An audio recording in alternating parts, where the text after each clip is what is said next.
Deck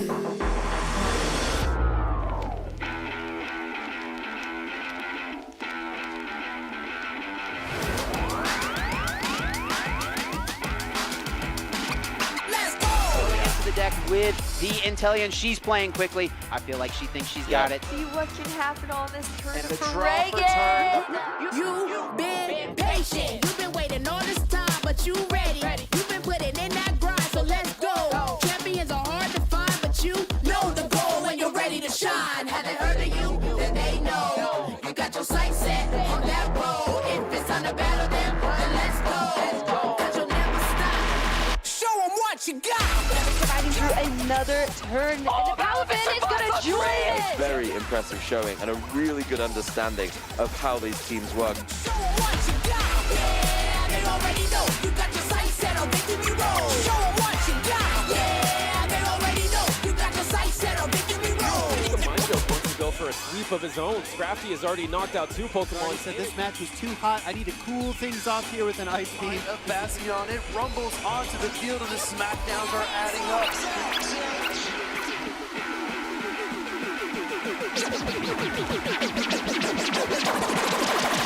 Show 'em what you got. Yeah, they already know. You got your sights set on victory road. Show 'em what you got. Yeah, they already know. You got your sights set on victory road.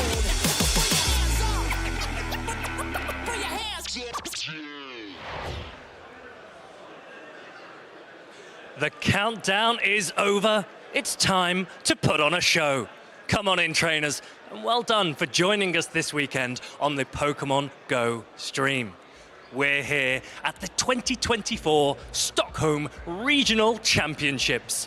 I'm joined by a man who's swiftly becoming Pokemon Go royalty. My name's Tomahawk UK. This is Inadequance. Welcome to the Kingdom of Sweden. Martijn, it's great to have you here. We've got a big weekend ahead of us.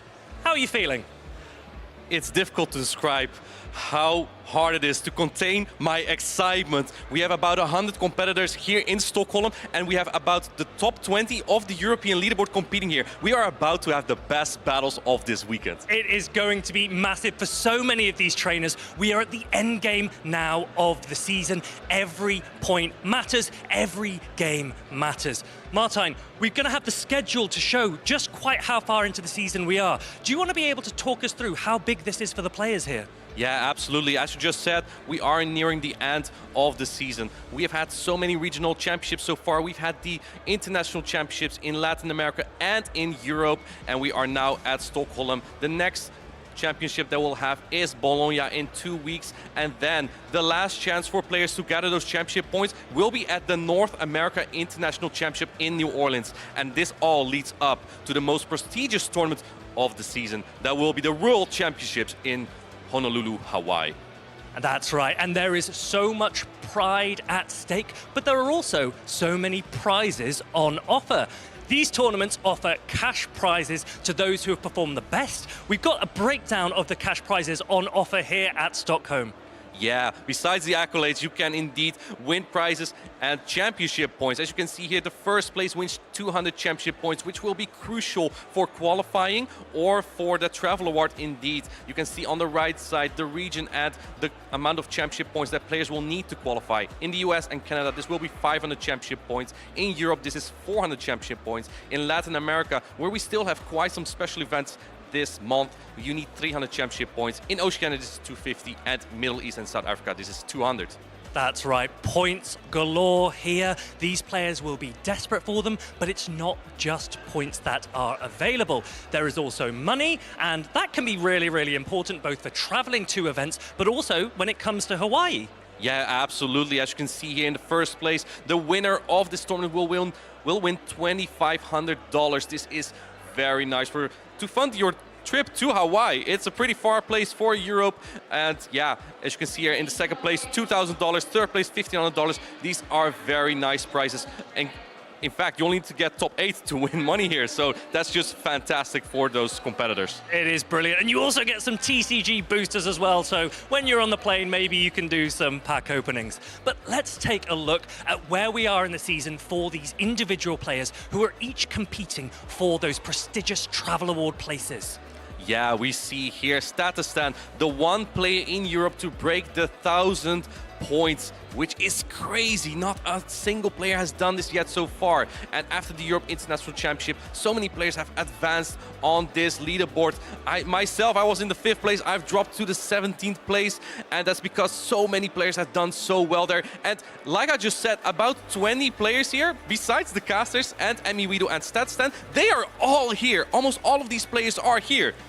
That is massive. It really underlines the caliber of players that we have in Stockholm this weekend. Martijn, I imagine many of these players will be quite glad that you're not against them, having recently won Utrecht. You're 17th at the moment, but that doesn't put you out of the race. There are still events to come. There are still events available for these players, but here, every point will matter. Yeah, absolutely. And they could say the same about you, right? I think you're pretty high up there as well. But if you're competing, it doesn't matter. Every single battle matters, right? Because you need to advance no matter who it is, who you face, even the best players, because if you want to become world champion in the end, you need to be able to defeat anyone. That is right. Now, speaking of champions, let's take a look at the players who have reached that top tier so far already this season. Yeah, so we see the special event winner in Barcelona was Zwijlaus. He is the only player who is not in Stockholm here. All the other regional champions are actually here. Galaxkobolten, a Stockholm local, will also be competing here. I see a recognizable face here, Martijn. It's Nighttime Clasher. Yeah. Yeah, no, that is right. Nighttime Clasher is here. We've got all of these players just look like such top quality. It's nice to see a good variance, a lot of different winners that we've got over here in the EU. And that is a little bit different from what we've had in the NA up until, actually, their most recent event, where we had S. James P. win. So let's take a look at Indianapolis and the top performers from that event. Yeah, SJ put on such a show there. But first, let's take a look at the meta here of Indianapolis. We see the top 12 usage here on day 1, and you see that the Americans love Annihilate. Half of the teams had Annihilate on the team, and it pairs so well with Lickitung. It's such a safe core, and I think that we can conclude from this here that the Americans really like a safe approach to the meta. I'm very curious how that's going to compare to Stockholm later. Yeah, we would say we're at the end of this meta now. It's really settled. You're starting to see a lot of common picks feature so much more frequently, and I'm very excited to see whether or not the Europeans will follow suit or whether they'll bring something a little different. But what's also very interesting to note is whether the top 12 Pokemon from day 1 have the same level of performance in day 2. So why don't we take a look at the day 2 usage at Indianapolis. Martijn, anything that stands out to you here?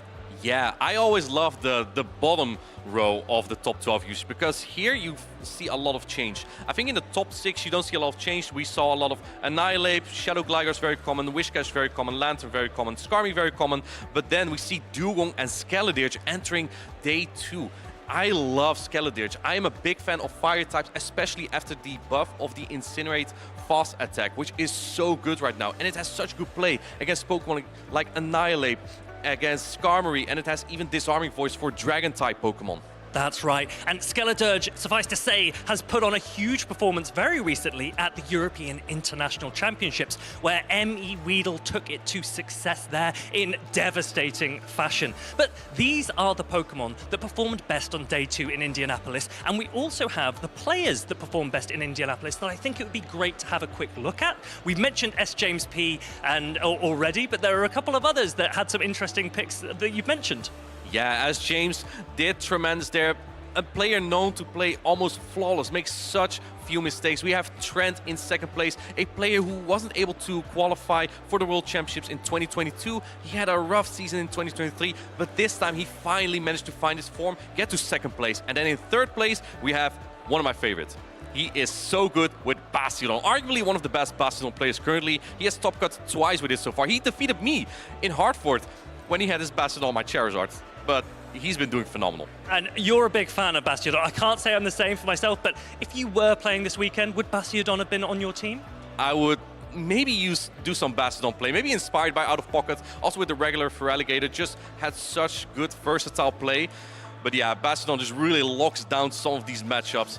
If you can predict your opponent well, Bastiodon might be the best Pokemon in the game. Oh, well, we'll see about that. I know that will be very divisive. I want to hear your opinions. Do you think Bastiodon is a great pick, or are you similar to me where you want to avoid it most of the time? You need to find out, post on X, post on Twitch chat. We want you to follow the channel, get involved. We want to hear your thoughts. We want to share them. We've shared a lot of posts in the past, haven't we, Martijn? It could be yours next. Yeah, absolutely. Use hashtag #PlayPokemon and we might feature you on stream. I would love to talk about all your posts. Last time, you guys made a drawing of me riding an Araquanid. This time, please show me a Tomahawk UK riding a Talonflame. I would love to see that. Okay, well, I can't wait to see it if that does come up, but definitely get involved. Make sure to follow all of the channels. But I reckon you want to see some battles for now, isn't that right? So why don't we get straight back to it? Casters, we've got some brilliant casters on show for you at the desk. Enough of me and Martijn. Let's take it away with the battles. Thank you so much, Farid and Martijn, and welcome, trainers, to the casting desk. Speaking of Pokemon Go royalty, I'm here with the one and only Koning Lionheart. Leo, how are you feeling today? Hello, everyone. Thank you. I'm feeling fantastic. It has been such a pleasure to be here, talk to all of those players. Of course, this time we're starting a bit later. Some of the rounds have already been played. The players are ecstatic about it. We have watched some of the coolest matches over there as well in the playing area. It's going to be such a great weekend. It is absolutely stacked in here. It is so stacked. We got so many players here. Almost everyone of the top 20 on the CP leaderboard is here. If you don't know who to follow, we've picked out some players to watch for you. 3 amazing battlers here, starting with PvP David, a player that's maybe a little less known. He doesn't go to a lot of Play Pokemon tournaments, but when he's here, he does well. We got the top 16 at EUIC, and now he's here in Stockholm. Followed immediately by Blondon, who is going for a little bit of a villain arc here in this picture, staring you guys down. He's such a fantastic trainer. He's been on an absolute run in this season. The only thing that he's missing is the big W. He wants to get a win, and I'm very, very sure that this is what he's here for. Nessa Beethan, another very consistent player. He hasn't had that big breakthrough run yet, but he has had a lot of consistently high-placing performances. Currently, he's out of the top 8 on the CP leaderboard, but if he gets a very good result this weekend in Stockholm, we could see him fight for that travel award. Yeah, and let me tell you what, even though Nessa Beethan is a really, really good trainer, it is going to be really, really tough. You said it before, almost all of the top 20 are here. But enough about the trainers. We have some caster predictions for the Pokemon that are very likely to succeed, because we also have some new additions in the attack pools. And oh, that is embarrassing. Wigglytuff and I are wearing the same outfit. You look very, very charming, Leo. A lot of fairies on your prediction. Wow. Yeah. I mean, fairies have been a little overlooked. Martijn took Wigglytuff to win the Utrecht special event. And I think that the addition of Nature's Madness to Tapu Fini could be something that breaks the meta. If you're having this high attack, water gun, fast attack that you're running, those defense drops, these guaranteed defense drops, they can really add up. I agree, and Tomahawk agrees with you as well, though for my predictions, I thought let's go as anti-fairy as possible with Magnezone and Clodsire. Martijn also has the Magnezone. We're both massive fans. We saw PauLasha do very well with the Magnezone at EUIC. I think it may have even more play at Stockholm this weekend. What I also really like is the Tomahawk pick Shadow Swampert, because Shadow Swampert or also regular Swampert have been a little overlooked ever since Whiscash received the Scald with the 50% debuff, and it is so strong. But Shadow Swampert actually outpaces the Shadow Whiscash, so in direct comparison, it has the upper hand. If you are running a team that is soft to a Whiscash, you're also going to run a team that is very, very soft to Shadow Swampert. And if you don't have anything to resist Hydro Cannons on your team, and Shadow Swampert gets a few Mudshots advantage, gets a little farm down, you're done. It's so dangerous. Another big benefit of the Shadow Swampert is that it outpaces Gligar. Yeah. As Whiscash can have a little bit of an iffy matchup versus Gligar, but Shadow Swampert, as long as you're even energy, just crushes Gligar. It is very, very good. It is such a strong Pokemon. It has been very, very dominant before. It is so incredibly fast in its pacing. Funnily enough, one of the matchups that it loses to is a Shadow Charizard. I still don't know how that ever happened, but that, of course, also only in the Zero Shield scenario. So we're seeing a lot of spice picks in here, you know? This is a bit of a crazy rogue Fiesta, or maybe not from Martine. He has the regular Poliwrath in there. Umbreon has had success, not most recently, but already in the season. But what do you expect this weekend in terms of, you know, metagame? Of course, in Indianapolis, we saw a lot of Annihilate. So a lot of Annihilate, saw a lot of Lickitung as well kind of move up in the usage. So for this tournament, I would expect we see even more of those, but also counters to them.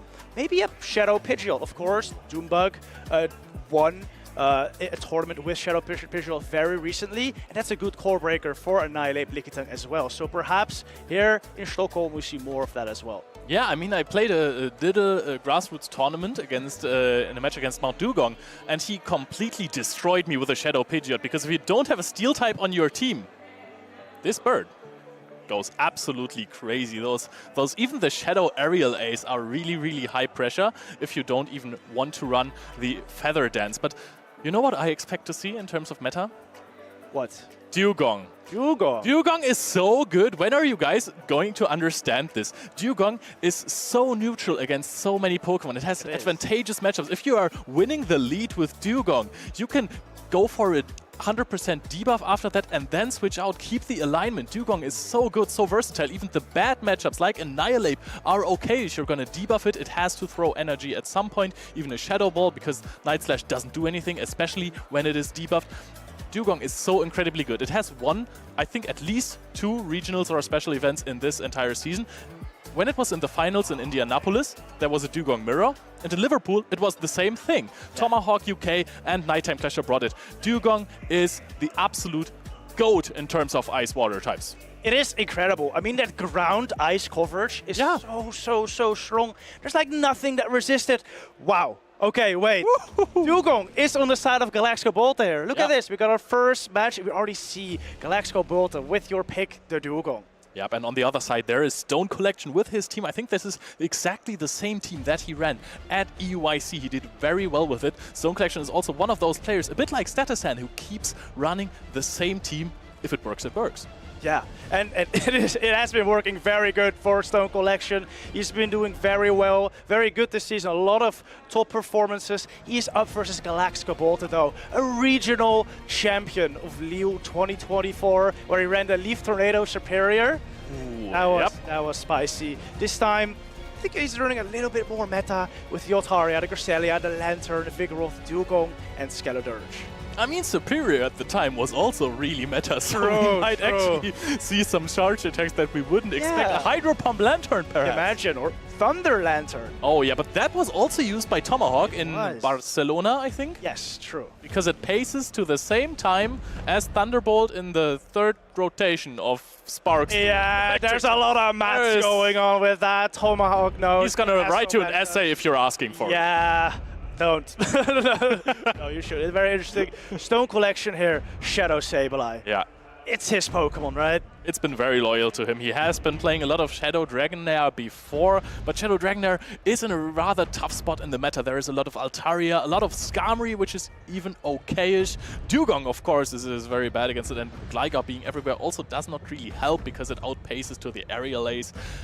It is not the best right now. This team is very, very neutral. We have play against almost everything with Stonecollection's team, and this is what he's relying on. He wants those neutral matchups. He wants to be the player who's more comfortable with his own team, and he wants to get the advantage via that. Yeah, and that's why he's been running the same team for so long. Of course, we're heading into this first matchup here. Stonecollection bringing out the Shadow Sableye into the Lantern. It's a very neutral matchup. Both Pokemon hitting for neutral damage here with Sparks and Shadow Claw, pacing at the same rate to their first charge attack. Yep, only to the first. At the 3rd one it changes, I think. It does, it does. This 3rd foul play will be quicker than the 3rd serve of the Lantern. Yeah, but then at the 4th rate, the Spark is going to go for 5 Sparks into the serve. But we're going to see Stonecollection farm up to double foul play before he throws it. Foul play is not going to get shielded here by Galaxkobolten. Lantern still takes it though. Stonecollection, another foul play in the tag, throws it right now. Is Galaxkobolten going to shield this up? Yes, he does. And this is a charge attack priority event, so Stonecollection will have to decide if he barely lets the Sableye go or if he uses another shield immediately. And this might actually put the Lantern in farm down range right here. So even if you're down one shield, you might get it back later. The Dugong is being swapped in. 2 Ice Shards are going to connect, and now we're going to see the Charger Bug. 1 shield down against an energy up Dugong. Charger Bug, of course, an electric type, does very well into this matchup versus Dugong. But like you said earlier, Dugong has a lot of play, even in its bad matchups. Throws an Icy Hit now, gets that early attack drop onto the Charger Bug, and already brings it into the yellow. Yeah, but Stonecollection going for perfect timing, throwing 2 Volt Switch before he throws his move. Just 1 turn before Dugong would get to the next Ice Shot. This is going to connect, and it doesn't even deal a lot of damage. However, now it is in X-Scissor range. Look at this. The Dugong even outpaces the Charger Bug here because of that little bit of energy lead. Galaxkobolten was able to garner on it earlier. Not gonna knock out though, and Stonecollection will just barely get to this discharge. Yep, and he doesn't even want to take another Ice Shard here. It connects the Dugong, so Stonecollection keeps the switch. However, this is going to mean a little bit of an energy disadvantage in the next matchup. Cresselia is coming in, and Cresselia is actually farming up a lot with those Psycho Cuts. Gets the farm down before an X-Scissors reached. Now, would be able to outpace the Moonblast, but we see a catch from Stonecollection. What a play! And this could potentially be huge. However, this Cresselia is still in an awesome spot right here, because this is actually the matchup you want, always switching in back into the Lantern. Attack fell on the Azumarill. Lantern comes in now. It's not going to get to the Thunderbolt before Ice Beam on Stonecollection, but Galaxkobolten doesn't want to throw just yet. Farms up more energy, now throws the Thunderbolt into the Azumarill. And this is interesting. Stonecollection had the option charging. To throw an attack. He wants to get this extra farm. Now the question is, will the bubbles or...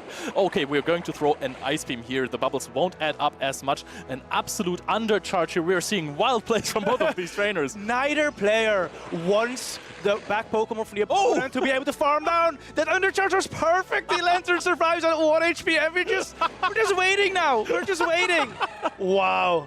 That is incredible. Lantern has a Surf loaded now, however, and that means the Sableye will unfortunately go down here. I think this was still a great play from Stonecollection. Oh, it doesn't go down, but it's not going to have enough HP to get 2 attacks here, right?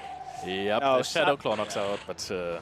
Yeah, Psycho Cuts are enough, but yeah, still, great play by Stonecollection, as had he allowed Galaxkobolten to bring in the Crest versus the Azumarill and get a couple Psycho Cuts in, it would have been able to outpace the Sableye to a Moonblast before Stonecollection Sableye is able to get to 2 foul plays. So it was a good play, but unfortunately the Lantern was just able to build up too much energy there. Yep, this Lantern was absolutely crucial. He was quite weak in the back to it with the Azumarill, so that was a rather difficult scenario for him to overcome. This Cresselia farm down was absolutely huge. You would say it's a disadvantage that Psycho Cut deals very, very little damage, even though it farms up so much energy. But in situations like this, where your opponent is basically like 5 Psycho Cuts away from fainting, you're in for a great time. Oh, and it was definitely a great time for Galaxkobolten. I really like this team composition from Galaxkobolten here, bringing a Lantern, Cresselia, and Dugong. Like you would say, that's triple weak to Charger Bug. And technically, it is. But all 3 Pokemon do have enough play versus Charger Bug. They can teamwork around it. And those 3 Pokemon do very well into the rest of Stonecollection's team. So even though Galaxkobolten may be weak to like 1 Pokemon on Stonecollection's team, he does build very strong versus the other 2 on his team of 3. And that allows Galaxkobolten to gain a huge advantage in that game. Another Pokemon that could have been very useful on Stonecollection's side, especially as you said that all of those Pokemon are very neutral into Stonecollection's team, would be the Vigoroth. That is a very positive matchup against Dugong, but even then, 7 counters plus a Rock Slide, which is the optimal timing, does not knock out the Dugong. You're always going to get debuff. Dugong, you never want to shield those attacks, so you're getting chipped a lot. You have you're basically in a decent farm down range for your opponent, not for Cresselia, but if they bring in something like their own Vigoroth, and you don't have a lot of energy, it's a difficult Pokemon to handle. It is, definitely. On the other side though, if that Vigoroth would get a ton of energy, it's a very difficult Pokemon to handle for Galaxkobolten as well. I wouldn't be surprised if we see it here in this next game. Stonecollection sticking with the Sableye lead though, Galaxkobolten switching it up to an Altaria.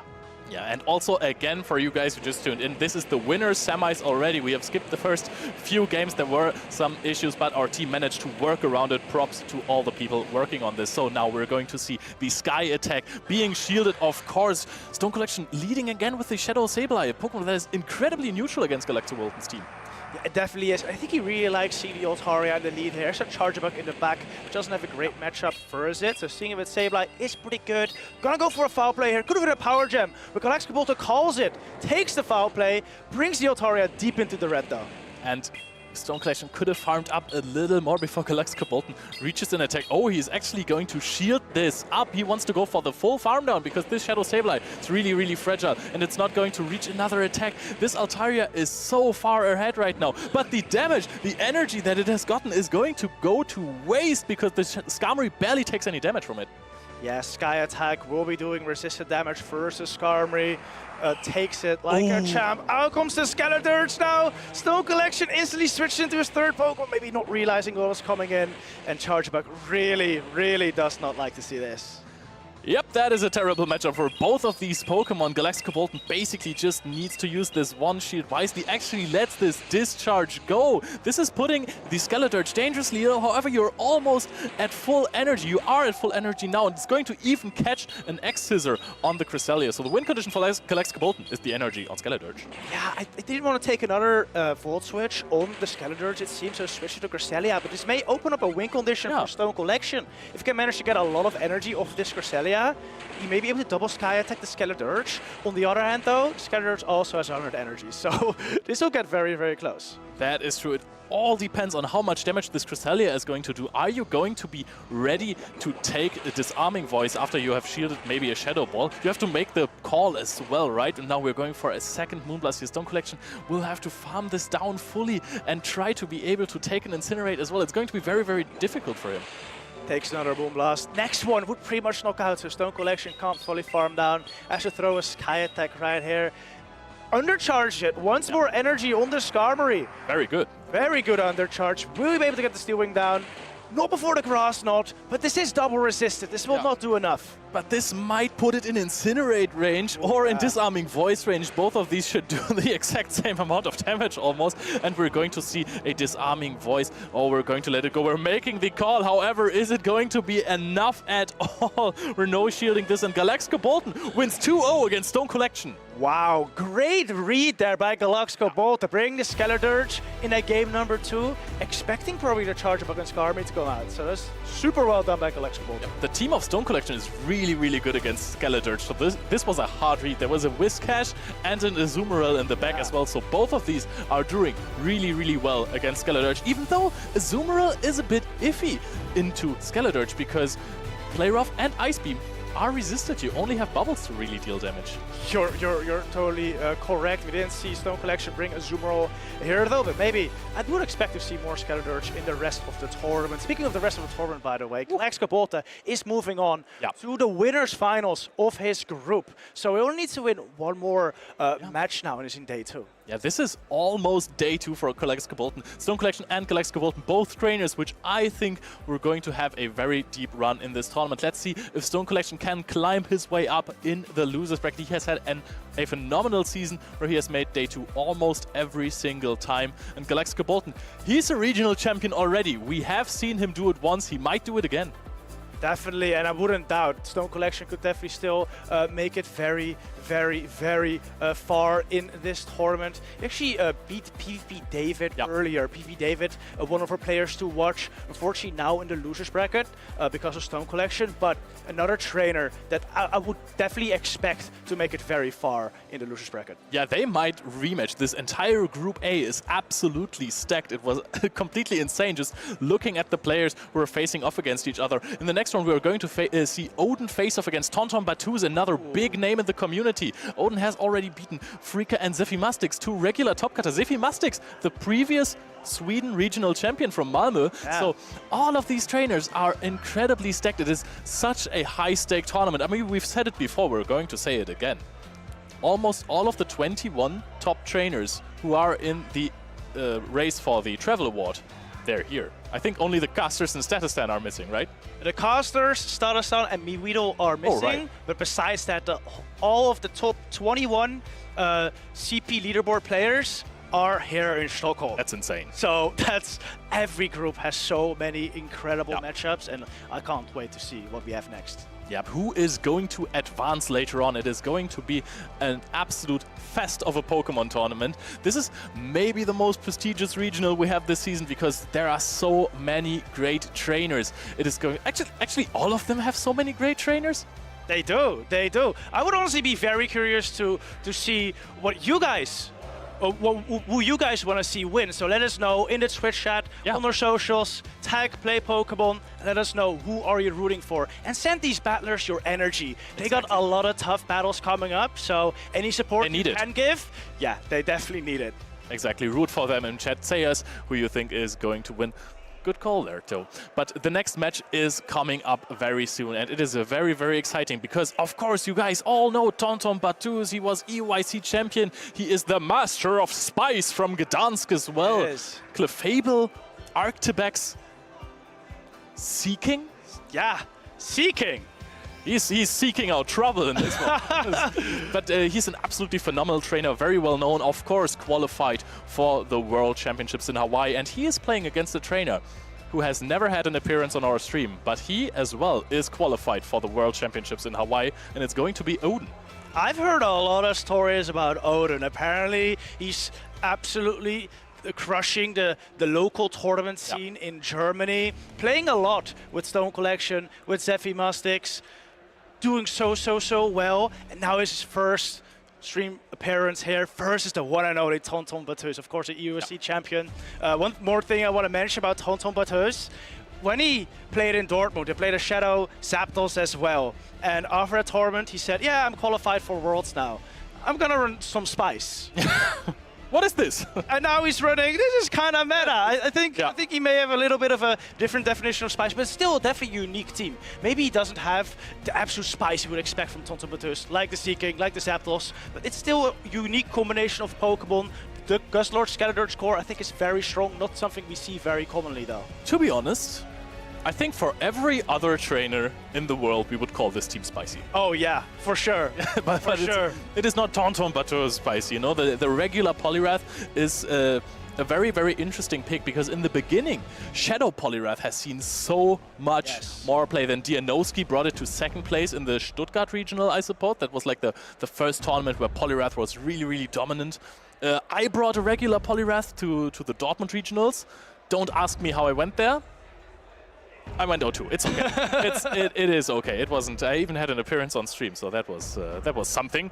But I think regular Poliwrath is good though. I like it. Little more defense allows you to survive aerial aces from Gligar, which means you can actually win even if the Gligar uses a shield, as you do get the 2 icy wins before the wing attacks and aerial aces knock you out. No Gligar on Odin's side though, but there is a Shadow Sableye, and I do think that regular Poliwrath is better versus Shadow Sableye than Shadow is. I mean, in fact, you have mentioned that he's playing a lot with Stonecollection and Zephy Mustix. Does this team look any familiar to you? It looks quite familiar. In fact, I think it's exactly the same as Stonecollection's lineup. Again, that very neutral lineup with the Shadow Sableye, with the Vigoroth, just some very neutral Pokemon all on the same team. Whiscash as well. Looking at Tonton's team, there's really just the Cresselia that really beats Whiscash. But even then, Whiscash has played there. Yeah, Whiscash is really, really strong here. And I want to tell a small story because a few weeks ago I have attended a cup and a challenge in Genk in Belgium. And 30% of the trainers attending were running this exact same team. Oh, wow. Yeah, it's a very popular line. But it's a strong team, so I understand. It's a very, very strong team built around the Shadow Sableye, which I just love. And we see, just like Galaxkobolten on Tonton's side, the Skeletor, the Cresselia. Tonton does have some good answer, or at least a good answer to the Sableye in the Guzzlord. So maybe we don't see Odin play Sableye every game, But seeing as there is a Skeledirge and a Cresselia for the Sableye to target, I would expect it to see it, at least in some games. Yeah, I mean, it is really, really strong. Poliwrath actually kind of also beats the Sableye. That is a very, very interesting matchup, because usually Sableye was used to beat counter users, you know. Annihilate has problems with Sableye. Then there was the Medicham for the longest time that got destroyed. It was the best answer to Medicham, basically. Yes. And yeah, this time around, Poliwrath resists those foul plays. It does. It's really, really strong. It does. And, well, Sableye does resist the counters. Yeah. You're going to go down to a Scald anyway. So the fast attack damage doesn't really make a huge impact there. And since there's a Shadow Sableye, there's no return. Yeah. Like a Purified Sableye still does fine versus a regular Poliwrath, because you can almost one-shot it. You can force a shield. Exactly, you can force shield or one-shot it with a return. For Shadow Sableye, that option is not there. On the flip side though, if 2 shields are up, those Shadow Claws are really gonna add up on the Poliwrath. And then even a resisted foul play will probably put it deep into the red. However, this matchup is very dynamic, because there's also the chance of going for Icy Winds, you know, as a bait. If those get shielded, those Shadow Claws will not add up as much. You will, basically, if you connect a foul play, it's not going to do a lot of damage as well. It's also a regular Poliwrath, so slightly bulkier than the Shadow counterpart. So if you would make a call here, which one is better right now? Regular Poliwrath or Shadow? Oh, it's so tough. I would say 5 seconds. Okay. I think Shadow's still better. I think Really? Shadow's still better. I think so. My longer answer is it depends on your team. If your team is soft against Gligar, I would go for regular Poliwrath, as regular Poliwrath is better there. If you've got enough Gligar answers, Shadow, I think, is the way. Just harder hitting counters do a lot of work into especially Skarmory and Whiscash, which are very, very common.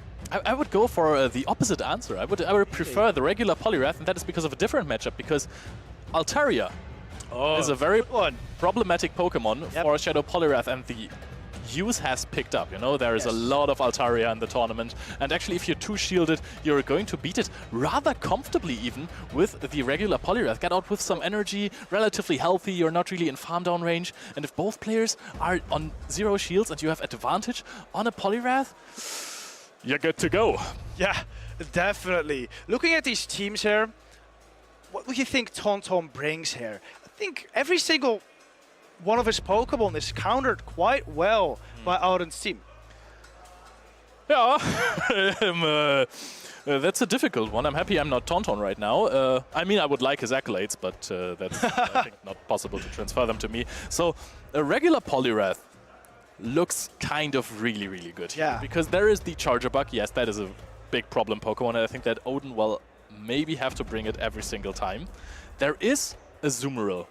However, Azumarill on paper looks insane against Poliwrath because it resists every single attack that Poliwrath has. Yeah. However, counter is just incredibly good.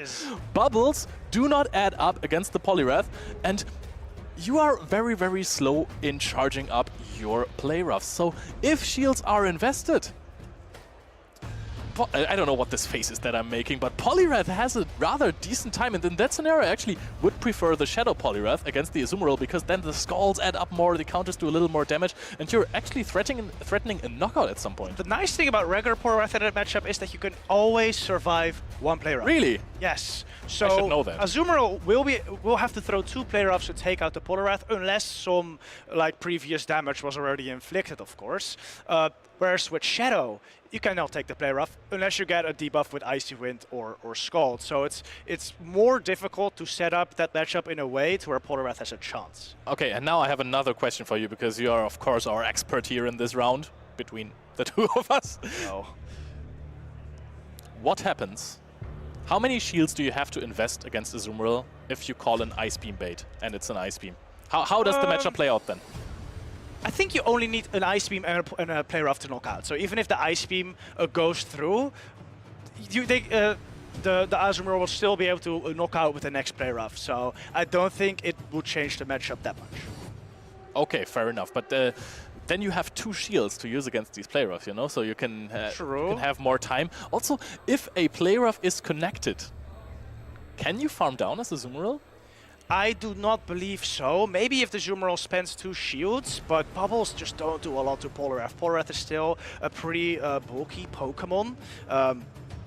So I wouldn't expect it to be able to bubble down, but perhaps we'll see it in these matches. You were talking about Charge Bug. I do think Charge Bug is like an okay call for Odin here. There's the Lantern, there's the Polarath, there's the Cresselia here to target, and then there's Gustlord, which you do very fine against. But that Skeledirge and Gligar are so threatening for their Charge Bug. So in that case, maybe the Azumarill is a better call. However, then there's the Cresselia and Lantern. Yep, this is looking a bit nasty. I mean, the players will have to make some big calls here because you already said it earlier. Lantern and Cresselia, good answers there for the Azumarill, but they are really good targets for Charge Bug as well. Yeah, so perhaps we'll see that Charge Bug Azumarill core from Odin. And I do think that Tonton may expect that, and a Pokemon that does pretty okay for Tonton is Skeledirge.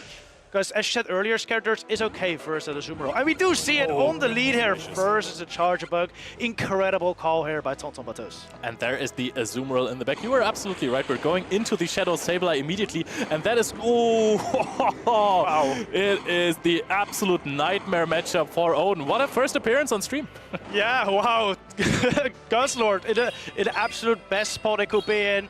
Power Gem will hit for neutral damage. It's a Shadow Sableye. Does a ton, but Gustlord... very defensive Pokemon, so can take it. Gonna go for a Dragon Claw here, trying to get the Sableye off the field as soon as possible. But there is now an opening for Odin, I want to say. You could go into the Azumarill, and yes, there is still a lot of health on this Gustlord, but Azumarill resists everything. Oh, there it is. Good call. Leo, Tonton. Now going to stay and throw a Crunch versus Azumarill. It is resisted, so it won't do that much. Has the chance to drop Azumarill's defense, though.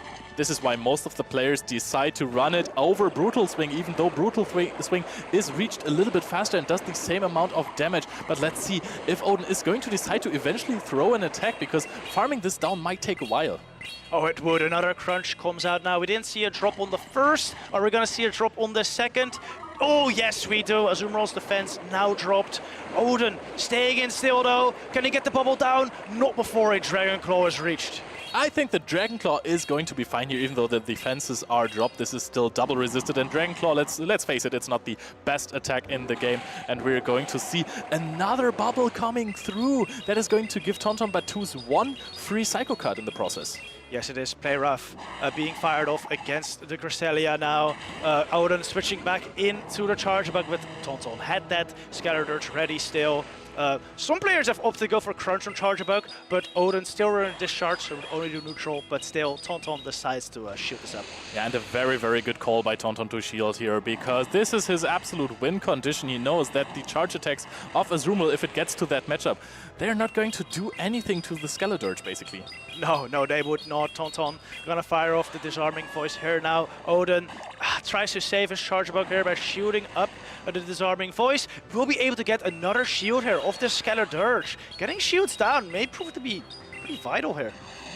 Was there a possibility to go for a double X-Scissor at some point? We are not going to reach it. This is a big farm down. The question is, does Tonton throw immediately? Yes, and it is a Shadow Ball that has to be shielded here. You can't even call the Disarming Voice. Oh, and that is going to be the end of Game 1 of these winners semis in Group A.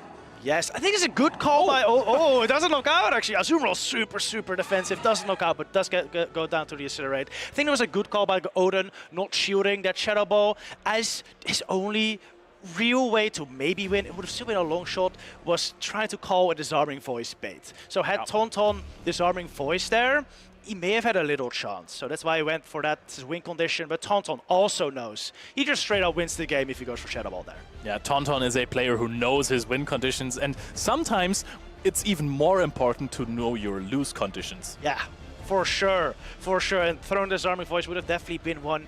We talked about Tonton earlier, but honestly, we can't talk about him enough. Look at these accolades, achievements. It's just, I don't even know what to call it. They're so good. He's EUIC champion, World's top 16, Gdansk regional finalist, and Stuttgart regional top 4. Absolutely incredible stuff by TontonBatteuse. TontonBatteuse, and he's always running such cool teams. And I mean, Skeledirge, the Poliwrath, and the Guzzlord is kind of spicy as well, but he has run Shadow Zapdos, brought it really far in tournaments. He's been running. I'm still in love with Arctibex and Clefable. Oh yeah, that Clefable and Gadance just absolutely incredible. Luckily, there's none out inside because the Guzzlord does not want to see it.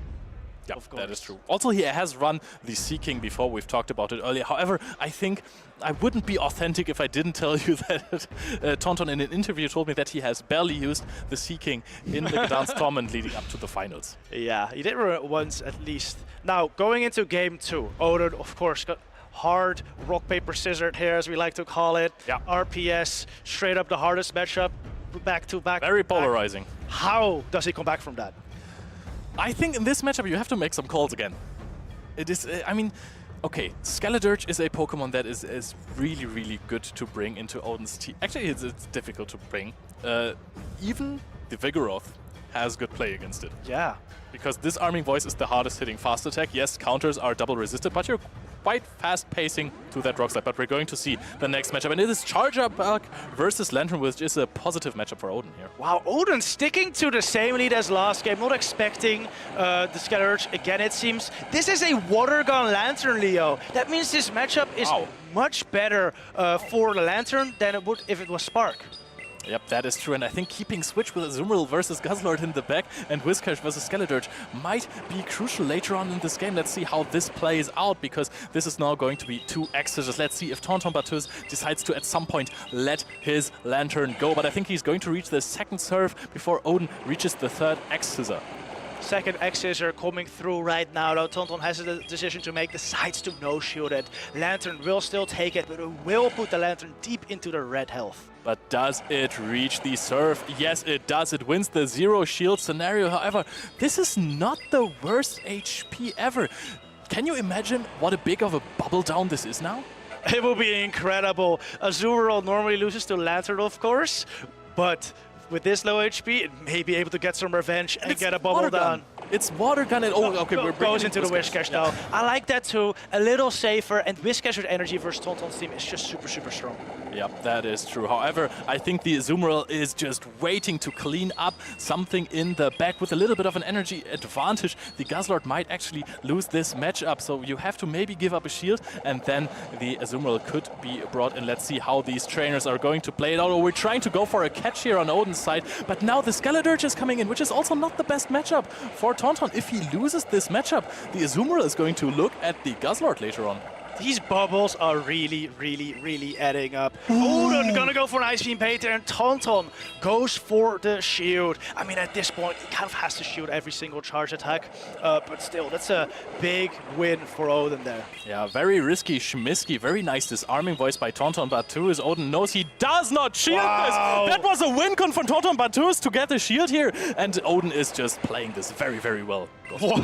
Oh, another Ice Beam coming through. The calls from Odin here are absolutely incredible. We see another shield from TontonBatteuse. Skeledirge farming up so much energy though, already at another charge stack. Gonna go for the big Shadow Ball now. Odin shields it up! Wow! Oh, he shields it up. He knows there is a Guzzlord in the back, so any HP I can preserve on my Azumarill is going to be very important in the process. Disarming Voice is now going to be thrown here. Do you shield again? Yes, you want this HP on the Azumarill. Yeah, even though it was just a Disarming Voice, still worth shielding. It's able to do more than a crunch from the Guzzlord. Now has a lot of energy on the Azumarill, and player off already loaded. We're gonna see this fired.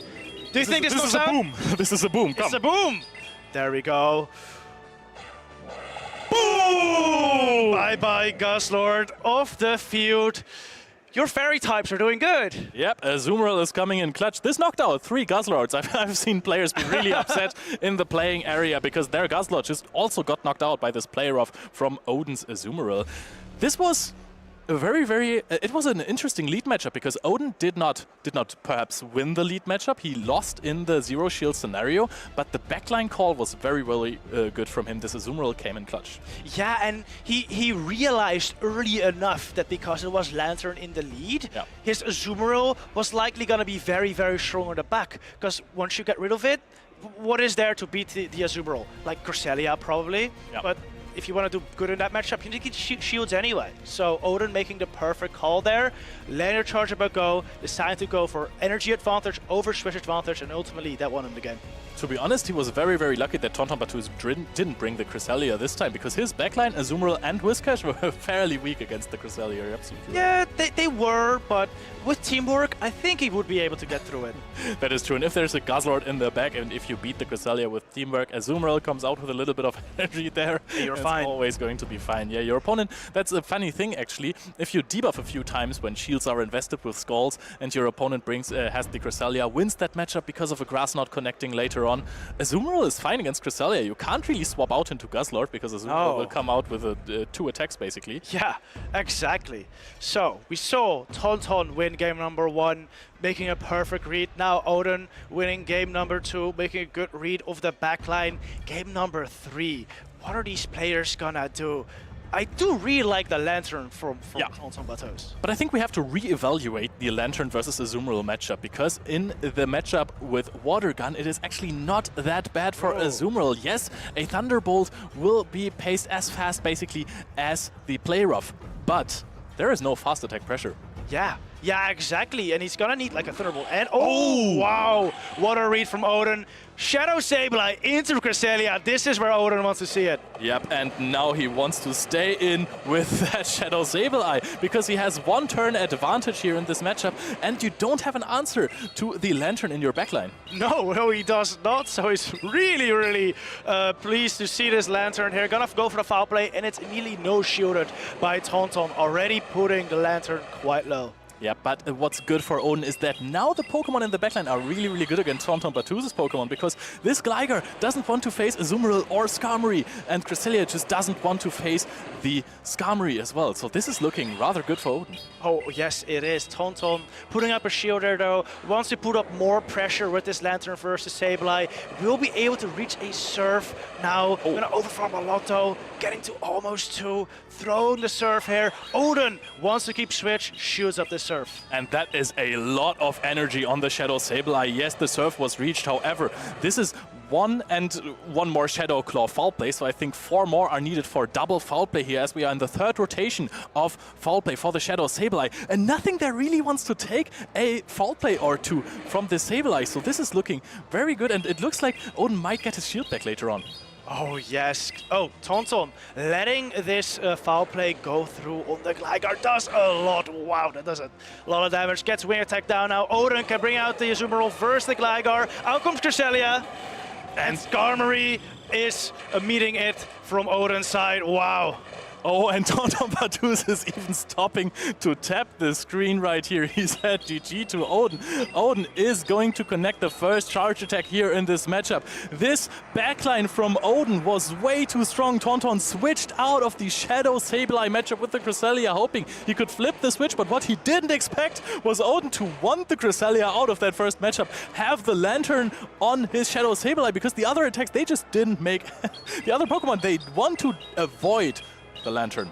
Exactly. Just an incredible read by Odin there, leading the Shadow Sableye into that Cresselia, and then still having it available to take out the Lantern. Look at this Skarmory 1v2ing here. Even if TontonBatteuse kept tapping, this Skarmory would have been in a prime position to win the game all by itself. Was Azumarill even needed, except for a few bubbles against the Shadow Gligar? Owen, a player who is qualified for the World Championships. You might not have heard of him before, but you know him now. His first ever stream appearance. This is maybe one of our best first stream appearances ever. Beating TontonBatteuse on this stage is just incredible.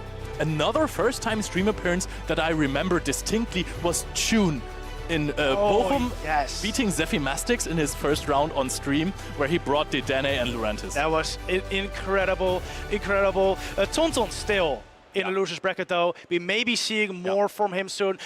I wouldn't be surprised. Tonton, of course, incredible player. Look at that losers bracket. We have PvP David, Stonecollection, TontonBatteuse, but we were going to see in the winners bracket very, very soon. I don't know when it's going to come up, but Galaxkobolten versus Odin, and that is just the prime matchup. That's incredible. I cannot wait. I honestly cannot wait. Going back to that match just for a second, I just want to point out that Shadow Sableye again. It was just, wow, incredible. He brought it every single game, right? Yeah, and it's just such a good flexible Pokemon. It lost to the Guzzlord in the first game. But, I mean, that didn't stop him from bringing it again. You said earlier, this team was composed around the Shadow Sableye because Shadow Sableye is in such an interesting position in the meta. Very, very few Pokemon are that neutral. And because trainers don't really bring Fairy types anymore, this is why I predicted 4 of them to be in prime positions, you know.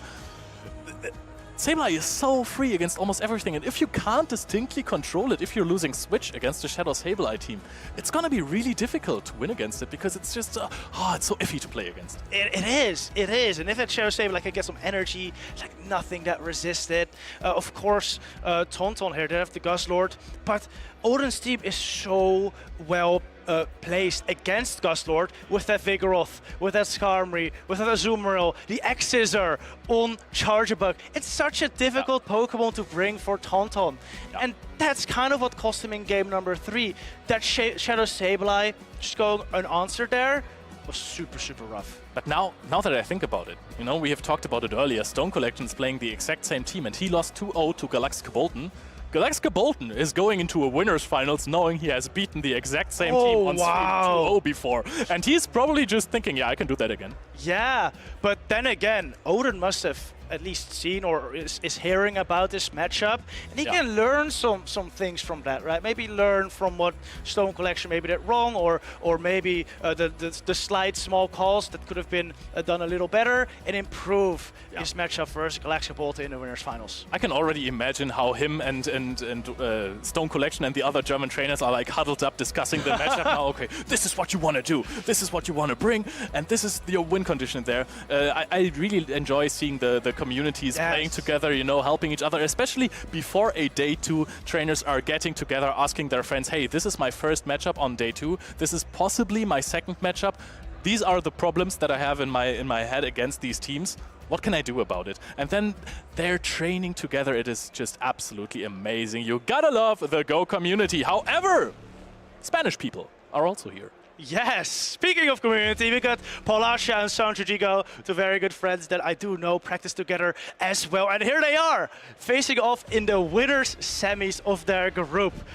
Incredible. Yes, PauLasha cooking with the Magnezone. We see it here again. She showed what it could do at EUIC, and she's brought it again to Stockholm. I think a lot of players were considering Magnezone after EUIC and Sao Paulo as well. Linus Ganon won the Sao Paulo regionals with Magnezone. But what I've heard from a lot of players, that they were like, maybe people will be more prepared for Magnezone now. But PauLasha doesn't care. She brings it anyway. Prepare for it. It's still gonna do well. Speaking about preparing for a Magnezone, there is Annihilate and Shadow Whiscash in there. There is another ground type, Shadow Gligar. However, it's a very, very iffy matchup for Shadow Gligar against Magnezone.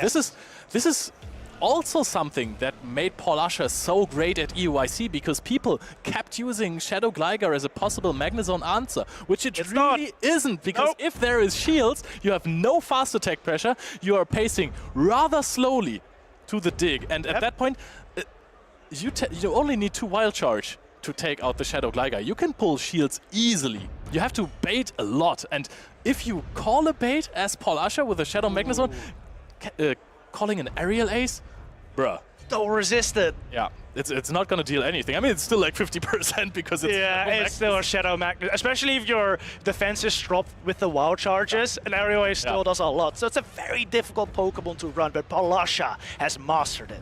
Yeah, but if you're actually soaking energy on a Magnezone without getting knocked out, that feels good as well, right? It does. Your opponent can actually stop tapping from that point on, because that is just so good. Shadow Magnezone, an incredibly good, very strong attack-weighted finishing Pokemon, a sweeper, as we like to call it in the community. Yes, Sanjudigo going with a very steady, consistent team. Cresselia, Annihilate, Lantern, Lickitung, Shadow Gligar, and Shadow Whiscash, the Pokemon we've come to expect. But Sanjudigo does very well with these consistent teams. We've seen them do come very far in previous tournaments as well. Always running slightly meta teams. I wouldn't say this is the meta team, but it has the meta Pokemon for sure.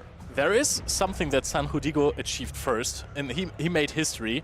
I think, maybe this is just absolutely wrong, but I'm going to call it now. I think he was the first trainer to knock Patoman out of a tournament before the winners final, before the grand finals. Oh, that was Liverpool, right? Yes, I think you're correct on that. Yeah, Sanjudigo has taken out some very, very big names in tournaments. I got the pleasure to play him as well in Dortmund. How did it go? He knocked me out. So I know he's a very, very good player, and I'm eager to see what he does against PauLasha's team. She said earlier he's very well prepared for that Magnezone. Annihilate and Whiscash, very hard counters. And then Gligar, pretty even matchup.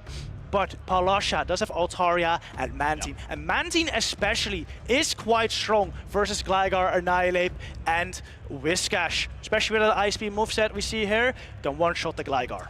The good old Mantine Magnezone core, you know? Yeah. Is there even anything that breaks it? Okay, what breaks Magnezone Mantine? Clodsire. Yeah. Clodsire. Somewhat, at least. Yeah. But it's close. It's close for sure. Sanjudigo here, running standard movesets.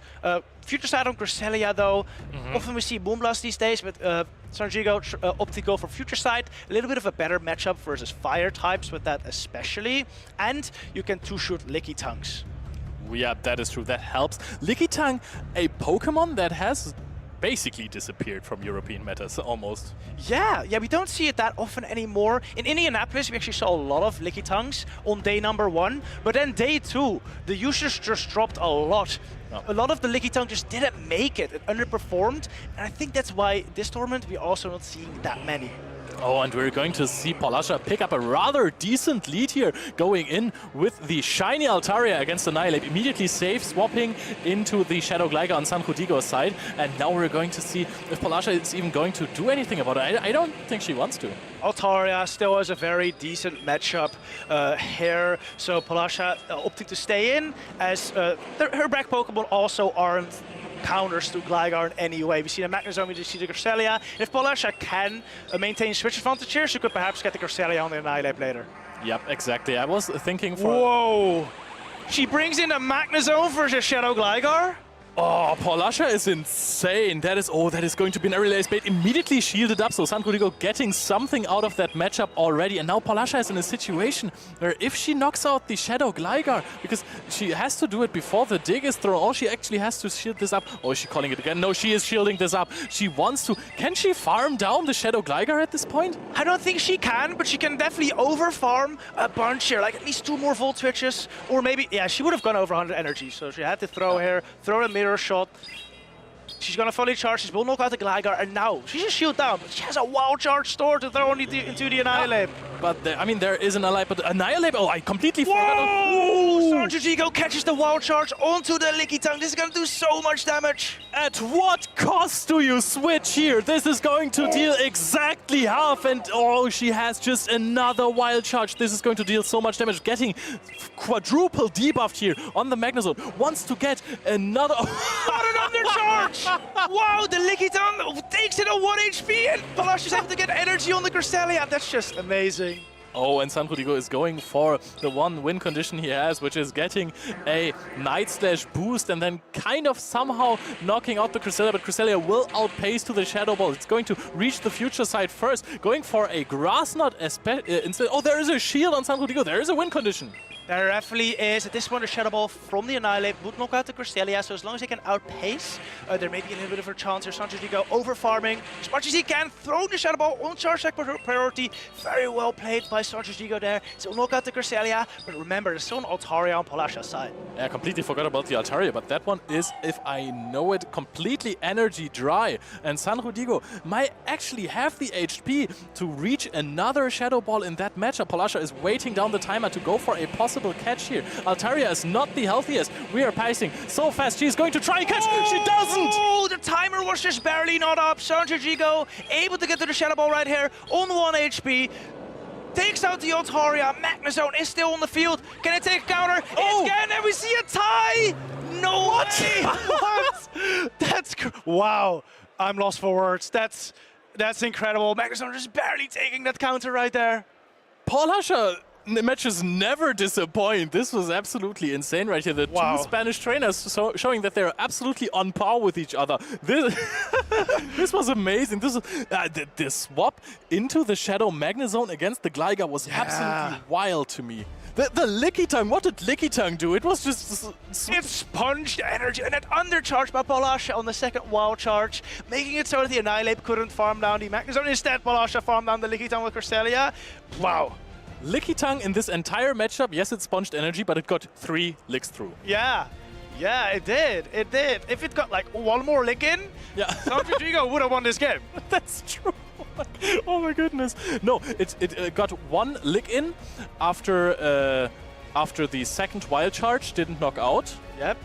It got another one in because the Cresselia was switched in, and after the first wild charge of Magnezone, it also got a lick, and that was 3 licks. Glory. Oh wow.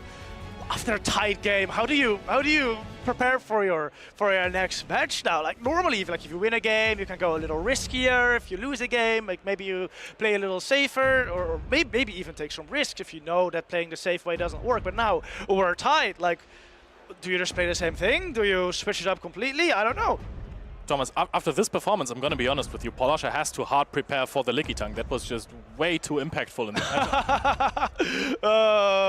How does she though? She doesn't have like a great answer to the Licky Tongue. Actually, it was very, very interesting that Sanjudigo decided to just like sponge the energy on the Licky Tongue because, yeah, you win against Skeledirge in most cases. Whiscash is a very good matchup if you can connect a Power Whip. Altaria is a rather negative matchup unless you have shields invested. It's very close. So I agree, but the problem with Licky Tongue is that it's neutral. It doesn't really sweep teams. And PauLasha was at 2 wild chargers there. Had Sanjudigo decided to take both wild chargers on the Annihilate, it would have been Licky Tongue versus the world. And that world was Cresselia. So that's like okay matchup for Licky Tongue, but considering there was also a little bit of Altaria, Sanjudigo would just not have the neutral power to take both out. So I love the Pancham outfit, by the way. And now we have another very neutral lead right here, Cresselia versus the Shadow Gligar. And this is kind of connecting a dig dependent. It is. It's very dependent on what charge stacks the Gligar throws here. Dig coming out here, PauLasha letting it go. This does set up the Gligar for a win here, but if PauLasha can hit a future side, it's like huge as well. Yeah, but I think the matchup is a little bit more advantageous if you're running Moonblast on the Cresselia, because then you need to connect 1 Moonblast and a Grass Knot to knock out. And Future Sight, of course, also works in that regard. However, it just paces a little bit slower. Yes, it does. PauLasha just opting to go straight for Grass Knot there. Now, this won't knock out just yet, but we'll put the Gligar very low, and Sanjudigo is threatened by the Future Sight, so does decide to shoot up.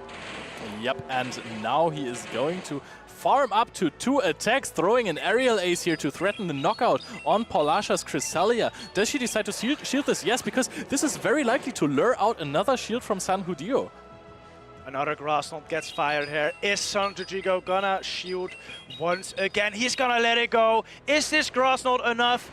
It just barely is not. PauLasha switches into the Altaria, gets the 1 Dragon Breath in to knock out the Gligar before it's able to get to the aerial ace. Very well played. The 1 HP and no Dream anymore because the Dragon Breath is coming in, and now Lantern is coming in. Usually Water Electric types don't stand a chance against Altaria as against Dragons, but there is a Flying subtype in Altaria in as well. So this is actually playable for Sanjudigo. This is huge for PauLasha, actually. She has the Mantine in the back, which really doesn't want to see the Lantern. Oh! Wow, after the Thunderbolt hits, he switches into Cresselia, saving that Lantern for potential Mantine later. Wow, very, very good read by Sanjudigo there. Yep, heads up play from Sanjudigo, remembering, hey, there might be a Manta, and I want to keep some health on the Lantern, and I want to have the switch in this scenario here. Oh, actually trying to go for a Future Sight. Both trainers opting to run Future Sight, which is very interesting. We're going to come back to that later. However, another Sky Attack connects here, and you just gotta love Altaria because it deals so much damage with those Dragon Breath. Able to pop back into the Mantine here to soak this energy from the Cresselia. Future Sight will do a lot, but it's fine. You want your Mantine to have some use here, and its best use is as a sponge for this energy. Absolutely, like all of this energy, Lantern isn't even going to see the Mantine, probably, the Mantine, if it's going to be knocked out here after a few more Psycho Cuts. Ooh, it takes it. Can it wing attack down maybe? No, it cannot. PauLasha opting to go for the aerial ace here. Gets rid of the Cresselia. And because the Mantine is so low, the Lantern will only get 1 spark of energy here. Yep, it is a big spark. It is, which may allow the Lantern to outpace the Altaria or the Cresselia later. We will see. Out comes Altaria here. Is PauLasha able to go to a Sky Attack here, or maybe a Moonblast? I think at this point the Surf would definitely knock out. I think Sanjudigo is actually in a rather decent spot here. PauLasha is opting to shield this one up. Does Sanjudigo have a shield left? Yes, he does. So he kind of... Does he even want to shield this? This is a Sky Attack and not a Moonblast. Yeah. Oh, wow. Good call from Sanjudigo. Lets the Sky Attack go. Knows that the grass will do much more. Threatened by it. Gets to a Surf here now. First to Cresselia. I do believe this is enough to knock out, but Cresselia very, very defensive. Does not take it, unfortunately, though. What a call by Sanjudigo. This was a Moonblast. Oh, wow. That was actually really close. Yeah. He should have shielded that Sky Attack because the Cresselia was absolutely energy dry. But in case of doubt, rather make a fantastic call instead of playing it. I mean, PauLasha was not at the Moonblast just yet, so Sanjudigo probably just counted. I know he's very, very good with his counts. Counted Dragon Breath perfectly. Knew it could not have been a Moonblast, so no shields that attack. Very, very well done by Sanjudigo. Yeah, sometimes Pokemon Go is not just tapping; it's also counting up to 20. Yeah. Exactly. Oh my goodness. It is sometimes even more. Yeah. But 20 usually the max in Altaria's case. Sanjudigo playing very well with the Lantern and Cresselia in this game. Those are 2 Pokemon that lose to Magnezone, so perhaps PauLasha inclined to bring it back for the next match. Yep, that would be a really, really good call.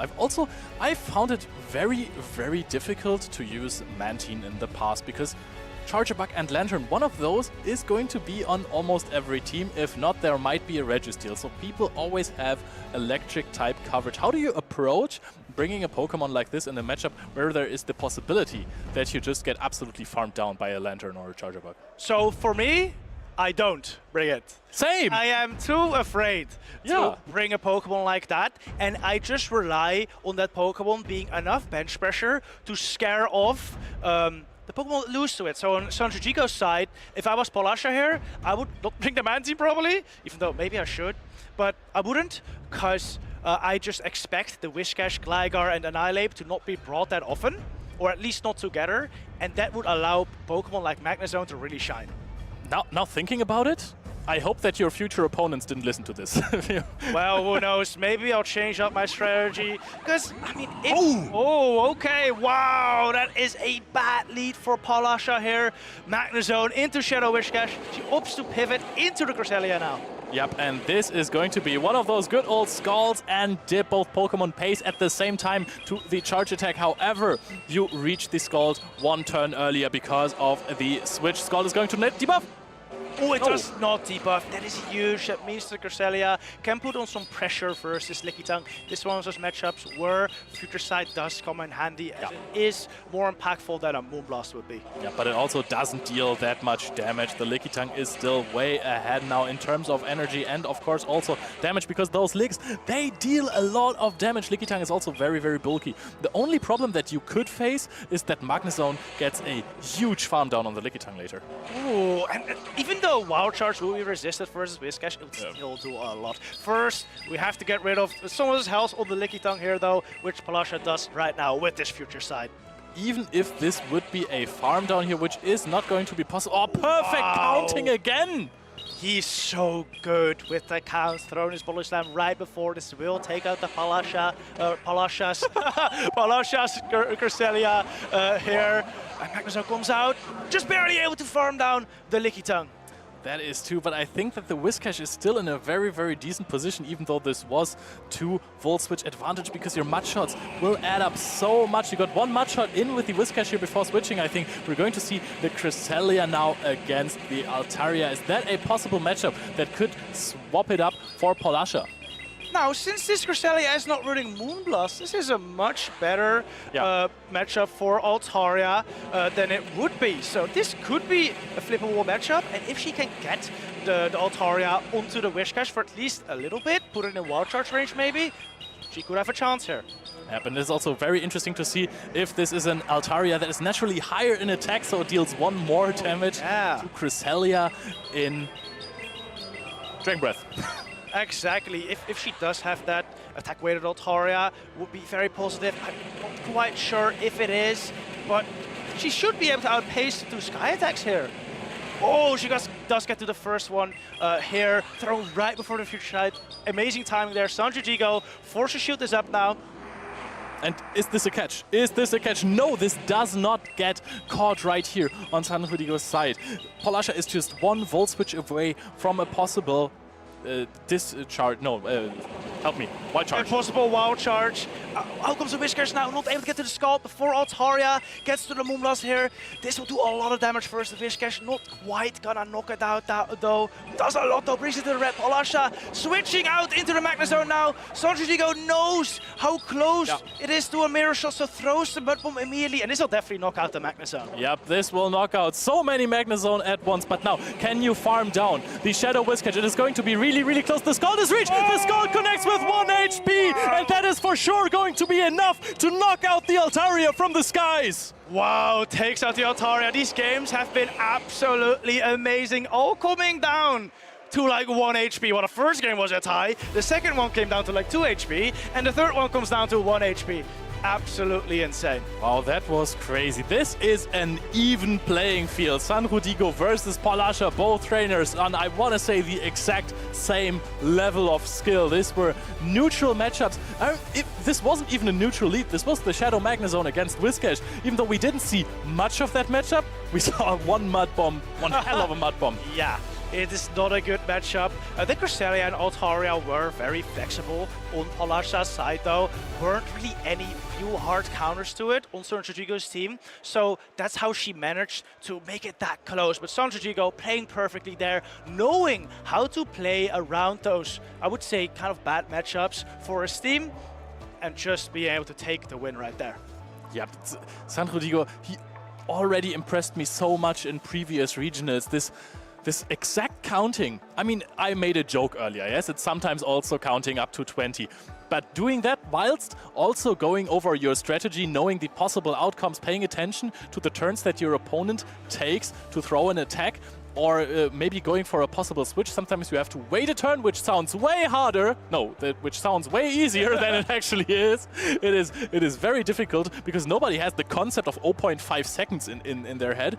It is just very impressive that trainers can keep up with those 1-turn fast attacks. I 100% agree. Timing those attacks, counting those attacks is so difficult. And like you said, waiting a turn is so hard. But these trainers, they know how to do it. You know which trainers know how to do it best? Which ones? The champions. The champions know how to do it best, especially our international champions. So let's take a look at one of our champions from the EU International Championship. We got a video coming up soon about it. EU International Championship, of course, a very big tournament. Yeah. So I'll be excited to see how that one went. Let's look at it. EUIC recap. Hello, Pokemon trainers. This is Zoe. The matches at EUIC 2024 had us all on the edge of our seats and cheering for more. Let's take a look back at the competition in London. EUIC saw trainers from far and wide battle for championship points, world's invites, and the title of European International Champion. We saw PauLasha give an electrifying performance, cooking up some mischief with her Shadow Magna Zone. Sanjudigo chomped through the competition with his Guzzlord, and ME Weedle turned up the heat with Skeledirge. Going into Championship Sunday, we had an intense match between Sanjudigo and ME Weedle in the winners' finals. After ME Weedle's win, Sanjudigo was up against the formidable Dunebug 97, whom we had defeated earlier in Day 2. This time, Dunebug was able to take the win and set the tone for an edge-of-our-seats grand final. The energy in the audience could not be overstated. A hush fell over the crowd as ME Weedle and Dunebug 97 took the stage before erupting into thunderous applause as ME Weedle took the crown home with a phenomenal 3-0 win. Ridiculous performance on Championship Sunday from ME Weedle, as it is official. He is your European International Grand Champion! Emmy Weedle showed absolute dominance over the competition and became the second ever Pokemon Go trainer to become a regional, international, and world champion. As we look forward to the World Championships, more champions are waiting to be crowned. Be sure to tune in and check out Pokemon.com/compete to jump straight into the action.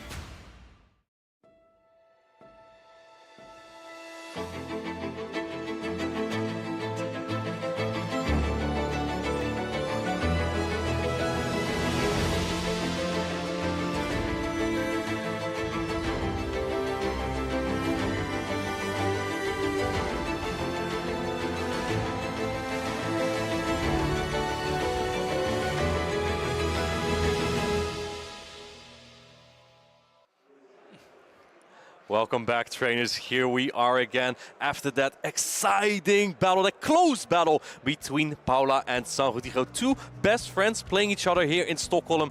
And soon we're going to have another great matchup between Scafo and I think his opponent was named Kibby. It's going to be a brilliant, brilliant match. Now, Martijn, I know you're very, very good friends with Scafo, but we can't be biased whilst we're up here.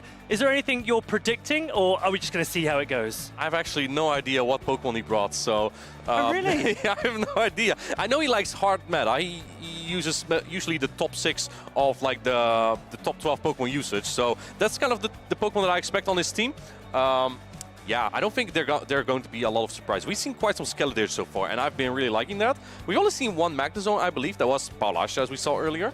So yeah, I'm curious to see what these two players have. I do think that Altaria is the Pokemon that really shines so far. That's right. But Martijn, I think he might take some inspiration from you. As we know, these players are looking at EUIC, they're looking at Utrecht, they're looking at the Pokemon that have performed well there. I'm very, very interested to see whether Scafo or Kibby has used any inspiration from those. And Martijn, can you see a pair on Kibby's side that you recognize? This is one of my favorite Pokemon.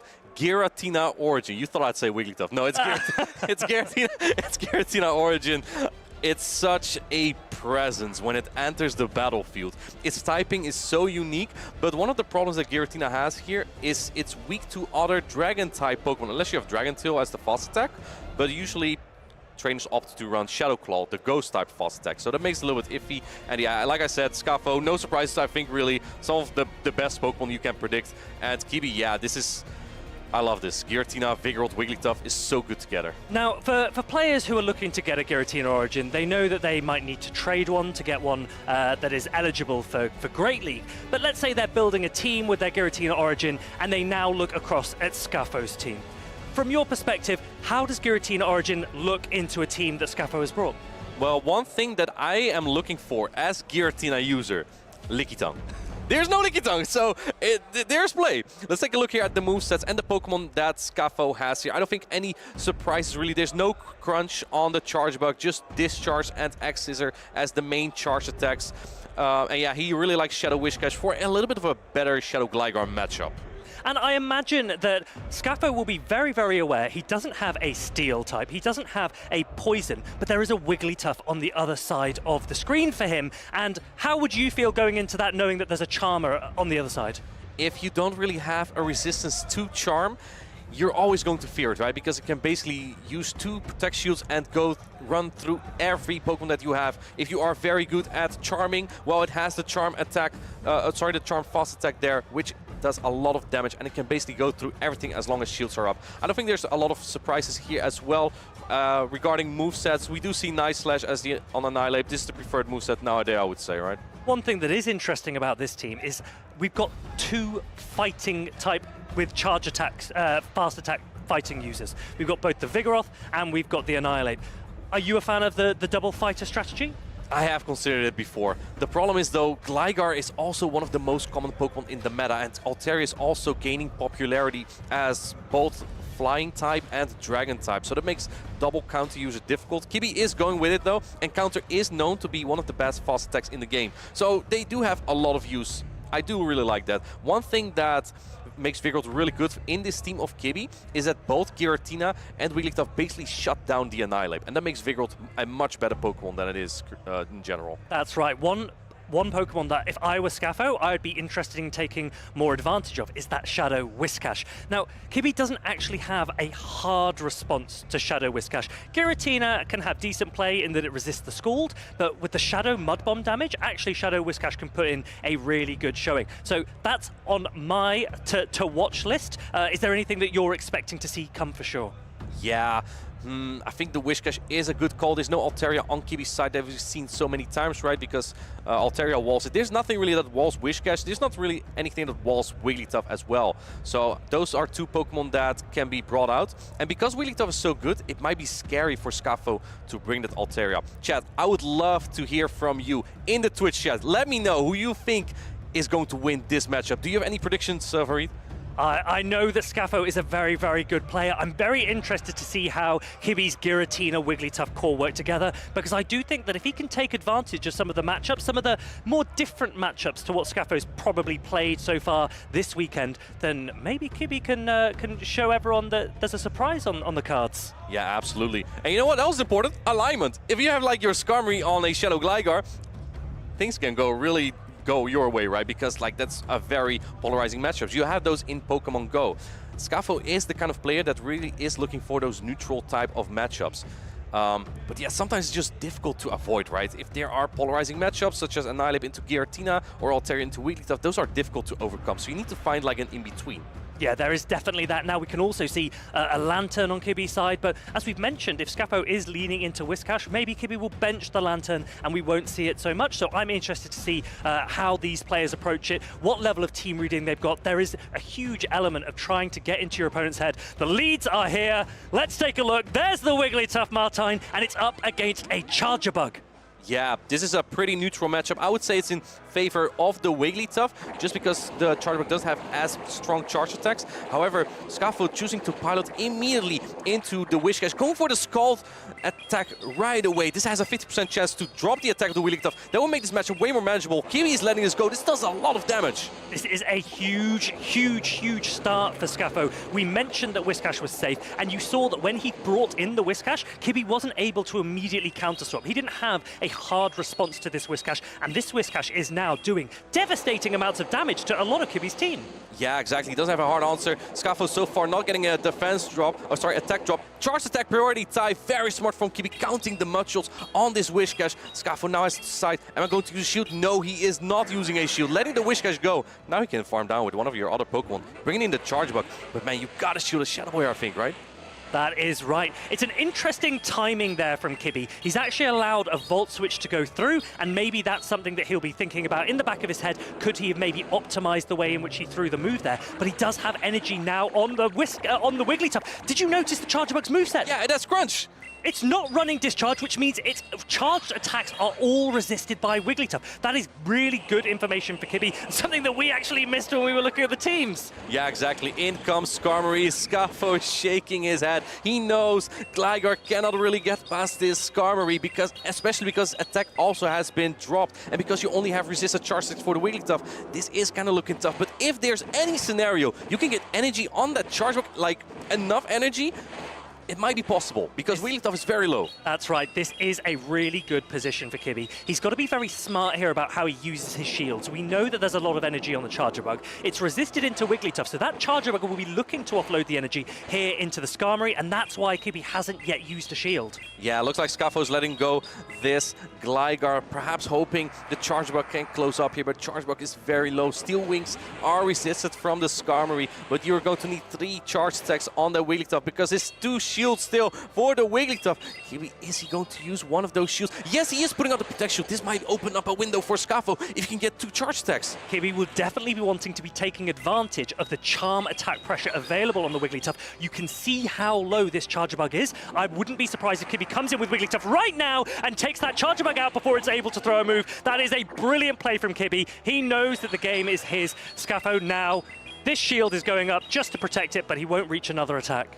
Yeah, Kibby is taking game number 1. Wigglytuff putting up a show there. If you don't have a Wigglytuff answer, it can just run wild. And especially when your Charger Bug can only throw resisted charge attacks, that was rough. I think that was a really nice display of how you can use Wigglytuff without guaranteeing alignment. It wasn't up against a fighter, it wasn't up against the Altaria. It actually played very, very neutrally, and that's a different way to use Wigglytuff than some people assume it has to be used.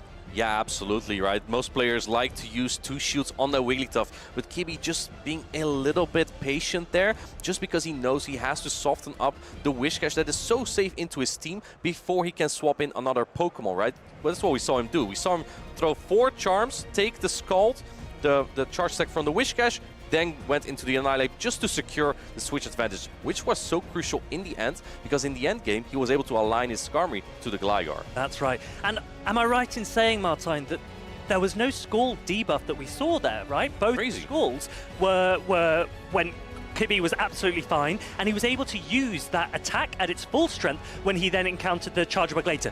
Do you think it would have made a significant difference if we had seen an attack drop? I'm not too sure. I think Shadow Ball would have done less.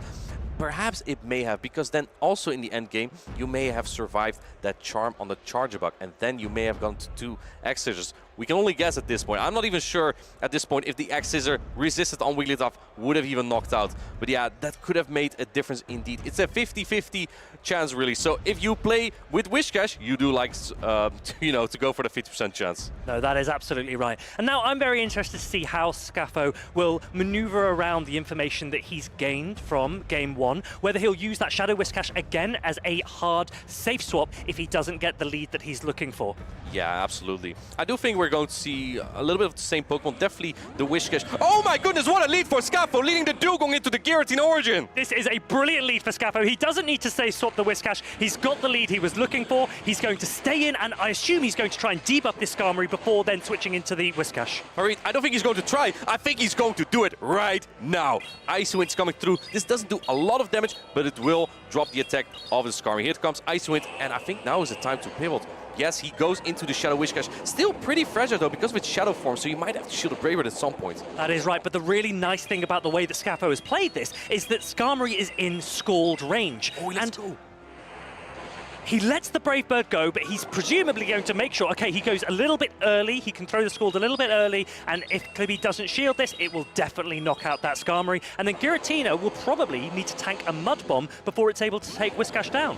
Yeah, I'm curious if you can take it down before it gets to Mud Bomb. I think you can actually. Mud Bomb does about 40% to this Giratina. It will put it into the yellow from this range, but this energy is so good. It will, a Shadow Ball will even do a lot of damage onto that Dugong. So this is a very nice farm. No, barely doesn't get to the next Mud Bomb. But Dugong is in a good position here because if the Giratina does switch out, Dugong will just debuff the Wigglytuff. And Gligar charges so quickly to its charged attacks that Scaffo is probably in a dominant position here. Yeah, going for the Shadow Ball. This would do a lot of damage. If Scaffo knows it's the Wigglytuff, he might want to retain some HP on this Dugong. No, he lets it go. Can we get a boom? Boom! That is a heavy amount of damage. Scaffo doesn't want to stay in. He goes straight into the Gligar. And Kibby's played this interestingly here because he has reserved both shields for this Wigglytuff. And we know that that is probably how many Charm users like to play it out. Martijn, you're a Wigglytuff player. How does this matchup work? You tap as the Wigglytuff. You try to charm down this Gligar. I think the Gligar might be able to get to 3 charge attacks, but then I think the Wigglytuff might be so low that the Dugong can even eventually farm this down. Let's see how this goes. I must also let you know that this Wigglytuff has also his Icy Wind, so you are able to debuff the Dugong as well. But it looks like he's going for the Icy Wind on this Gligar. It's interesting to throw the Icy Wind here.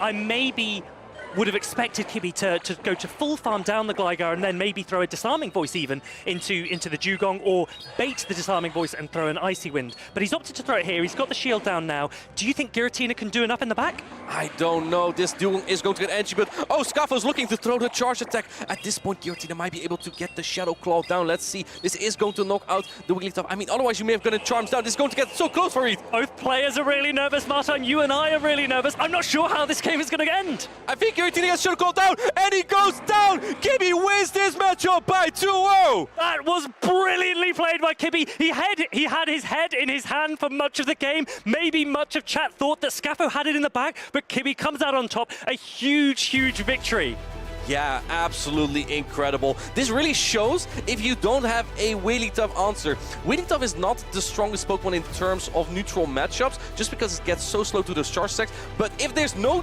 fairy type resistance on the opposing team, you give it 2 shields. That is the rule. This is the rule. You give it 2 shields and you charm down. And that Wigglytuff looked so strong in the back. We weren't sure because we know Gligar reaches its attacks so very quickly. But when the Wigglytuff threw the Icy Wind into the Gligar, I personally was unsure whether that was the optimal play. But Kibby has shown that he knows exactly what he's doing. He's taken that series in brilliant, brilliant fashion. And maybe Giratina Wigglytuff is one to look out for. I'm a big fan of that core. I know I lost some fans with the Wigglytuff, but just a showcase of why it is so good. If Altaria becomes more popular, it's Wigglytuff time. No, that's right. And as I say, I really liked watching Wigglytuff not requiring alignment. It wasn't trying to RPS the matchup, as many players have said in the past. But what it did do was dissuade Scaffo from using that Altaria that otherwise would have been really, really strong into Giratina. It allowed Giratina to run free in that game too. Absolutely. Now, you mentioned RPS. Can you explain to our viewers, to perhaps those who don't know, because I believe it's a little bit of a community slang. What is RPS exactly? Yes, that's right. So rock, paper, scissors is what RPS stands for. And it tends to be a theme that we use, a term that we use in Pokemon Go, where let's say you win lead, and your opponent safe swaps something in, and you immediately are able to counter swap with a Pokemon that has a dominant matchup into their safe swap. And if that repeats again in the backline, again a dominant matchup with your third into your opponent's third, there is argument to say that that was a rock, paper, scissors outcome. And Martijn, famously, whenever he loses a game, you'll hear him mutter under his breath, RPS, RPS, RPS. True. So just look out for that one, but that wasn't what we had here. We had a lot of neutral play. We had a really, really intelligently played. The core of Giratina and Wigglytuff were very, very powerful there. I'm really interested to see if any other players are going to succeed with Giratina or Wigglytuff, or both. I did have Giratina on my caster prediction. I didn't expect Scaffo to lose to one, but it has definitely been a really good showcase of Giratina, especially because Wigglytuff, its bodyguard basically, is just covering it so well from many of its weaknesses. It really made Giratina a safer option, even when he had such a terrible lead. You can call it rock, paper, scissors. He still overcame that matchup, even though he had a pretty tough lead and a swap in. That is absolutely right. That Dugong did look really good. It looked like it had a ton of play. As we said right at the beginning, Lantern was difficult for Kibby to bring, and that allowed Dugong to have more play than it otherwise would. But Kibby also didn't bring either of his fighters, either of his counter users in Vigoroth and Annihilate. So actually, I might have expected Dugong to run more free than it did, but the way that it played out, Kibby played fantastically. What does this now mean for Scaffo? He's a brilliant player. He's down into the losers round. It's about mentality at this point, isn't that right? Yeah, absolutely. It's going to be tough for Scaffo. Perhaps we can take a look at our caster fantasy draft, by the way, because I believe I had him on there. But yeah, it's going to be rough because he has to make a run through the losers bracket. Now, let's see our caster fantasy picks. I see, indeed, I had Scaffo there. I also had Nighttime Clash and Birds of Prey. I believe both players right now are in the lower bracket. Now, let's take a look at your picks, Farid. How are they doing? Yeah, this is difficult. So for anyone who's joining and who hasn't heard how we ran this fantasy draft, the way that we did is we sat down and we chose an order to select players that we had a gut feeling might do really, really well in this tournament. And I can't remember who picked first. Was it Tho went first? Yeah, Tho went first. Okay, so Tho got first pick. He looked at the entire roster of players available that would be here in Stockholm, Sweden, and he opted for PauLasha. We've actually seen PauLasha recently lose to Sanjudigo. So yep. A lot of our players that we've got on here have actually lost a few games already, and that just shows the caliber of players that we have this weekend. But the picks snaked around, so Tho picked first, then Leo, then myself, then Martijn, and now because Martijn picks fourth, he's allowed to pick again, so it snakes around. He picked Nighttime Clasher, and then we went all the way around, and the way that we'd like to have it work in the end is that the caster whose players perform the best this weekend will be the winner of the fantasy draft. But as we say, Colin, I understand that he might have already lost in the winners, so he's down into the losers round. The same for PvP David and the same for Pataman. So I believe they play each other even. That's right, PvP David is up against Pataman, or they might have played by now, but I'm nervous because my fantasy picks maybe aren't getting as far as I wanted them to in the winner side, but I'm still keeping my fingers crossed that the loser side has some play for them. Yeah, and we also saw Stonecollection play against Galaxkobolten. 2 picks from Leo. Stonecollection lost that battle. Galaxkobolten, one of the local players, and then another more local player, a Scandinavian player, Arcus Aurelius, who won the Dortmund Regional Championship. Also, I believe he's out of the tournament even. So that means he has no championship points this weekend. It's very rough for him. And then for Tactical, we had PauLasha, indeed, as you just said, also lost to Sanjudigo. Danny, WWW, also lost, and Snailman also in the lower bracket. So that, like you said, it shows the caliber. It also shows that the players you think that might do well, they might still be overthrown by underdogs. It's exciting, isn't it? It is. If you're sat at home and you're looking at all of these players week in, week out performing at tournaments and thinking, I don't know if this is for me, you know, these players always seem to be doing really well. Well, don't worry, there is an opportunity. We have players that aren't in these top 20, that aren't on the fantasy draft. Players like Kibby, who can perform brilliantly, brilliantly well. And I can't wait to see what other players of that caliber can emerge. Here we've got Mattbear. He's a player who I know personally is very, very good. He maybe hasn't had the runs at regionals that he would have liked, but perhaps this is his opportunity. Yeah, and I personally know Dinosky is very good, so this is going to be a good matchup, I think. I really like that Polyrat pick. It's such a good core breaker against Wishcash and Skarmory. However, Mattbear is pretty prepared for fighting types in general, right? He has the Cresselia, he has the Skarmory. However, this pick doesn't do super well against Polyrat because of the resisted Steel Wings. He has Shadow Sableye. Polyrat is one of the fighters that does okay there, but it's not a great matchup. And then he also has the Vigil, the Lantern, and the Altaria that are okay-ish. Because you have Icy Wind as a charge stack on Polyrat, which is double super effective on Altaria, you have an okay matchup there as well. I think that the Lantern is also scary to bring though from Mattbear, because we have Charjabug and Guzzlord and Cresselia, 3 Pokemon that cover the Lantern quite well here. That is right. Now, Dinosky is a player who has loved to have brought Guzzlord in lots and lots of events. He knows how to play it really well. I'm actually a local with Dean, and I've played him in local cups and challenges, and the Guzzlord I'm always seeing. I've actually played against this exact team from Dean. He knows it very well, so he's had a lot of practice. It wasn't a last-minute build for him. And I'm wondering here, he must see this Shadow Sableye on the other side and know that his Guzzlord has a very strong matchup into it. And he'll be wondering, perhaps, how can I protect Guzzlord from the Pokemon that it doesn't want to see? Right. How would you approach this? Yeah, I mean, my Guzzlord would love to chomp on that Shadow Sableye that we see here, really, because he has such a dominant matchup here. It is Cresselia with the charge attack Moonblast, which would take out Guzzlord in 1 charge attack. So you could argue Guzzlord is not that great in Cresselia. Do you want to hear something interesting about the way that Dean plays it? Tell me, he baits. He usually likes to land a Brutal Swing, and then he will commit to a farm down, and he will shield the Cresselia's first 2 Moonblasts. And so if Mattbear wants to play this really, really intelligently, he could go for the bait. He could grass not bait the Guzzlord on the basis that Dean will almost certainly shield, and that might give him the opportunity to reach a 3rd attack.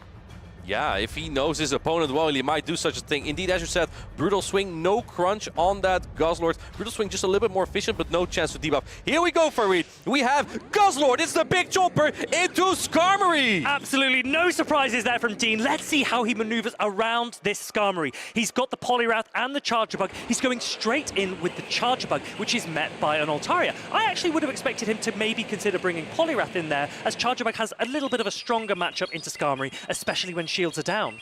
Yeah, Charjabug doesn't have a great matchup here as well. Discharge is not the most efficient charge attack that Charjabug has, but you can't throw axes here, which is more efficient, but it's resisted by the flying type. Going for the sky attack here. This won't knock out just yet.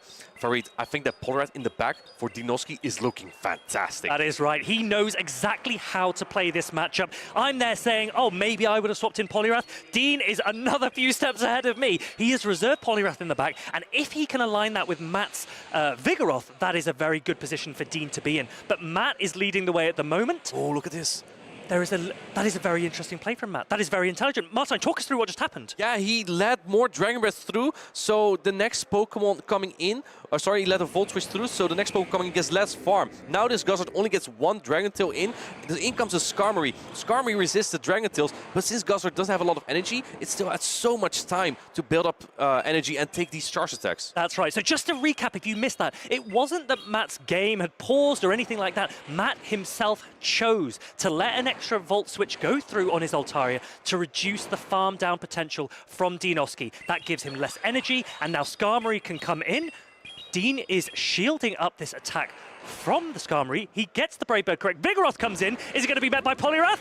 Oh, yes, there it is. He is punching on this Vigoroth. And the energy on Poliwrath can be so good here. You have Icy Wind, but in comes a Body Slam first. This is good damage, but it won't be enough. This is not a Shadow Poliwrath, so it's not as fragile. If you throw Icy Wind here, it will debuff that Vigoroth instantly, and then he will do even less damage as Mattbear. So interestingly, Dean didn't shield the first Body Slam, but he is throwing an Icy Wind.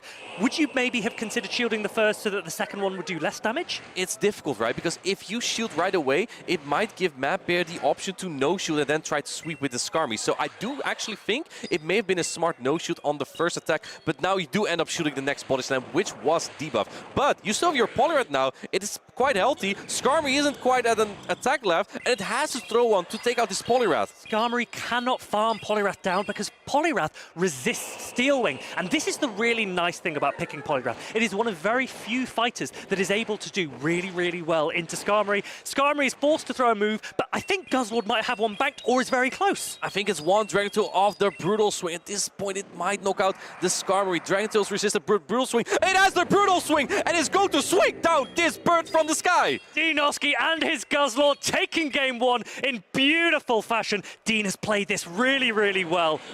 That was impressive. Yeah, chomp, chomp, and down goes Skarmory. Guzzlord just eating up, not a Sableye, but I don't know if that chomps very well, a steel bird, but it definitely worked there. Guzzlord put in so much work. I really like that Guzzlord Poliwrath core. Both are quite weak to fairy types, but Guzzlord actually can fight back against the one Pokemon, not a fairy type, but it has fairy type coverage. Actually, Altaria does as well, but you don't get to the Moonblast quite as fast. That's right. Now, let's think about this. Why Guzzlord? Why Brutal Swing over Crunch? Crunch gives you the option for a debuff chance. It's a very high debuff chance on Crunch, and previously when I've run Guzzlord, I've lent in towards that on the basis that I really like the debuff. But why Brutal Swing? Well, take some notes for it, because I'm going to tell you.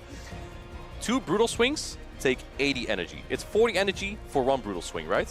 1 Dragon Tail, 9 energy each. So 9 times 9 is 81. Means you need 9 Dragon Tails for 2 Brutal Swing. This is where it gets a lot of mathematics into it. But Crunch is a little bit more expensive. You need 90 energy for 2 attacks. Means you would need another Dragon Tail. So if you have Brutal Swing, you get to your second charge stack just a little bit faster. And the pacing could be so important, and especially if you don't want to rely on the chance of debuffing. Because if it doesn't debuff, well, you would love a debuff, but sometimes you don't get it, which is annoying. That is absolutely right. Now, if you didn't have your calculators to hand, Martin, am I right in saying that essentially Brutal Swing is quicker to the second attack?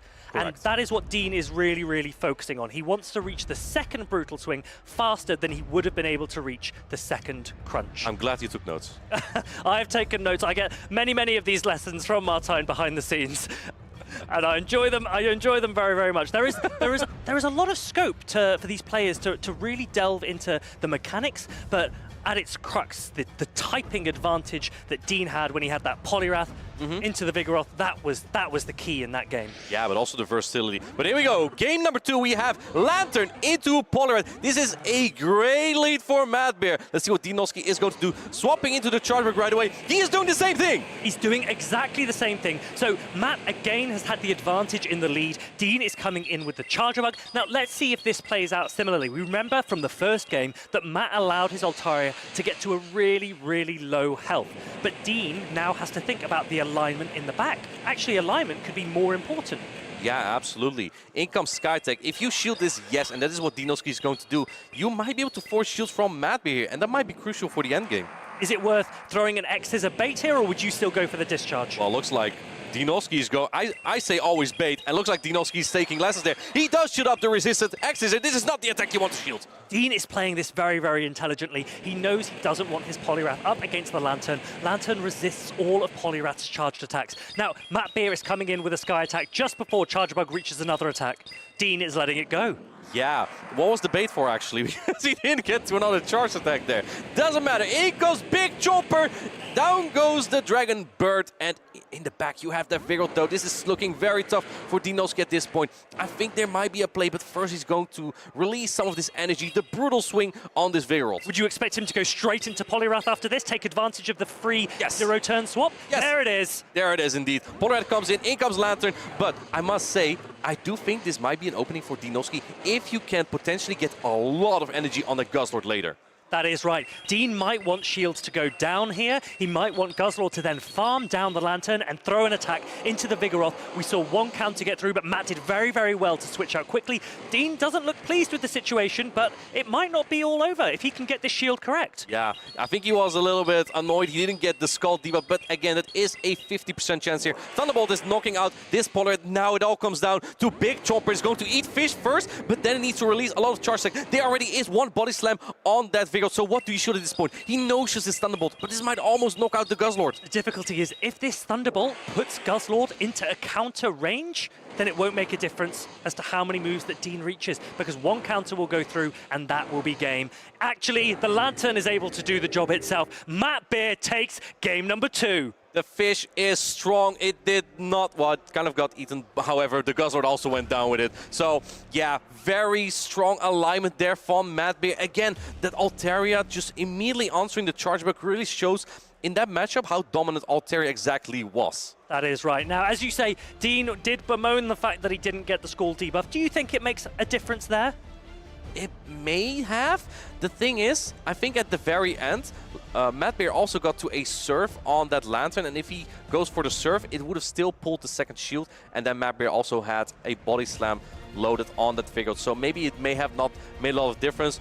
I think at some point you just want the debuff to debuff. Yeah, that is absolutely right. Alignment was more important for Dean in that game 2. He'll be thinking for game 3, how can I get the Pokemon up against the Mattbear's Pokemon that I want to see? But Martin, we've now seen, is it 3 Skulls, and none of them have debuffed in the matches that we've casted so far today? It's true. Maybe Scald isn't the play. Maybe you go for something like Dugong, where you can guarantee the debuff with an Icy Wind attack. What's your perspective on Scald at the moment? Yeah, Scald's a little bit of a tricky attack to use, simply because if you rely on it, it might really come out nasty here. We see the accolades here of Dinosky. He's been top cutting in many of these tournaments, and Poliwrath has been key for him. I don't know if Scald or Icy Wind would have changed a lot into Lantern versus into Lantern. However, Icy Wind would have had a 100% chance, so that would have debuff. But then again, Scald does so much more damage. So look, I think these two players are about to get ready for this decisive game number 3. Quick prediction, Martijn. These British players, which one's coming out on top? I have no idea, but we do see Skarmory into Vigor. Both players have been playing so well for me. That's so difficult. Vigor is so safe for Mattbear, but I think this is exactly where Dinosky might want it. He didn't bring the Guzzlord this time, but he did bring another Pokemon. So Lantern is in the back for Mattbear. Mattbear wanted that Lantern up against Skarmory. Dean is very, very fortunate, and if he knew, he would be very, very pleased that Lantern is not aligned here. Dean has answers for Lantern in the back. It's going to be interesting to see where that alignment shifts. Yeah, exactly. Oh, catching the Sky attack. Oh, what a catch! That is very, very interesting, because Dean did have the opportunity to avoid the catch if he could have, but Lantern comes in, takes all of that damage, is now met by the Cresselia. Yeah, Cresselia is a very good matchup here. 2 Grass Knot will be enough to knock out this Lantern, but it will still do some damage there. Going for the Thunderbolt now, which will do about 30% or so. Cresselia can hang on quite well because it's very, very bulky.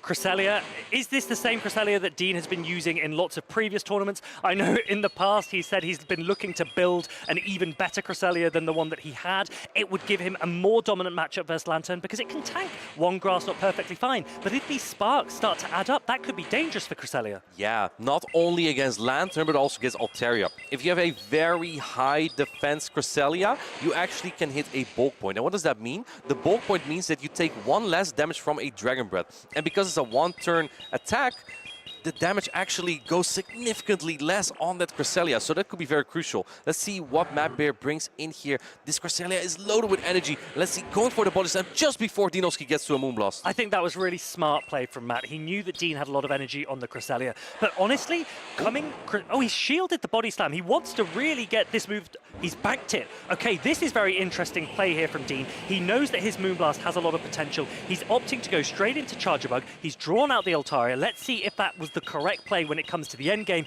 Will that Moonblast land on something better? Well, here's the thing. I think Mattbear knows now where to use his shields, because you don't want to shield a Discharge versus a Moonblast. But if you don't shield anything on this Altaria, your health kind of evaporates. No shielding this Skytech makes sense on Dinosky's side, because this doesn't knock out yet. He can still get to that discharge that he wants to launch here. There is a lot of movement going around. The alignments are switching up really, really quickly. It's actually hard to keep up with exactly who's on top in this game. It looks like it could be really close. Yeah, well, here's the thing. Your Altaria barely hasn't gotten any HP left, but there's still the Skarmory. Skarmory resists these Dragons. It even has a charge attack. Now it comes all down to the Vigoroth. But there's also not a lot of fast attack pressure on the Vigoroth. This is going to get so close. Mattbear has 2 shields. Is he going to use them? Is he going to commit to a farm down of everything that is left in front of him?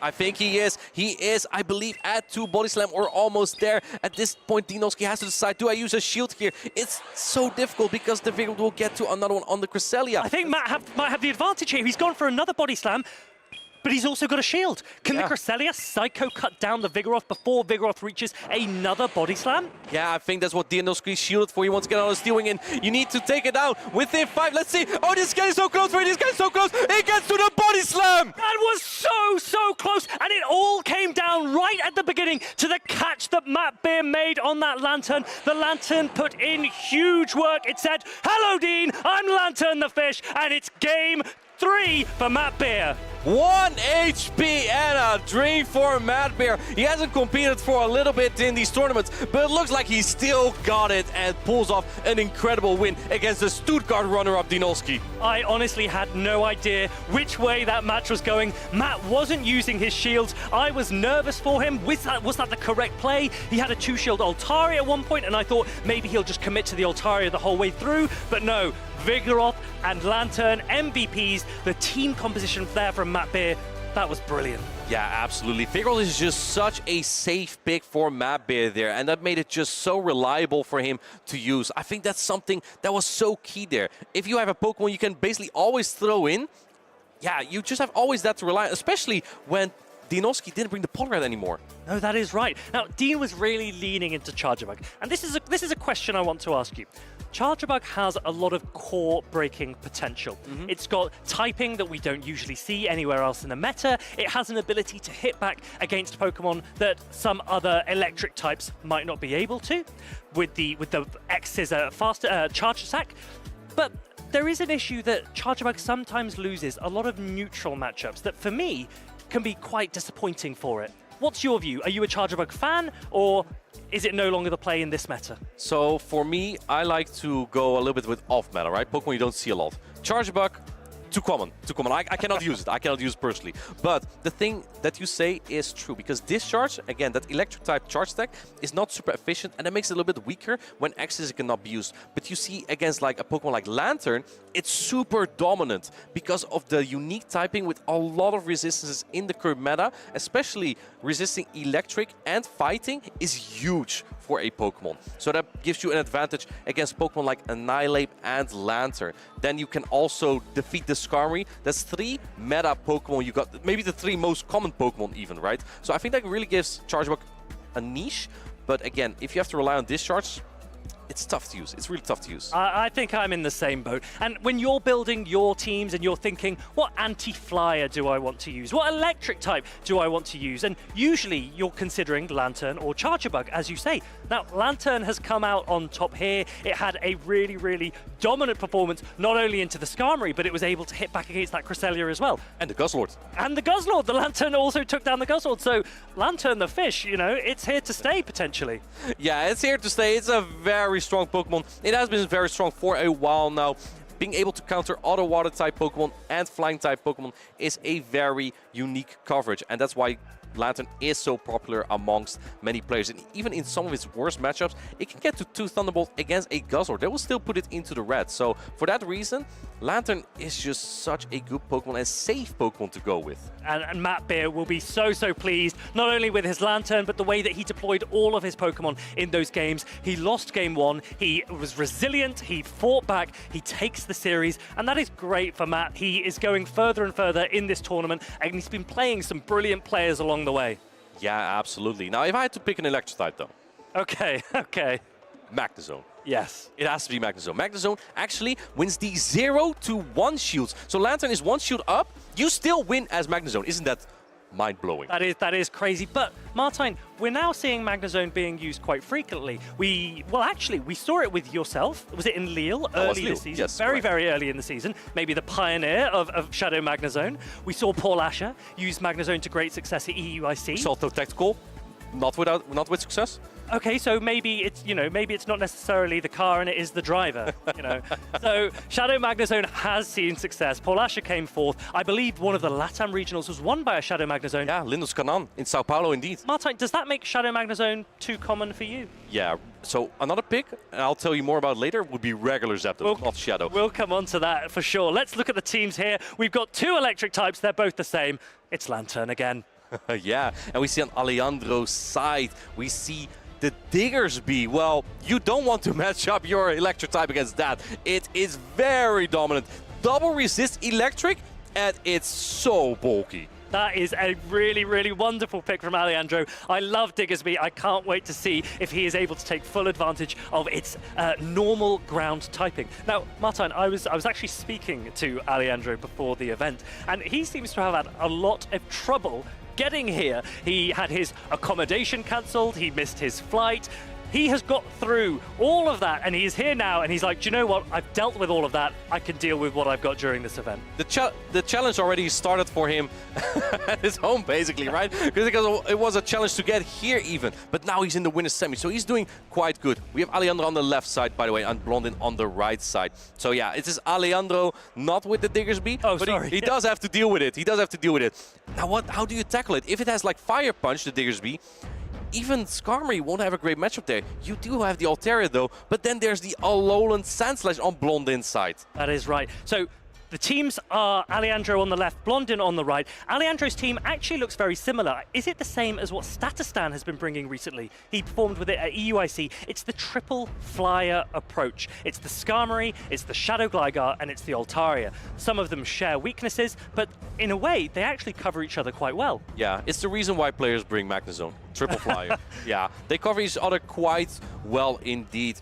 Skarmory really is good against the Gligar. Gligar is one of the most popular flyers right now. Altaria is gaining popularity. Skarmory is quite good into that as well. And it doesn't do as terrible as Gligar and Altaria into the Alolan Sandslash because you have the neutral fast attack Steel Wing. So in that regard, all these 3 flying Pokemon really cover each other well, yeah. And the more I look at it, although I want Diggersby to do very well, it might have a difficult time against a lot of these Pokemon. As we said, there are 3 flying types. There's a Shadow Whiscash, there's a Vigoroth. Diggersby's only real beneficial matchup is up against that Lantern. So do you think Alandro will lean into that? Will he try and take advantage of the Lantern on the basis that it's protected by the 5 other Pokemon? Yeah, it might be. Let's see. Let's take a look at his team here real quick. It's a pretty standard meta team here with the Shadow Whiscash. Indeed, players really like to lean into the Shadow Whiscash just for more damage and a better neutral matchup in general. You have to rely less on Scald, so you have to rely less on that 50% chance all over the place. And then it just pairs so well with that Skarmory, right? The Whiscash and Skarmory at this point a notorious core. But another core that has been super popular, perhaps even more popular, Gligar and Lantern. Alandro basically brought both of those cores. I think one thing that's really nice here, now we keep talking about cores, and what we mean by this are 2 Pokemon on a team that pair very well together. We saw a lot of that on Alandro's side, and I'm interested to see whether or not we can spy any good cores here. Yeah, I'm curious too. Alolan Sandslash Altaria is pretty good. I think the Diggersby is supposed to pair with the Trevenant, though they share a common weakness in Ice. It's not the most common typing currently, but Yeah, look at that moveset too. Scorching Sense, Hyper Beam. So you're not walled by Gligar or Altaria. We might see some Diggersby action here from Blondon. Oh, I pray we see some Diggersby action. I want to see a Hyper Beam land. I want to hear the boom if it does. I actually ran Hyper Beam Diggersby all the way at the beginning of the season in Barcelona, but that was back when team sheets were closed. So my opponents didn't know I had Hyper Beam, and it was a lot funnier then too. To see the surprise on their face, indeed. Well, you can still do that in the Go Battle League, of course, where players don't know your moveset just immediately yet. Yeah, I'm curious how we are going to use that Diggersby. If it's not walled by anything, are you going to use it here? It might even be able to win against Whiscash if you don't get a debuff. And on the other hand, he also has Scorching Sense himself on the Diggersby, so he can also drop the opponent's attack. That is right. And one Pokemon that I think Blondon might look to take advantage of is that Trevenant. It's a Pokemon that used to be top meta, especially last year. It was really very dominant. There have been move adjustments since, and Trevenant has fallen out of favor. But actually looking into this matchup, if it can avoid the Gligar, it looks like it could have a lot of play. It has play into basically everything, although Vigoroth is not as good of a matchup anymore since Vigoroth has access to the Rock-type charge attack, Rock Slide. It used to run Bulldoze, which is a Ground-type charge attack, and Trevenant resists that as well. So now that has Rock Slide, Trevenant is just a little bit worse here. Let's go into game number 1. We have Alandro into Blondon. We have the Annihilate from Blondon into the Vigoroth. Oh, this is the worst lead for Alandro. This could not get better for Blondon. This is exactly where you want to see the Vigoroth. Oh no! The Lantern comes in. It's immediately met with the Trevenant. Blondon is grinning to himself. Alandro needs to stay composed. He's got a shiny Lantern. We've seen the fish perform well, but this really isn't the matchup it wants to be in. This is the worst matchup for him, I think, on this team. Lantern does not have a lot of play here. The damage will add up on the Trevenant simply because it's quite fragile, but the Seed Bomb is super effective. It won't knock out Lantern the fish just yet, but I believe you have 2 here. And look what's in the back as well. Alandro has his Gligar in the back, but there is an Alolan Sandslash for Blondon. If this plays out how we expect it to, Martijn, this could be the RPS we were talking about. Oh, absolutely not. He's going to... Gligar has a great matchup there. Well, I think it's Shadow Claw, though. So if there's any way you can, like, bait and then land the Ground-type Charge Attack on the Alolan Sandslash, perhaps there is... It's also shiny, by the way. It's pretty cool. I think there's a full shiny team from Alandro. This is really very nice from Alandro. No wonder he's been doing so well so far. But this is uncomfortable now for Vigoroth. The counters are double resisted by Blondon's Trevenant, which means Blondon will get quite a few attacks off against the Vigoroth before it goes down. Yeah, you get the counter down here, but I'm not sure if Trevenant... I don't think Trevenant gets to another one. But where's your energy gonna go? Because the Annihilate resists everything that Vigoroth has, even double resists both counter and the Body Slam. You have Rock Slide, but it's single resistant and doesn't do a lot. Alandro is looking for the switch right away. Going into the Gligar is met by the Alolan Sandslash. It has Power Snow! This is the worst! This could not get more uncomfortable for Alandro, but Blondon is chuckling to himself. He knew he had a fierce opponent here today, but he has called the team perfectly. Alandro's going to let it go. He knows the writing is on the wall, and Blondon is going to take game number 1. Alolan Sandslash takes down the Vigoroth. And man, that's a tough way to start this matchup for Alandro. How are you going to adapt to this when your opponent has entirely called your line of 3? For anyone asking in chat, this is RPS. But it's interesting from Alandro there. I wonder if he led the Vigoroth with the thinking that if I have an uncomfortable matchup, for example, Trevenant, I will let Vigoroth go and I will do as much damage as I can on Trevenant so that Lantern is free in the back. Perhaps it would be what we call a soft ABA team. I don't know if it was a soft ABA team. I must say that on Blondon's side, it definitely wasn't, because he let the Annihilate with the Trevenant in the back. If Alandro let the Gligar there, it probably was straight up over there for Blondon, because the only answer you have then is the Alolan Sandslash, and that is not a safe switch. It's straight up not a safe switch if there's a fighter on the opposing team. Yeah, that was a heavy ABA team from Blondon. As Martijn says, that means he had a Pokemon in the lead and a Pokemon in the back that had really negative matchups into a Pokemon on Alandro's side. Now, Alandro needs to take note of that. He needs to think about the fact that his opponent isn't necessarily running a safe team. And if anything, this is the meta. This World of Wonders meta has been branded the meta of ABA. If Alandro Alandro can get it right, then Alandro can get full advantage. But maybe Blondon is double bluffing. Maybe he plays ABA for game 1 and then goes to a safer team in game 2. It's going to be really interesting, the mind games at stake here. Yeah, absolutely, especially for Alandro. If your opponent, you know, wants to take that kind of risk, what do you run at that point, right? If your opponent is just trying to predict what you are going to run, you need to do something unpredictable. Are you going to do it at ABA yourself? It's going to be pretty rough for Alandro to come back from this, but it is possible. He has reached top 4 in Turin before. We know he is a really good player. It's going to be very interesting to see the ways in which Alandro will try and bait out the Pokemon that he doesn't want to see, and Blondon will be looking to do the same. It's uncomfortable. Both the Alolan Sandslash and that Trevenant can cause a lot of problems in different ways for Alandro. Let's see the leads here. We've got... Oh no! No! Not again! Oh, Alandro is chuckling. There's nothing he can do about how unfortunate that lead is. He is very, very fortunate that his Vigoroth Safe Swap has not been met by an Annihilate. Yeah, that's actually very lucky for him. Go for the body slam, and immediately called by Blondon.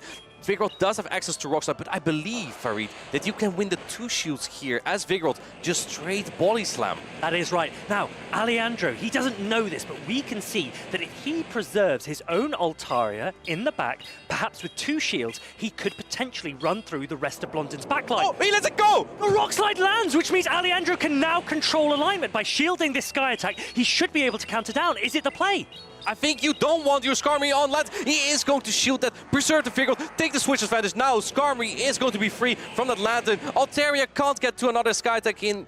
Let's see what comes in. In comes a Trevenant, but it has to throw a Charge Attack in here. So this is massive, and this is an example of a non-RPS game. Alandro brought in Vigoroth. It wasn't met by an Annihilate, but by an Altaria. There was a lot of play into both, and Alandro was able to flip switch. He now has different alignment to what we saw at the beginning, and he's throwing these Rock Slides into the Trevenant.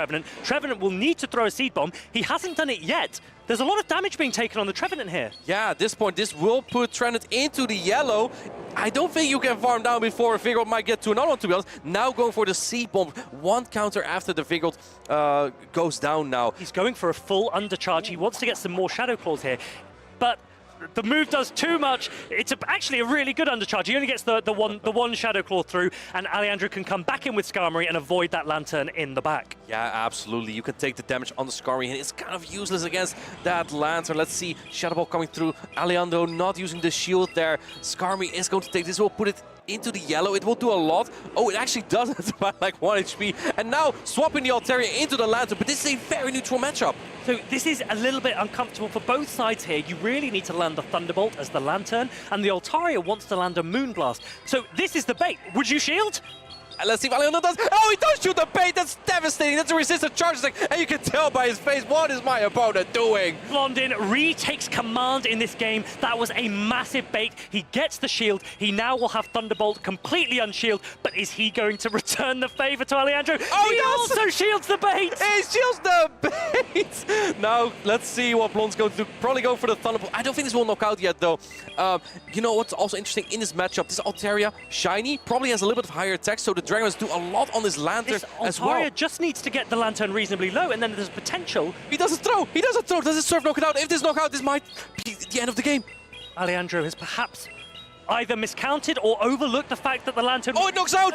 And that means that Skarmory, it's not going to be able to fully farm this down. Yeah, you have to throw another charge attack here, but I think Lantern might be able to get to a Sky. Oh, is it? It's going to get to a Surf. Sorry, that's Surf. And oh, man, if you throw the Sky attack here, you would be fine. This Surf won't knock out yet, but you have to throw the charge attack here, and I think Trevenant can... Oh, Trevenant comes in right now and gets the Shadow Claw down. That is a 2-0 win for Blondon. Heartbreak for Alandro, but fireworks for Blondon. He takes 2-0 in this series. That is a massive win, and those were some really, really intelligently team-read games. Yeah, I thought when we saw those leads, Blondon had such a great lead with that Lantern into the Skarmory that Blondon was going to take it easily. But Alandro with a smart team composition there being able to flip the switch advantage and then still making it so close. It really came down. I think he may have miscounted a fast attack on that Lantern, and in that case, Blondon just went for the surf and then was able to knock out that Altaria. I think there must have been so many thoughts going through Alandro's mind. He was thinking, do I need to farm this down? Do I need to let this go so that I can farm down? He might have been worried, actually. He might have thought to himself, well, if Altaria takes down Lantern, then is my opponent's Trevenant going to farm down Altaria and land another Shadow Ball into Skarmory? And whilst those thoughts were going in his mind, Blondon reached the serve. Blondon doesn't mind. Blondon was in a great position after that Lantern into Skarmory lead. 2-0. What a match. Yeah, absolutely. It might be sometimes difficult to remember the health range that the previous Pokemon had, and that may have thrown Alandro off a little bit. There's a lot of pressure on those players, no matter how good they are. You are there on stage, and you need to defeat another difficult opponent. Alandro has practiced a lot, though. He knows the game very well. So, no excuses. He has to do it now in the lower bracket. That is right. Just because you've gone down to the lower bracket doesn't mean that it's over for you. This is a double elimination format. That means you need to lose twice before you get knocked out. And we have seen so many players in the past have incredible, incredible runs in the losers bracket. Now, one player who we mentioned earlier is down in the losers bracket is Colin 6. He's a previous champion. He is really high up on the championship points leaderboard, and he will be looking to do exactly as I say, in that go through the losers bracket and still try and get into top cut. So let's hear a little bit more from Colin. We have his player spotlight just for you.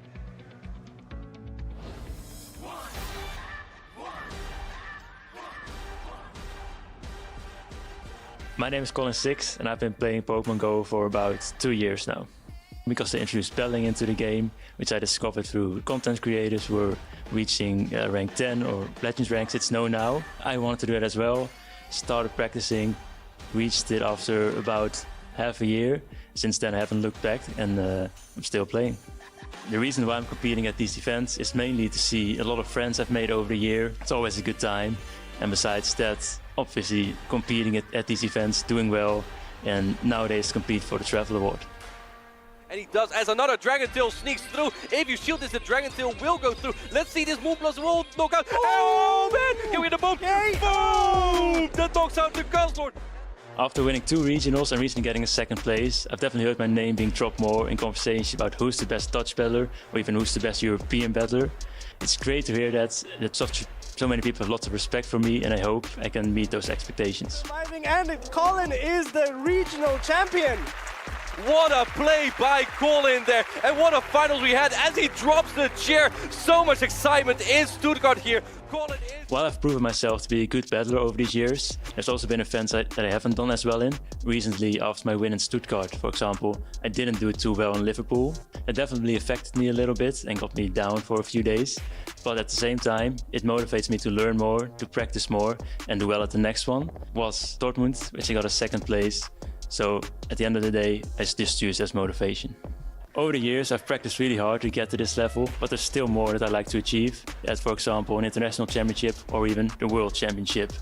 At the end of the day, what will keep me playing this game is the friends I've made along the way, and hopefully meet even more.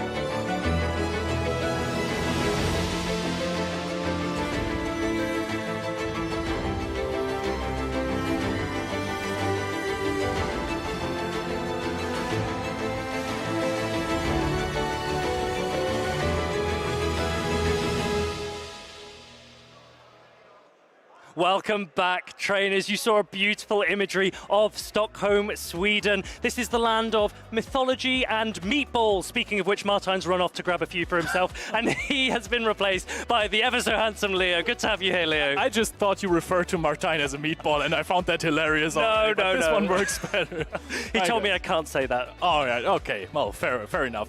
So, this tournament has been going in my favor, I want to say. You guys have seen earlier that we have had a cool caster fantasy draft, and my picks are eliminating his picks. They are doing very well. Leo is very, very smart, shrewd with his picks. We've seen some of them on stream already, but they are performing very well. And you might come out on top in the fantasy draft because of that. Yeah, I am absolutely hoping so. But we have some trainers that are not on that graph. Next up, oh, actually, we have the draft right here. We have on my side Stonecollection, who lost to Galaxkobolten, who is right next to him. Your picks are knocking each other out. Yep, right after they knocked yours out. What was that?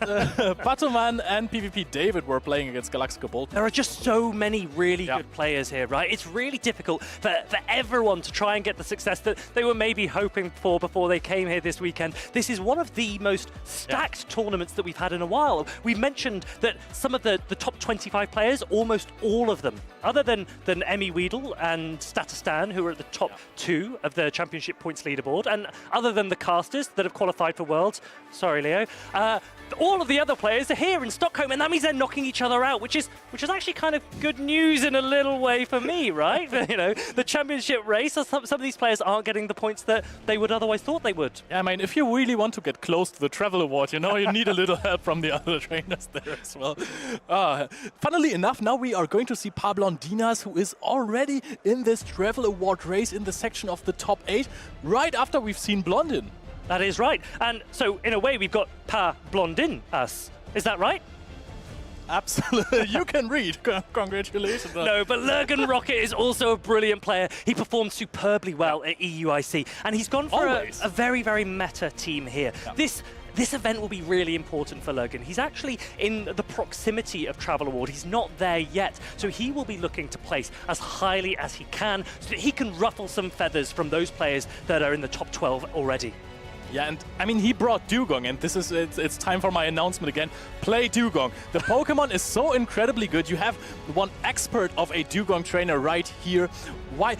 Can you elaborate a little bit? Why is Dugong one of the best Pokemon in the game? I think it really depends on the meta that you're in. We are seeing so many Shadow Gligar being used, and Shadow Gligar can do very well into lots of Pokemon, but Dugong and Skarmory. And so Dugong, if Lurgan can get it aligned here onto Shadow Gligar or onto Altaria, that is exactly what Lurgan will be looking for. Exactly, and we're going to see a Lickitung lead from Lurgan Rocket into the Charger Bug, and that is something that is usually rather positive for the Lickitung. However, there are instances in which Charger Bug can win it. That is very interesting, also because we've just talked about Dugong, and Blondon might not have brought Shadow Gligar or Altaria on the basis that he was worried about that Dugong. Lurgan has maybe read that as well, and he's not even brought Dugong. Yeah, Lurgan, mind reading as always. Two of the greatest trainers that we have in Europe right here facing each other. Both have had crazy runs. I think both were very, very close to the top 4 in Liverpool.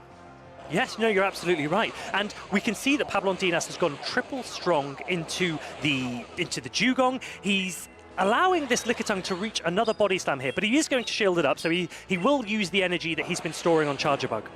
Yep, and he is going to farm up, not anymore, because he's throwing the X-Scissor immediately just after he hit 2 X-Scissors that he can throw back to back. This is not going to knock out. Are you able to farm down here? Nope, we're throwing again. Now, I think that is exactly what I think. Lurgan is going to no-shield this. He could now come in with Gligar, and Blondon doesn't have a hard response to Gligar. So if Gligar can get a ton of energy, he knows, Blondon knows he doesn't want to allow Shadow Gligar to get that energy. He'll reach the surf before the dig is reached, and I think that was very smartly played from Pablo.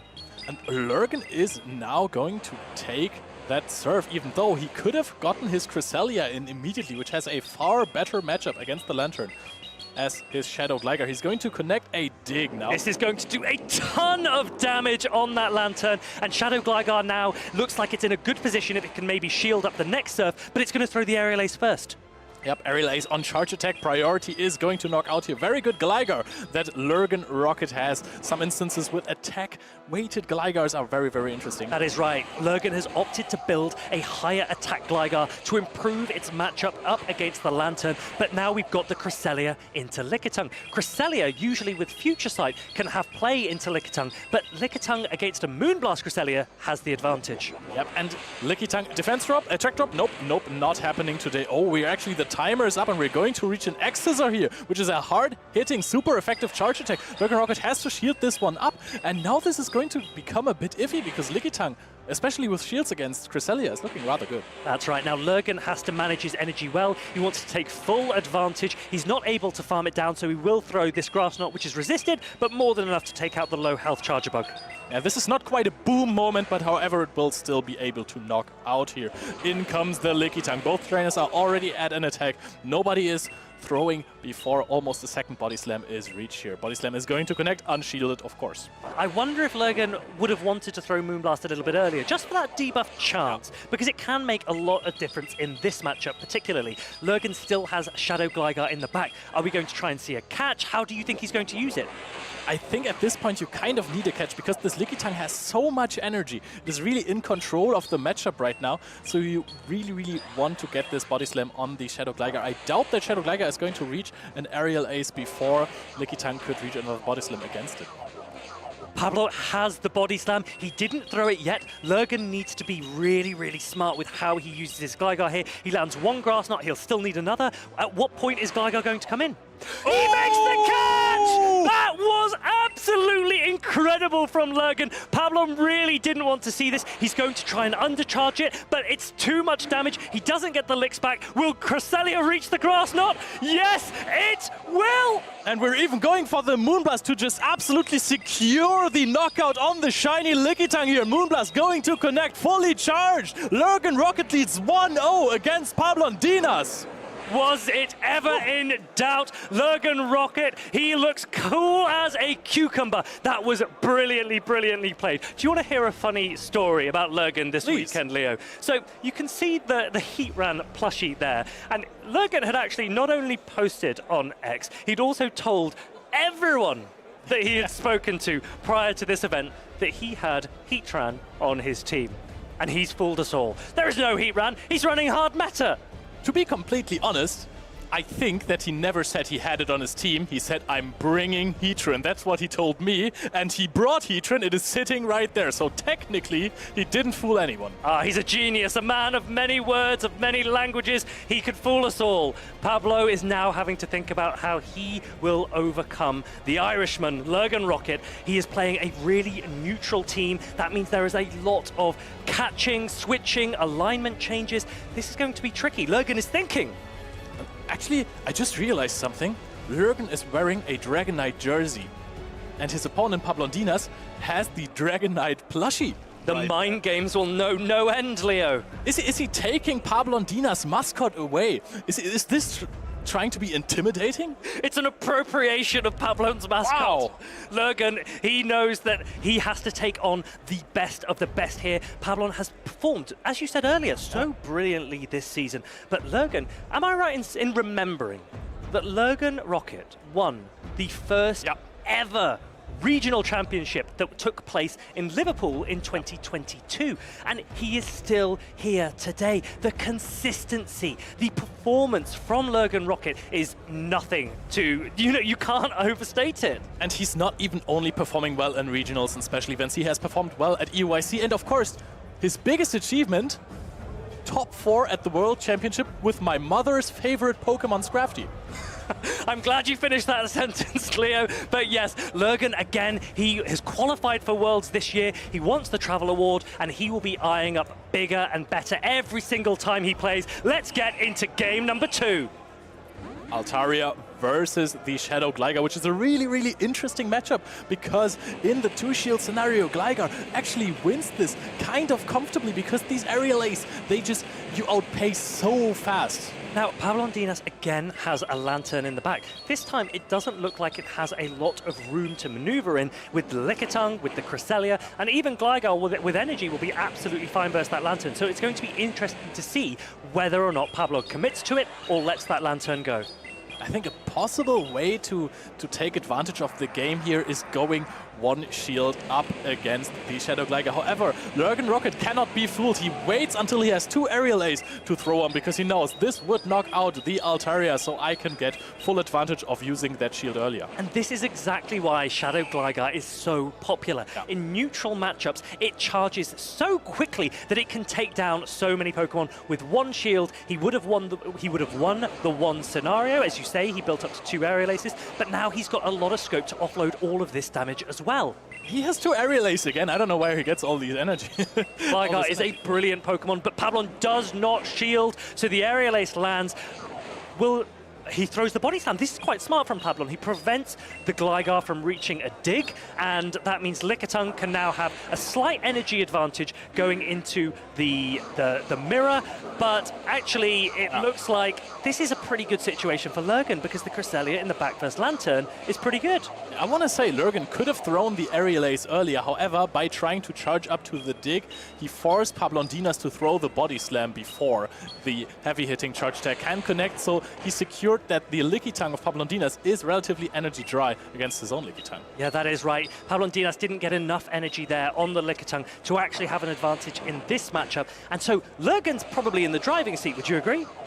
Yep, however, there is still... No, is there still a shield advantage on Pablondina's side? We can't see it right now. We're charging up the charge attack. However, he is at 2 shields to 1. Yes, so there is a possibility that Lantern can actually pull this off. However, Lurgan with the perfect energy management again is almost at another body slam before he knocks out the Lickitung of Pablondinas. And this is going to make it so difficult for the Lantern to pull off the 2v1. Now we're going into the Lantern immediately, followed up by the Cresselia. Is this the oh so famous writing on the wall? Yeah, that is right. I think I said energy advantage earlier. I definitely meant shield advantage, but I don't know if that's going to be enough. If this is a high-rank Cresselia, a bulky Cresselia, it takes less damage from the sparks of Lantern, and it can perform even a shield down. And Lurgan Rocket, he is infamous for his Cresselia, so I have no doubt that this will be one of the best Cresselia in the event. I mean, this Cresselia, it brought him to top 4 at Worlds as well, right? It was on the team next to a Diggersby as well, but now we're going to see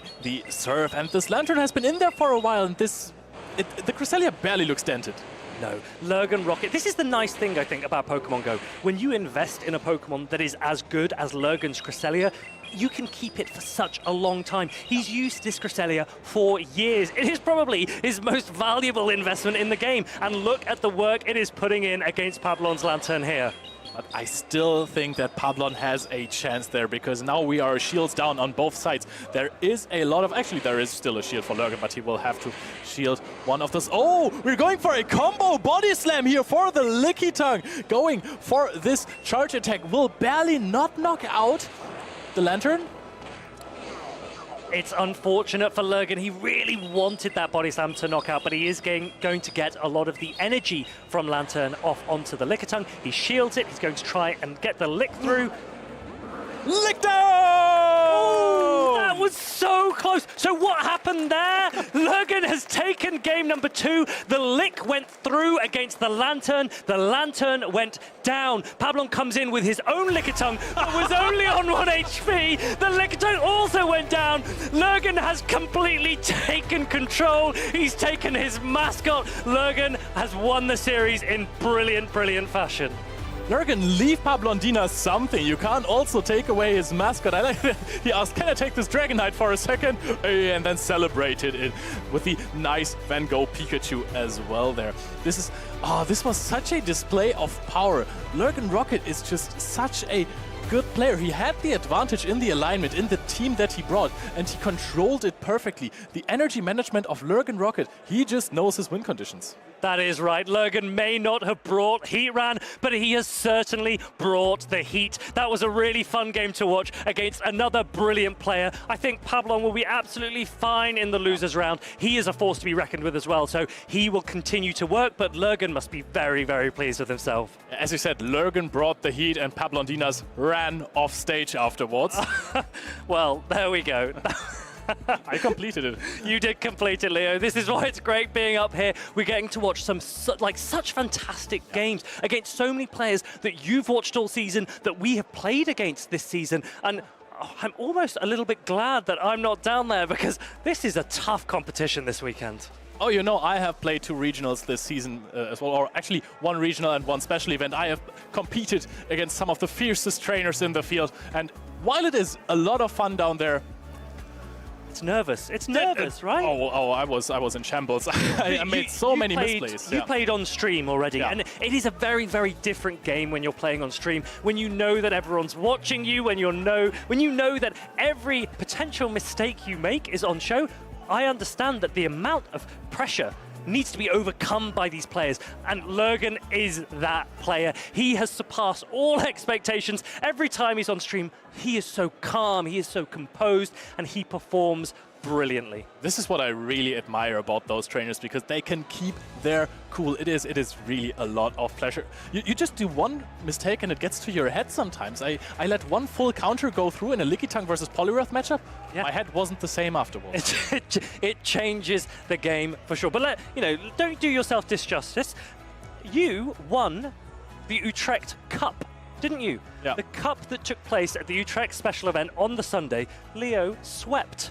My Annihilate knocked out so many Vigoroth that day. It was a lot of fun. It was less pressure, so I was able to perform better, because I know I already didn't do that well in the main event, so might as well try to play without that much pressure in the side event. So if you're playing those tournaments and you don't do well at the main event, there is always still a chance to compete in other tournaments, fun side events, or you can even earn championship points by going to cups or challenges. And those are always such a great experience, because we have so many great trainers like Lurgan Rocket, like Pabondinas, and they can't all go to day 2. So also the cups are gonna be stacked. Yeah, you're absolutely right. These regionals, they're a great weekend. You meet so many friends, as you say. There are so many prizes on offer, whether that's the cash prizes from regionals such as Stockholm, whether that's the championship points that you can take away and potentially contribute to your travel award. But then you have also booster packs, you have the side events, you have so much to do. So if you have the opportunity to come to regionals, to special events,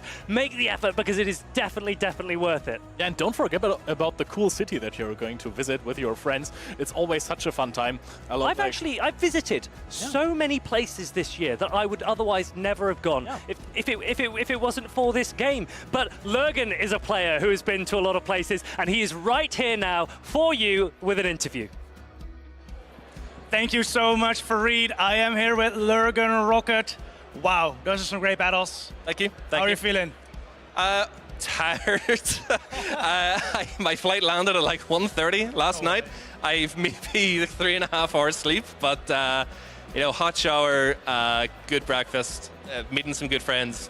It's giving me the energy. Good. That catch. Yeah. Game 1. Yeah, you like that? I liked it. Yeah. How do you do it? Just sheer dumb luck. It's so like, if you really respect someone as like a really good player, what they're going to expect is that you might sort of pause a turn between moves, but whenever it's a Lickitung, when it's a one-turn move, you can't do that pause. It just doesn't work. It doesn't really exist. You're kind of beating your opponent into thinking that you're going to catch because they can see that you pause. That's really all it was just me trying to goad him. Like, he knows that my win condition is to try to make the catch. I'm trying to goad him into thinking I'm going to go for the catch. And so sometimes people panic a little bit in that situation. I know I do all the time. And in that instance, it just worked out. The mind games are real. I mean, Pabondinas, of course, a trainer. We've seen at so many of these tournaments. Do you think, seeing him on stream so many times, or maybe even playing him before? Have you played him before, actually? Never played him, ever. If we ever played in Go Battle League, I'm unaware of it. He is a very intimidating opponent. His recent success, ever since I think Liverpool, is when really his name first came onto the map. Played that Shadow Dragonite to 3rd place. Really strong pick, I thought. Kind of surprised he hasn't brought it back. So yeah, little intimidated by sort of the aura around Pabondinas. But you took him down. Yeah. Very well done. You're on to the winners finals. Mm-hmm. Have you looked into the bracket?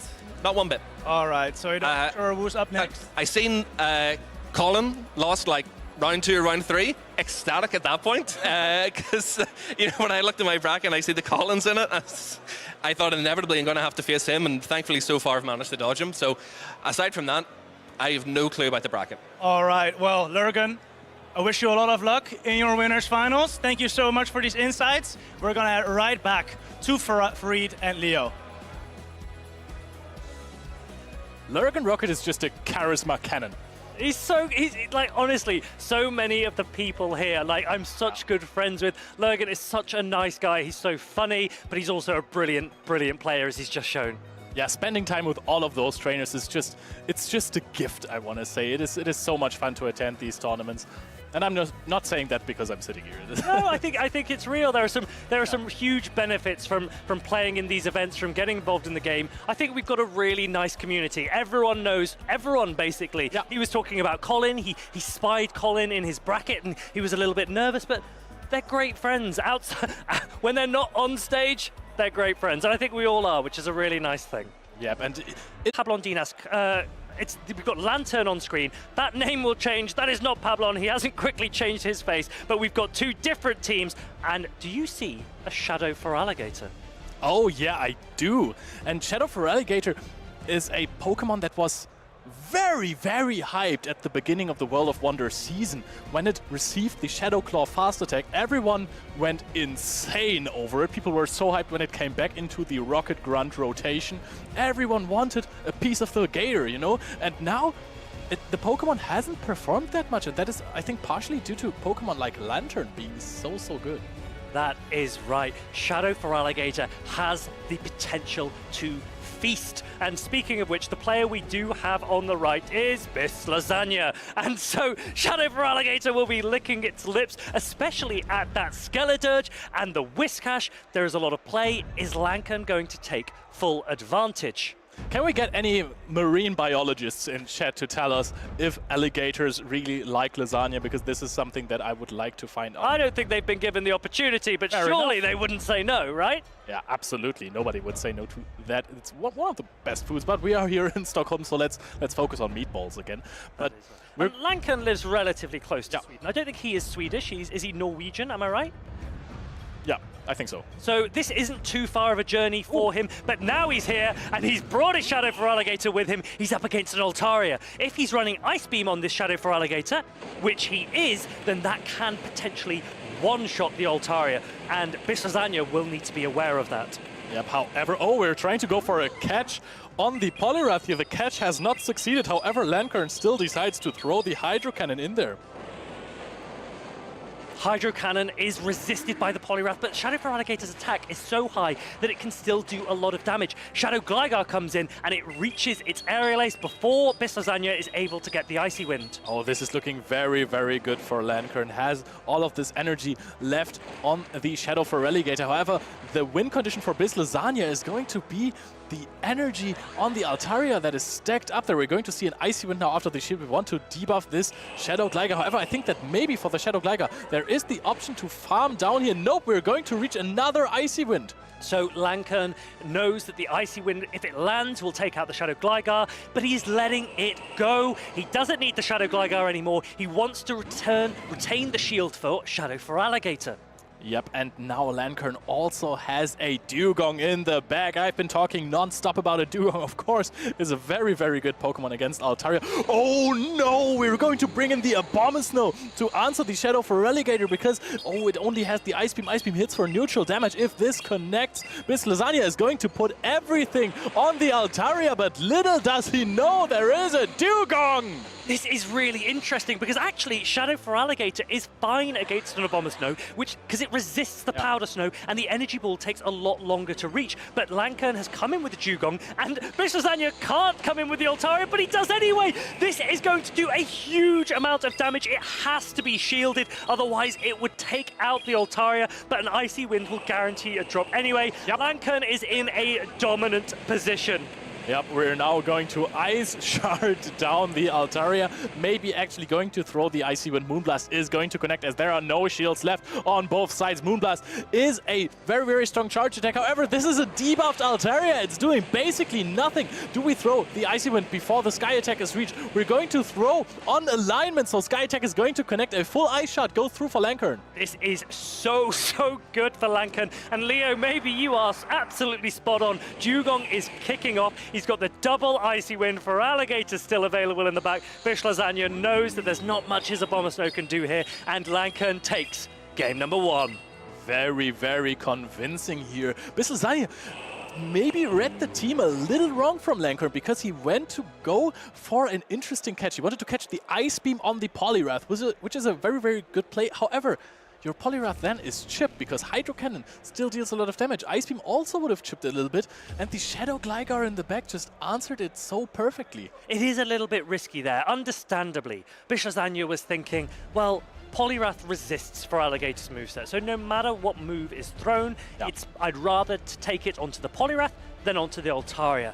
But that was, exactly as you say, exactly what Lankan wanted to see. He needed that Poliwrath out of the way. He had another better answer for Altaria. And so maybe Bishlazanya has to think about that a little bit. For Alligator doesn't have a dominant matchup into Altaria, and Lankan knows that Bishlazanya has Altaria to bring.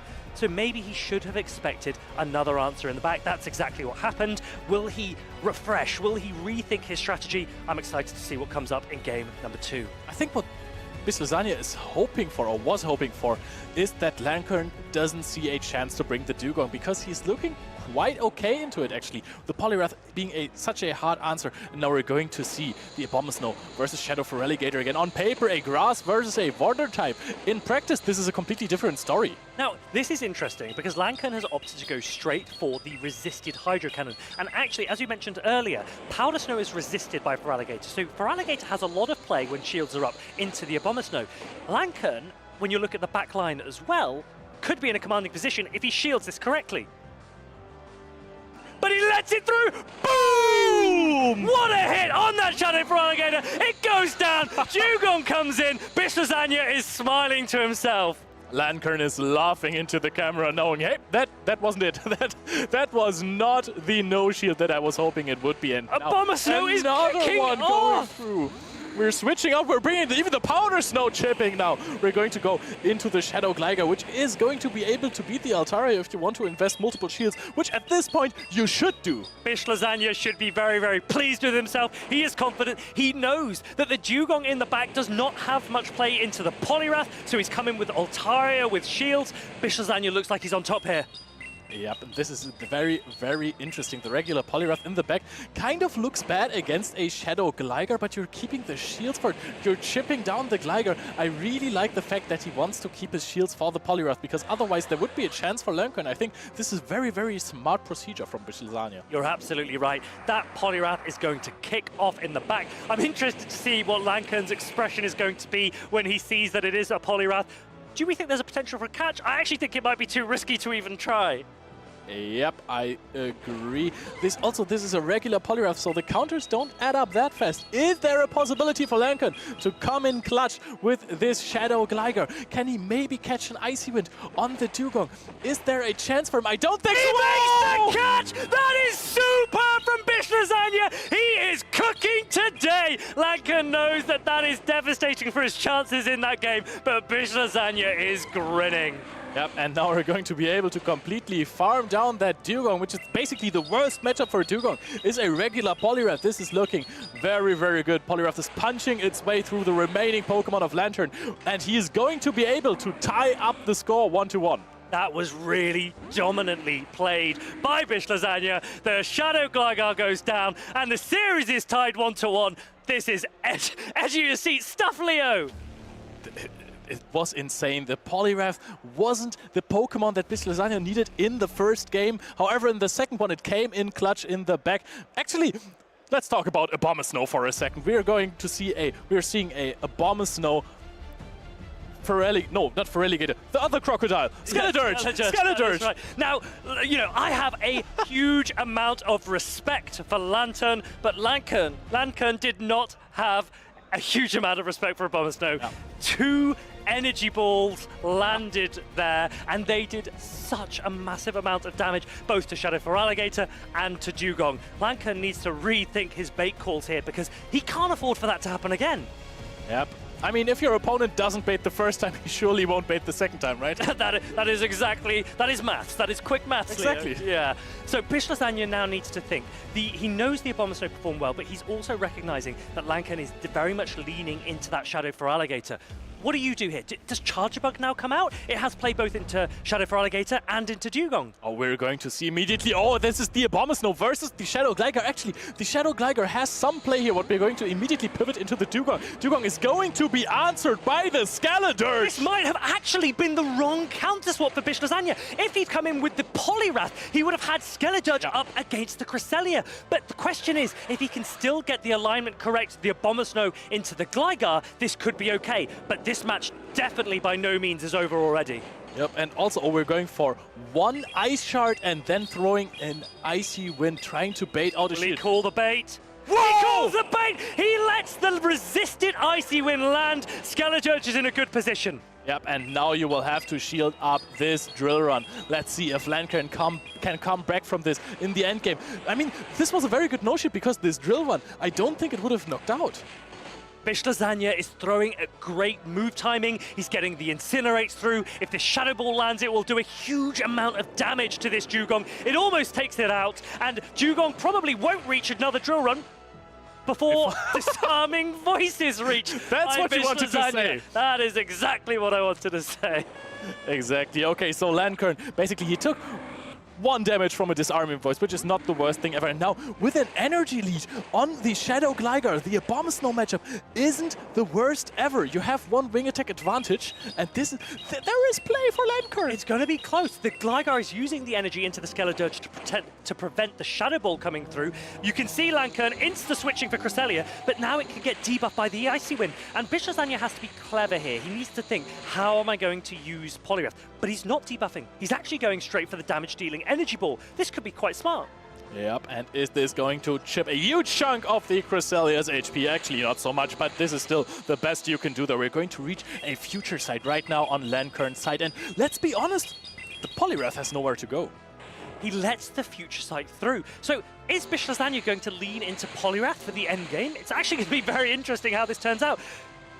This is a resisted Grass Knot. I actually don't know how much damage this does. Will this take down the Abomasnow? Surely not. Let's see for science. It won't take out because it gets shielded. This is going to make for a very, very interesting endgame because you have to use a shield on the Gligar to withstand. Okay, we're going to see another energy ball thrown here, which is going to be shielded. Lanka really relies on the Cresselia to take out this Abomasnow. Doesn't trust his Gligar to do it. It's a C. It's a charge attack priority event, and Abomasnow wins it. Cresselia is going to go down with a ton of energy, but can Gligar farm down? It's not going to get the opportunity to. Bish Lasagna comes straight in with the Poliwrath. This Aerial Ace isn't going to be enough to take out. If Bish Lasagna can land the Icy Wind, he will take this series. He thinks he's got it. He's celebrating to the crowd already. Poliwrath is too bulky. Poliwrath, regular Poliwrath is easily going to take all of those wing attacks as well. Going to connect the Icy Wind. It's regular, not Shadow. It's still going to knock out. We're going to be in the end game with the Poliwrath again. Poliwrath, absolute MVP, question mark, knocks out Lankern. And Bish Lasagna takes it all. He needs to be so pleased with himself. That was such an enjoyable game to watch. We weren't sure after the Skeledirge came into the Dugong, but he called the attacks correctly. He shielded the correct ones. That made a massive amount of difference. The difference from that game to the game where Lankern incorrectly called the energy ball, shields matter. Bish Lasagna played on point, and he goes through to the next round. A really, really important shield call in the early game, basically with Dugong versus the Skeledirge, calling that Icy Wind bait and then calling the Drill Run correctly. That was just very important, even though the debuff still mattered because he couldn't really farm down the Dugong later on in the matchup. It was very, very interesting. There is so much at play mentally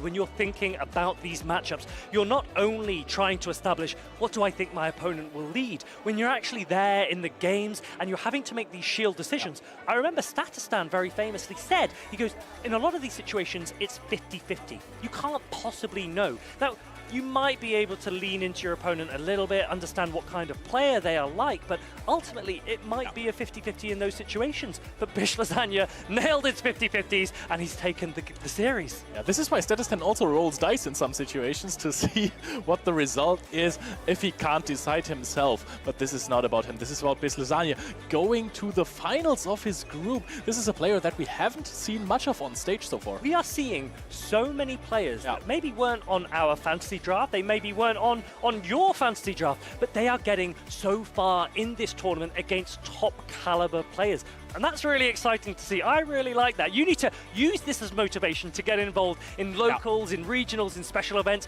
It doesn't matter if you're new to the game. It doesn't matter if you've not been playing as long as these players. If you pair up against Leo, there's a pretty high chance you'll win. That is true. Why did I say this? Anyways, I brought a friend to locals who just started playing the game again. The community is so welcome. People gave him old Pokemon that they have used in PvP. They've been trading him a lot of stuff so he can expand his roster. Has a pretty decent team of 6. For his first tournament, for his first locals, he brought Wigglytuff and Skarmory. So immediately made many friends at the tournament. That is right. And now you'll also be able to look at a lot of these Pokemon and try and say, can I build a lot of these Pokemon as well? So we mentioned that Lurgan built his Cresselia years ago. He's still using it today. There is a lot of potential for investment. Now, I know we are expecting a move update later this month. At the end of this month, before the Bologna special event, there will be a move adjustment. And you might be worried, you might concern yourself and say, well, I don't want to invest in anything just yet because I don't know what's going to be meta. But I do think that there are a few Pokemon that are safe investments. And one of the favorite ones that I've had that I like to talk about is Annihilate. We just had an event where Mankey has been spawning.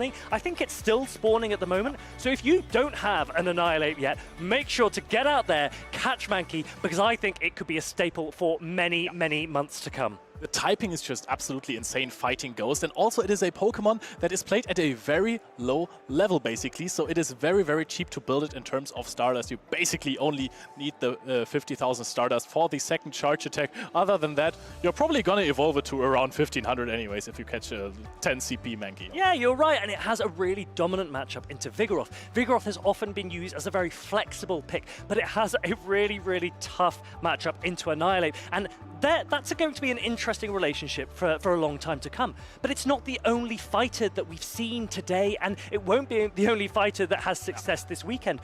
Poliwrath has emerged as a brilliant fighter option. So here we've got Poliwrath. It's a counter user, but it runs Icy Wind and Scald. And the really nice thing about Poliwrath is it's a water type. We've seen it before. It resists Steel Wing against Skarmory. It is a fighter that has a positive matchup against Skarmory because they are pacing at it paces a little bit faster. You're basically controlling the matchup with shields because your counters do add up so much more than the Steel Wings. You can basically decide if you want to win this matchup or not, if you want to basically keep up a shield, because at some point your opponent will have to shield a Scald. No, you're absolutely right. And the really nice thing is look at the variety of damage that the Poliwrath can put out. The ice damage, the water, as well as counter, which is a brilliant fast attack. So even up against Pokemon that resist Icy Wind and Scald, if they are also weak to counter, Poliwrath can have a lot of play. Can you think of an example of a Pokemon that resists Poliwrath's charged attacks, but is weak to its fast attacks? I'm going to put you on the spot there. Oh, I was thinking of something that resists everything, because Tapu Fini and Azumarill are very much, not even walls, but okay, resists, okay, it's Tortuga. What about something in the meta? Something in the meta, weak to Poliwrath. It doesn't even resist Scald. Oh, look, we've seen it very recently. The dominant matchup that Poliwrath has is Dugong. Yeah. Right? And that is Pokemon that we previously said is very safe, but actually it doesn't want to see Poliwrath at all. Now, Dugong also runs Icy Wind. It can also guarantee the debuff, and similar to Poliwrath, it has coverage that can make it a really nice pick in the meta with access to ground. Think about this. If you're at home and you're thinking ice and ground, try and think of Pokemon that resist both of those types. There are not many available. Ice and ground together. Moltres. No, it's also... It doesn't resist the ice. It doesn't resist the ice. Give me a minute. Yeah, I'll let you have a think about that. If you can think of any at home, why don't you put it in the Twitch chat? Because there are only a few Pokemon that do have really good play into ice ground attacks, and because there are so few, you need Pokemon like Poliwrath to do the job. But we don't have a Poliwrath here. We do have a Dugong from Galaxkobolten, who we've seen perform well. Galaxkobolten won a regional this season, but he's up against a player that I know you're a fan of. Yeah, Odin is playing a lot of local tournaments that I've also attended. I've actually met him in Sandhausen. I drove for 4 hours just because I felt like it on a Wednesday with Zephy Mastic. That was a fun tournament, really cool guy. But now he's playing against my caster fantasy draft pick, number 2 actually. And I'm torn, you know. It's torn. Like I actually have played. I've never played against Galaxkobolten, but I have played against Odin. I played him, I believe, in Stuttgart Regional. And I remember we were in the losers round very late on in the event. Semis. And yeah, exactly. And I remember thinking to myself after the games where I scraped through with a 2-1 win, and I remember thinking to myself, I really am glad I don't have to play him again, because those matches were far too close for comfort. And he was there telling me, oh, this is my first event. I was almost gone, Leo. I was almost having to walk out the door. To be honest, in Utrecht, I played versus him in losers round 5, and we were playing the exact same team, the absolute exact same team, and he won game 3 by 1 HP. His Hakamo had 1 HP and it knocked out my Lantern with it. See, this is why it is important to get out there, grind those Pokemon, try and build the best. We've got some of the best on screen for you. It's Azumarill into Lantern! But this is a Spark Lantern, right? It is a Spark Lantern, so Odin comes straight in with that Shadow Sableye. It has a lot of potential, but it paces at the same rate to its move, which means Lantern, because it was on the field already, reaches the surf first. Now Odin will have to use a shield here. You end up outpacing if you go into the third Foul Play rotation, because then you only need 5 Shadow Claws, but now we're going to see it in the matchup against the Dugong. We are threatening a potential Power Gem. Is Galaxkobolten falling for it? Yes! He shields the potential Power Gem. That is one of the really exciting things about using Shadow Sableye. The Power Gem, which typically isn't a particularly efficient move, is much, much better on the Shadow Sableye, which can't run return, but does now have more interesting play into Pokemon like Dugong. And Odin now decides to throw a Foul Play again, is already again at the Power Gem, knowing, hey, I'm very much more likely to get off another Foul Play with a few more Shadow Claws than to get to a Foul Play after I'm using a Power Gem. However, we're going to reach another Power Gem anyways. I think this is really smart from Odin, and what he's been successful in doing is flipping Switch. Yeah.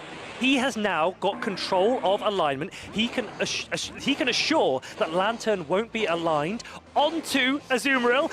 Oh! He doesn't reach the Foul Play, and that would have been massive because Azumarill also doesn't have a brilliant matchup into Cresselia. Galaxkobolten is in the driving seat now because Odin doesn't have shields either. Yep, and you know what? Galaxkobolten has a big advantage in this matchup actually, because he beat Stonecollection in the semifinals and he's running the exact same team as Odin, so he has experience versus this particular team. He knows exactly what he wants to do. Charger Bug, which would otherwise be a core breaker to Cresselia Lantern, now has to be very sensible here, because if Odin leaves Azumarill in the back versus Lantern, that's all but game over. So Odin will look to do damage here. He goes straight into the Azumarill. He'll take the Grass Knots onto his Azumarill, and he will hope that Charger Bug can pull through in the end game. Yep, got a bubble in here as well. Maybe that helps later on in the game. Grass Knot, you would think, deals a lot more damage. However, Cresselia, not the highest amount of attack in the game, and Azumarill is very high on the defensive and HP side. So Azumarill is fine taking 1 or 2 Grass Knot. It's going to be tricky after the third one, to be honest. This could be tight. The Azumarill, he's reaching for a Play Rough. The Play Rough shouldn't be enough to take out the Cresselia. So Galaxkobolten doesn't need to shield this. He can protect the Lantern, which in the end game will probably do the most efficient damage for him. Yep, Lantern and Charger Bug at basically similar amounts of HP. We're going to see a little bit more energy charged up here. Actually, I think this might be 2 Volt Switch before the Cresselia can be knocked out after this matchup. Can Galaxkobolten reach another attack? Nope, he switches in immediately into the Lantern. He has the shield advantage. This is getting dangerously close for the Charger Bug. The Surf is going to land. It's not going to quite be enough to take out the Charger Bug, but 2 X-Scissors probably won't be enough to take out the Lantern either. Yep, I don't think so. We're going to see another Volt Switch thrown. Max energy on Odin's side. He is now going to get a shield here. Actually, this is going to be really close connecting the X-Scissor here. I think the second X-Scissor might take out the Lantern, but even if it does, that Cresselia might be able to fast attack down the Charger Bug. I still think Galaxkobolten has this. Yep, even though that is only Psycho Cuts, this is going to be by really small margins. No, the Spark connects! 1 HP on the Lantern. Galaxkobolten leads 1-0. He's the slayer of these Shadow Sableye teams. Lantern is a bulky, bulky fish, and it has put in a huge shift in that first game. It took out the Shadow Sableye just before Sableye was able to reach the foul play. That was huge. That was massive for the outcome of this game. And it really makes it difficult when you've got a Shadow Sableye and you're working out, you know, I've caught Shadow Sableye, I've caught some with higher attack, some with more bulk. Which one do I build? There are definitely benefits to both. And here, maybe Odin might have wanted one with a little bit more bulk, because losing out on that foul play proved costly in the end. Definitely. Of course, the other upside to having a little bit more attack is sometimes reaching a possible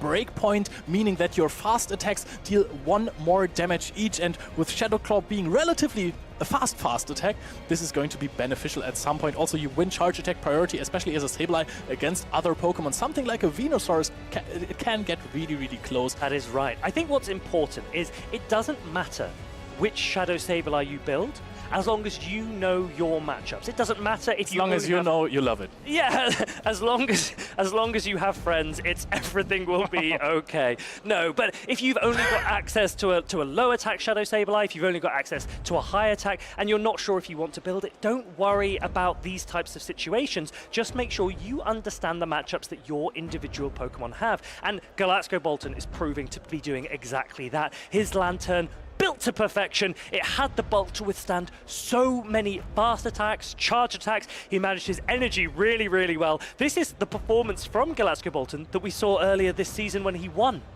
Yeah, who would have thought that Lantern is a really, really good Pokemon into most of the teams? It has very few counters because a Pokemon like Skarmory or like Altaria, they keep the grass types in check, so there is basically only very few answers. You have a potential pseudo-grass type in Cresselia and Lickitung because they have a grass charged attack, but you also have Whiscash, and Shadow Whiscash is a really, really strong answer against Lantern. However, to be honest, I don't know about your matches earlier. We haven't seen too many Whiscash on stream. And that's exactly it, which is interesting because a lot of players they've been very vocal about Whiscash and Shadow Whiscash, and they've said how much power it has. But here, Lantern is looking almost immortal, and it's not on show because Odin has the Azumarill again. He is perhaps preparing. Oh, that is interesting. This is the logical switch-in if you think about it. This is the best matchup for a Cresselia. Oh, are we going to call a possible bait here? Are we going to call the Moonblast? We are no shielding the Grass Knot. That is huge from Odin. That is a massive call from Odin. But what I'm thinking about is that Odin is prepared for a Lantern in the back potentially. He's got that Charger Bug. Galax has a Skeledirge. Yeah. Skeledirge is going to feast on Charger Bug if it ever comes to that situation. We threw on Charge Attack priority. Another Grass Knot is going to not connect because we're shielding it up. It would have basically knocked out the Shadow Sableye, and you have so much energy. You want to capitalize on the HP that it has. You're going to farm up a little bit more, trying to throw one before the next Charge Attack priority. Galaxkobolten can't. Oh, he does shield this. This is now potentially going to be the Shadow Sableye show, Leo, because one more shield from Shadow Sableye, if he chooses to use it, will mean Shadow Sableye could potentially sweep. It will land at least a Power Gem onto the Altaria or a Foul Play onto Skeledirge. Odin is in the driving seat here. Oh, and he does not try to farm down because it would have left the Cresselia at 1 HP. He's going to throw a Foul Play right here. Better safe than sorry. We have a lot of energy, reasonable amount of HP on the Shadow Sableye, and it's going to throw a Power Gem here, and that is still going to be massive damage. Especially because the Azumarill can come back in and do a pretty good job against both the Altaria and the Skeledirge. Yeah, but what do you do then? If the Altaria is immediately switched out into the Skeledirge, you just stay in with the Azumarill, right? He's going to let the Charger Bug go. He's going to try and do damage onto the Skeledirge before it gets too much energy. There is a charge attack tie here, but what he has done is got some Volt Switch through. Is this the right play, Leo? I'm not so sure. Azumarill is going to have to carry. Oh, this was a potential U-Switch, I-Switch situation. I think that Azumarill would have been a lot better here in this matchup versus the Skeledirge. Right there, we're going to throw. Oh, this is a lot of turns that Galaxkobolten gets for free. I think 3 at this point in the game. We're going to see a play rough connect. The only thing you need is an Ice Beam against the Altaria, though. This is the thing. The bubbles are doing so much that it was not optimal timing there from Odin. He probably knows that, but if he can reach an Ice Beam, which I think he will still take this game, because that Azumarill has so much health left. Yeah. Oh, and this is not going to be able to Galaxkobolten nods his head. The Ice Beam is reached. It was maybe questionable play, but there's a reason that he is sat there and we are sat here. Odin takes game number 2. Exactly. We were just very much backseat gaming this year, but Odin proves us wrong. He wins game 2, and he's the first player in the tournament with exactly this team to beat Galaxkobolten once. That is right. Galaxkobolten shakes his head. He knows that it didn't play out the way he wanted. He reached for that grass knot. Yeah. And we talked about baiting earlier in the Lankan match against Lasagna, where it was very important for Lankan to have shielded the move. Here, Galaxkobolten throws, assuming Odin would shield. And when it's called and that grass knot lands, all of that energy is somewhat wasted, because a Moonblast would basically take out a Sableye. But a Grass Knot, you need 2 of them. You need to go all the way back up again to try and get it. So that was a massive, massive decision from Odin. It was very important, and the game was still relatively close afterwards, because this Charger Bug in the back had nothing to do against the Skeledirge, basically, especially because he switched 1 turn too late. He threw on charge attack priority and didn't get the discharge off. This allowed the Skeledirge to have a lot of HP and reach a Shadow Ball against the Azumarill. However, Azumarill with the big farm down afterwards against the Skeledirge, just not letting the Skeledirge reach the Shadow Ball by 1 turn, so it was extremely close there. It was extremely close. It was extremely well played from Odin. Perhaps an unconventional approach to that matchup, because we thought, well, Charger Bug doesn't really have much play here, but actually, I think the way that he used it was very smart, because although Charger Bug has more play into Altaria, because it's a little bit slower with the long duration fast attack in Volt Switch,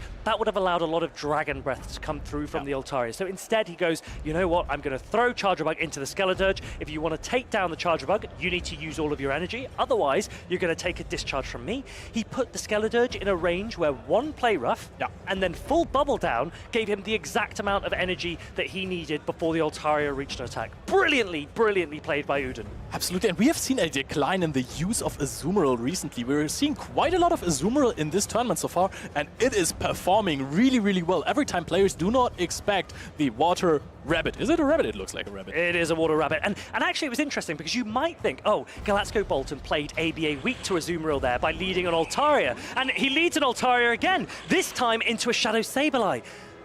This is a pretty good matchup with shields up for Altaria, but Odin is probably going to throw an attack and then maybe switch. Yep, or can he? He can't even really.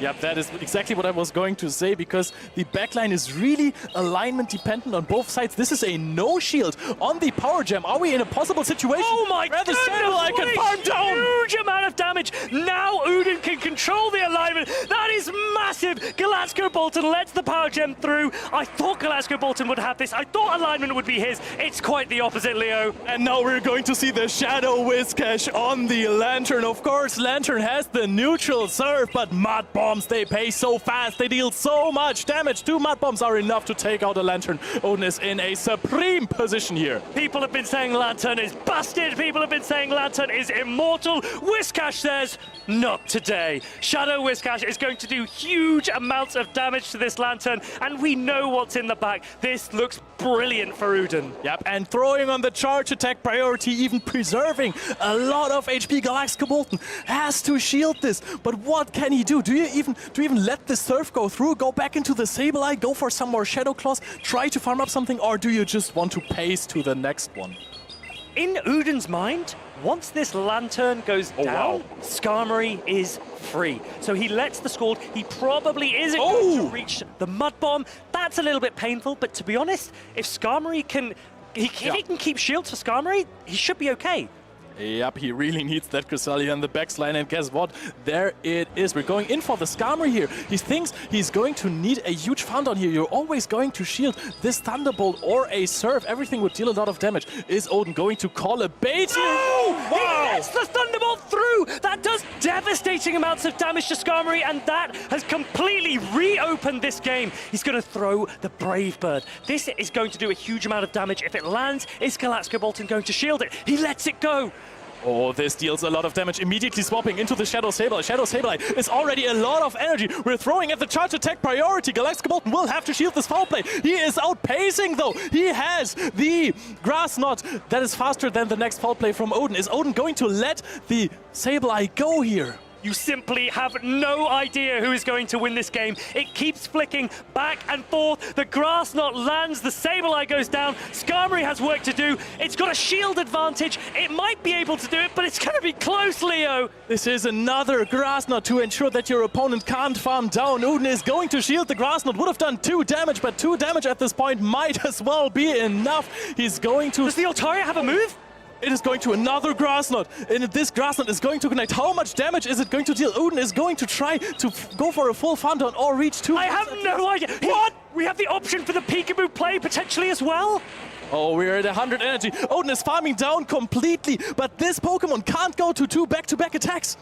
It can! Sky Attack is 50 energy, which means he has 2! He can throw 1 straight into the Lantern and 1 straight into the Altaria! And it wins Charge Attack priority against some... He doesn't have an attack! Odin takes it! That is massive! Odin has played that! I am on the edge of my seat! Odin is on the edge of the seat!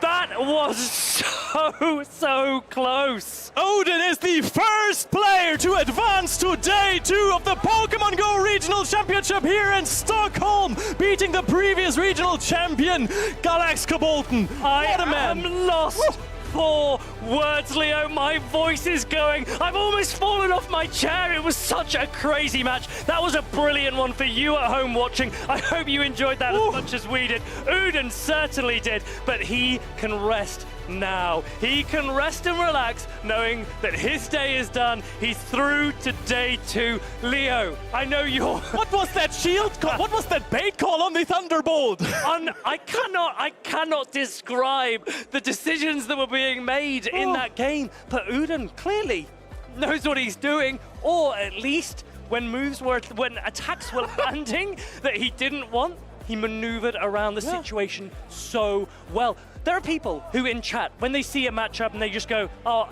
easy. I think I know how this is going to turn out, and they'll just type GG's in chat. No, not GG's, because this game was mental.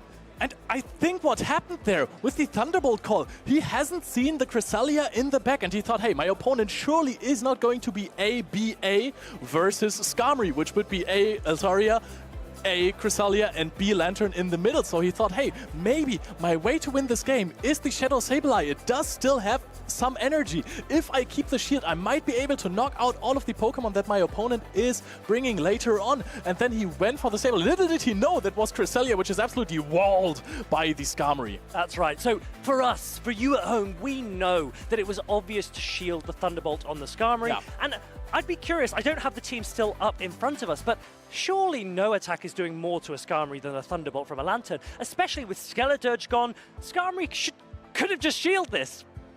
Yeah. Yeah, maybe. Perhaps he miscounted. Perhaps he wasn't sure if it was a Thunderbolt. He didn't want to use his shield on a Surf. Either way, those are some brilliant games to watch, and I really, really hope you took notes at home, because there are so many win conditions available to players. It's not as straightforward as you think, and that was the perfect example of it. Yep, this is going to show how good some of these trainers are, and to give you some more input on really, really good trainers and some more insights, we have a video on a regional champion of this season. Enjoy the Arceus Aurelia spotlight. Hello trainers, I want to take a moment to introduce you to the 2024 Dortmund Regional Champion and the all-time European hype man, Arceus Aurelius. Arceus Aurelius started playing competitive Pokemon Go in early 2019 and immediately began to establish a name for himself in the grassroots scene, meta building and theory crafting unique teams for the Show 6 Pick 3 format. His name became even more well known when he made it into the top 8 in Lille in Pokemon Go's first ever championship series and the top 4 in Bochum the year after that. But the 2024 season is really when Arceus Aurelius began to shine. By the time of the Dortmund Regional, Arceus Aurelius already had 287 championship points and was determined to get his Worlds qualification at this very event. Those plans had a chance of being ruined after Arceus Aurelius was knocked down to the losers bracket by Colin 6 at the end of day 1. But perseverance, amazing team reads, and a little bit of luck helped the Viking warrior power through many tough opponents on day 2 to make the top 4 once again, and in turn, gain enough championship points to secure his world's qualification. But that wasn't enough for Arceus Aurelius. He wanted a chance to prove himself and to meet the final boss, Colin 6, once again. And he got his opportunity in the grand finals. With a strong strategy in his mind, Arceus Aurelius flipped the bracket against Colin 6 in the grand finals with a 3-2 victory and a Hydro Pump Azumarill. From this point on, Arceus Aurelius was nearly unstoppable, securing a quick victory and a first-place finish in Dortmund. Congratulations to Arceus Aurelius. Keep your eye out for him and the hype train he's conducting, as this champion is planning to compete in other events in his preparation for the World Championships.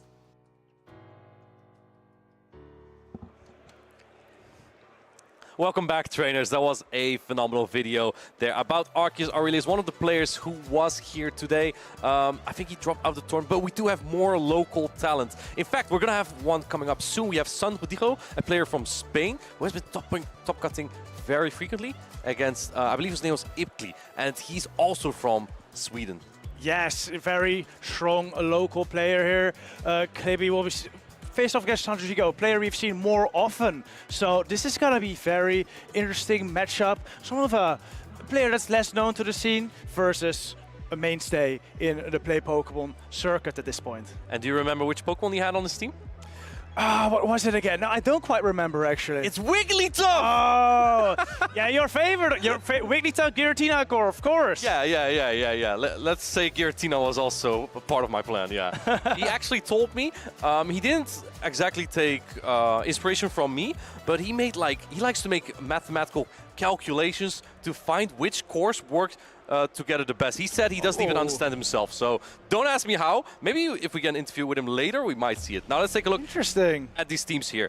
I told this to Farid earlier as well. The first thing you do, if you have a Giratina on your team, is look for this particular Pokemon. It is the Lickitung. Yes, the Lickitung. You don't want to see that as a Giratina. All attacks of Giratina, at least in its standard moveset, the Shadow Claw, Ominous Wind, Shadow Ball moveset are all double resisted by Lickitung. And then Lickitung also has that super effective fast attack in Lick to hit the Giratina and just completely fast attack it down. Yeah, if your Giratina is on Lickitung, it's probably over. But because he has the Vigoroth, Lickitung is not entirely safe here. This is what I liked a lot in my own team in Utrecht as well, about that core of 3, Wigglytuff, Vigoroth, and Giratina. Giratina and Wigglytuff to shut down the Annihilate. And Annihilate is the hardest answer to that Vigoroth. Sanjudigo also has Annihilate, but it's going to be so difficult to bring into the Wigglytuff and the Giratina, especially when you don't have a fairy type resistance. So we might see a lot of Wigglytuff action here as well. Are you excited for that? Yeah, very, very excited. We're gonna see a lot of charm here. I would assume, and you're 100% correct, that Lickitung doesn't look very good on Sanjudigo's side. Not just because of Vigoroth and Wigglytuff, but Kibby also has that Annihilate and Skarmory, which both do very fine against Lickitung as well. This will really open the door for Giratina to shine. Probably in combination with that Wigglytuff, like you said. Sanjudigo does have a couple Pokemon that are neutral in those matchups, like Gligar and Whiscash. So those two I would personally expect a lot from Sanjudigo. Yeah, they look quite safe. Gligar is answered by Skarmory from Kibby though, so not entirely, but Kibby doesn't have exactly a hard Whiscash answer. It does hang a little bit with Giratina Origin, but I'm not gonna lie, I would bring Giratina Origin here every single time. It has 5 decent matchups here. It's just the Lickitung you need to avoid. So like a Giratina plus Vigoroth core could be extremely viable here. Oh, for sure. Especially if you can find a way to avoid the Annihilate with your Vigoroth. It just sets the Vigoroth up for success. Looking at Sanjudigo's team, I think the Cresselia may have some play as well as its best Vigoroth answer. It's really just the Skarmory and Giratina you're really worried about. But a Moonblast or Future Sight from Cresselia, I believe Future Sight in this case, will still do a lot versus Giratina. Yeah, now you guess the moveset here, and you are correct. Tactical is right. It is indeed Future Sight on Cresselia. Yes, I do remember well because it had a worse matchup against an Altaria from PauLasha. Exactly. There's no... this is actually where you want Moonblast though, right? Because Moonblast threatens Giratina a lot. It would do a lot of super effective damage. We also, I think, The rest of it is pretty standard. Nice Slash does help against Giratina Origin though. It just comes out a little bit faster than Ice Punch. It's all super effective, but it won't do as much damage as a Shadow Ball though. No, Shadow Ball will almost one-shot a Giratina, I'm pretty sure. Not quite one-shot, but bring it very, very low. On the side of Kibby, we have standard movesets. Once again, triple Ghost moveset on Giratina like we expected. Night Slash, Annihilate as well. And the rest is what we've come to expect from these Pokemon. Wigglytuff, of course, with Icy Wind and Disarming Voice instead of that Play Rough we sometimes see. Yeah, and again, no Fairy type resistance on Sanjudigo's side, so that means that Wigglytuff is very likely to come out. Now, Lickitung isn't exactly the worst there, just because of its bulk. However, the Lick is double resistant, and because Wigglytuff has so much HP, it will almost look like it does no damage. Lickitung can hang on though because of its bulk there. Now, though, we're getting in the first battle already. We have the Shadow Whiscash into the Vigoroth. This is pretty neutral. Yeah, there it is, the Vigoroth into the Whiscash. Vigoroth gonna fire off the first body slam here. Sanjudigo deciding to shoot up. He also pressed the Scald, by the way, so wants to shoot this up before he might get a potential attack drop here. Potential indeed, because it's a 50% chance. I love that Kibby went for Charge Attack Priority there and actually no-shields this Scald. This will do a lot of damage. And then goes into the Annihilate. Interesting play here. There's no hard answer from Sanjudigo's side here, but he can go for another Scald in one more. Actually tries to catch perhaps, but either way, you have to go for Nices here anyway on the Lickitung here. Lickitung can hang on there. However, though I know you're a fan of this, there's a big chance for a Night Slash boost here. There is a 12.5% chance for a Night Slash boost. It doesn't get on the first one, but he's gonna fire off another one straight away. And after this, he may even get to another. So a lot of opportunity here for a boost. Yeah, Lickitung is not exactly the best answer here into Annihilate. You have super effective Lick damage, but the counters just add up a lot here. You are about to lose Switch Stance here. This power might be coming through. It will do about 45% damage. Kibby is decided to shield that up and then farm down this Lickitung. The energy on this Annihilate is so threatening into Sanjudigo's team though. It has a Shadow Ball loaded already. What do you bring in if you're Sanjudigo in this case? Whiscash already low HP, or 40%, the Shadow Ball would knock out. And Annihilate, even at 100%, does not want to take a Shadow Ball. I would prefer to bring my second Lickitung in here because it's the only thing that really wants to take that damage. Oh man, this Shadow Ball, this is going to do so much damage. So if it's unshielded, Sanjudigo does put up the shield, otherwise it would have knocked out. Last second shield there by Sanjudigo. Good call there, as that allows the Annihilate to just stay on the field for a little longer. Kibby decided to throw a Night Slash here instead of building up to a Shadow Ball. Just wants to get in a little bit of chip damage before bringing out this Wigglytuff. Oh, there it is! It's the Wigglytuff! Nice Slash is only resisted. Kibby knows the moveset, and this Wigglytuff is going to charm, charm, charm. Yeah, here we go. Leo is on the field. Leo also dressed like a Wigglytuff. This is the Whiscash is gonna get to a couple charge stacks here. I'm not sure if it's going to be enough to knock out this Wigglytuff though. Mudpop is less energy, so you might get to that Scald here. That is going to be very much needed at this point. A great bait by Sanjudigo. That allows him to get to the Scald here. Wigglytuff, quite a lot of defense though. This may not do enough, but will bring it very low.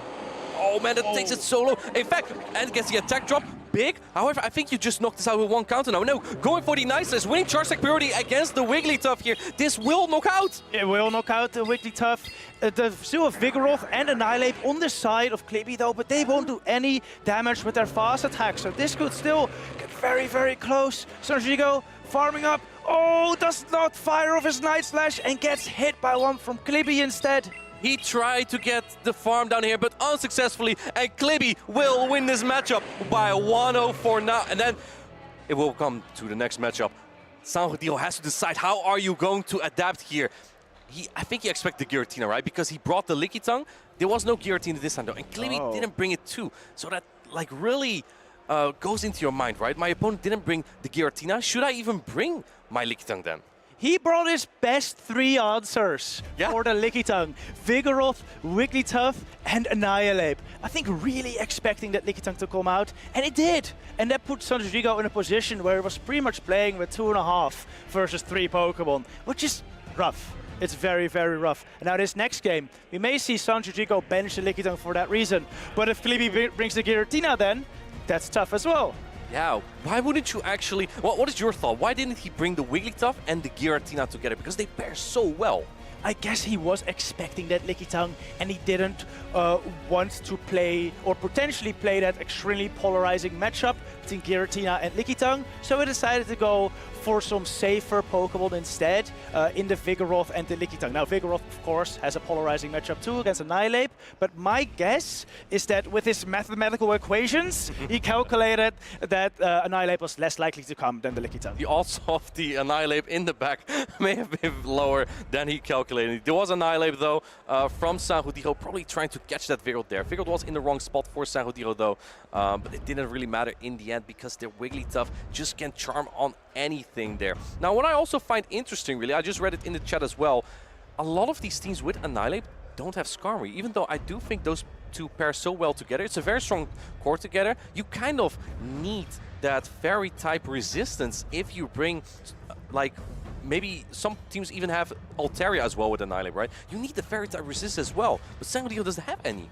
I agree. I figured that Sanjudigo thought that just Whiscash, Gligar, Lantern, Cresselia are good enough to battle against the fairy types. Like a Wigglytuff generally loses to these Pokemon, but like the problem in this matchup is, yes, he can beat the Wigglytuff with those Pokemon, but then Kibby is very well prepared to... Oh! Oh no! Poor Giratina leading into Lickitung! Get out, quick! Yeah, that is not a good matchup at all for the Giratina. Has to get out instantly, goes into the Wigglytuff, which is just so safe. So Sanjudigo has to stay in for a second, throw a Body Slam. Kibby decides to let this go. Yeah, just chipping this Wigglytuff before swapping into his next Pokemon. He's actually really weak to Giratina in the back, so I think Sanjudigo really would like switch advantage here. Now, one thing that's not exactly in his advantage here, because he let this Wigglytuff get so much energy, it is able to get to this Ice Wing before the first charge attack from Cresselia is fired. Yeah, this might make it so that Sanjudigo will need 2 charge attacks to knock out this Wigglytuff, and wow, it's already, the Cresselia is already in the yellow, it might not reach that. Yeah, this Future Sight is debuffed, but it will do a lot of damage. Kibby actually deciding to let it go. Look, that's not even as low as I thought it would get, to be honest. It takes it, may even be able to get to another charge attack here if Sanjudigo allows it, but no, perfect counting, goes for the Grass Knot right before. Wow, not fighting for switch advantage here. Kibby, I guess, doesn't really value the Giratina at this point. Makes sense, actually going for an entire farm down on Skarmory. We see Sanjudigo nodding. Do you know why he's nodding, though? Yeah, I think there may be a Lantern in the back, and that is not good news for Skarmory. It is our co-caster's Farid's favorite Pokemon, Skarmory. It's here and it's going. It's not going to have a great time into that Lantern. No, it has a ton of energy now, though. Can fire over Brave Bird, which even against a Lantern will do a good amount of damage, but it's still a Lantern. It won't do enough, and he's in trouble now.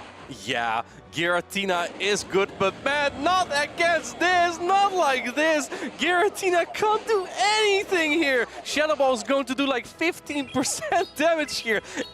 See, this is how I want Utrecht. I never got into this matchup. Well, I mean, that's a good strategy. Just avoid the Lickitung this time. Didn't work out for Kibby, though. So I must...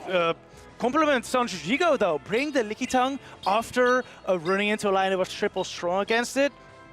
I mean, that's got to take some courage, and it worked out in this game. Yeah, just making call. Now going for the Ominous Wind. Okay, we can get some excitement here, maybe. Can we get the Ominous Wind boost? This is like 10% chance, right? This is a very low chance, but can he get it? He does not get it, unfortunately. I would have given him so much more. Nah, I would not have given him any play here as well. Oh man, another Ominous Wind coming out. I mean, to be fair, this Lickitung may get into the red health after this matchup. That's... okay, not quite. Maybe a couple more Shadow Claws. Oh, no, he switches up. Now it's in the red.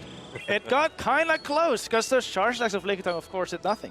Yeah, I think Kibby just threw his charge attack as soon as possible, so he could possibly preserve the Giratina and farm down the Lantern maybe at some later point, but it didn't really matter at that point anymore because Giratina is way too low now. It can't put in much work against Lantern anymore. Kibby knows this, and he lets it go. That ties up the score to 1-1 after this Giratina gets sparked out. Yep, that's actually a very good point. Like, even though Kibby got pretty hard countered here, had his Giratina into the Lickitung, he still tried his hardest to make something work. Like, in the end game there, like, he could have thrown Shadow Balls into the Lickitung, but those cost more energy, you get to less of them, and you don't wear out the timer as quickly as he did with Ominous Wind. So throwing Ominous Wind meant he may have been able to switch out at some point. It just wasn't soon enough. Yeah, I'm curious actually why he didn't go for switch advantage there, right? Because if you don't have your Giratina on Lickitung, you probably have a much higher chance of winning the battle. Yeah, definitely. I think it all came down to letting that future side go. My guess is that he was guessing it was going to be a grass knot bait. And if it was a grass knot bait, he could have definitely gone for switch advantage. But since it was a future side at that point, he would have to go down 2 shields in order to win switch advantage. Or he may have even got Psycho got down to. Yeah, I think that really tough got very, very low. So yeah, it all came down to that call, and it unfortunately did not go into Kibby's favor. Yeah, exactly. Chat, let us know, who do you think is going to win the decisive game number 3 against between Sanjudigo and Kibby, 2 very good players fighting all the way to the winners finals. They are on the verge of qualifying for day 2 here. Kibby has a decent match, I would say, with the Wigglytuff, but Sanjudigo has proven that he can deal with it. He called the Giratina lead. That's already 1 step ahead. Yeah, Sanjudigo has a choice to make now. Do you bring the Lickitung again, expecting the Giratina, or do you bench it, expecting Kibby to bring a team super strong versus that Lickitung again? Personally, I think I would lead the Lickitung again. I think there's a good chance that Kibby leads the Giratina here. Really? I would lead Vigorol. Really? Yeah. Interesting. It's your Lickitung. Oh, that would be pretty bad. I think you may have some extra information here that, about my team comp. Doesn't sound entirely fair. No, I just know you. Okay, I don't know if these players know each other though, because like bringing the Lickitung, like you said, was a pretty crazy call there. Yeah, the pressure's just so on there, right? These players are taking the time a little bit there. I see the Infernape plushie there. Why does he not bring an Infernape on his team? Can you tell us about that? I mean, there's also an Aggron here. These are both Pokemon we don't really see. Look at the size of the Infernape. It's actually beautiful, but both lack the bulk to really shine in the Great League. Oh man, he should have listened to you though. If he let Lickitung again, it would have been on the Giratina here. Here it is, the Giratina once again. Gligar still has an okay matchup here though. And the Lantern that's in the back from Sanjudigo also avoids the Giratina, which is very, very good news for Sanjudigo. Yeah, exactly. Going for the aerial ace here. Kibby does decide to shield it up. Not keeping all the shields for the Wigglytuff. I like that play. And now going for the Shadow Ball. This would knock out the Shadow Gligar at this point, I think. Might hang on at 1 HP. But man, here it comes. Oh, and he does put up the shield. This is a great shield. Yeah, good call by Sanjudigo.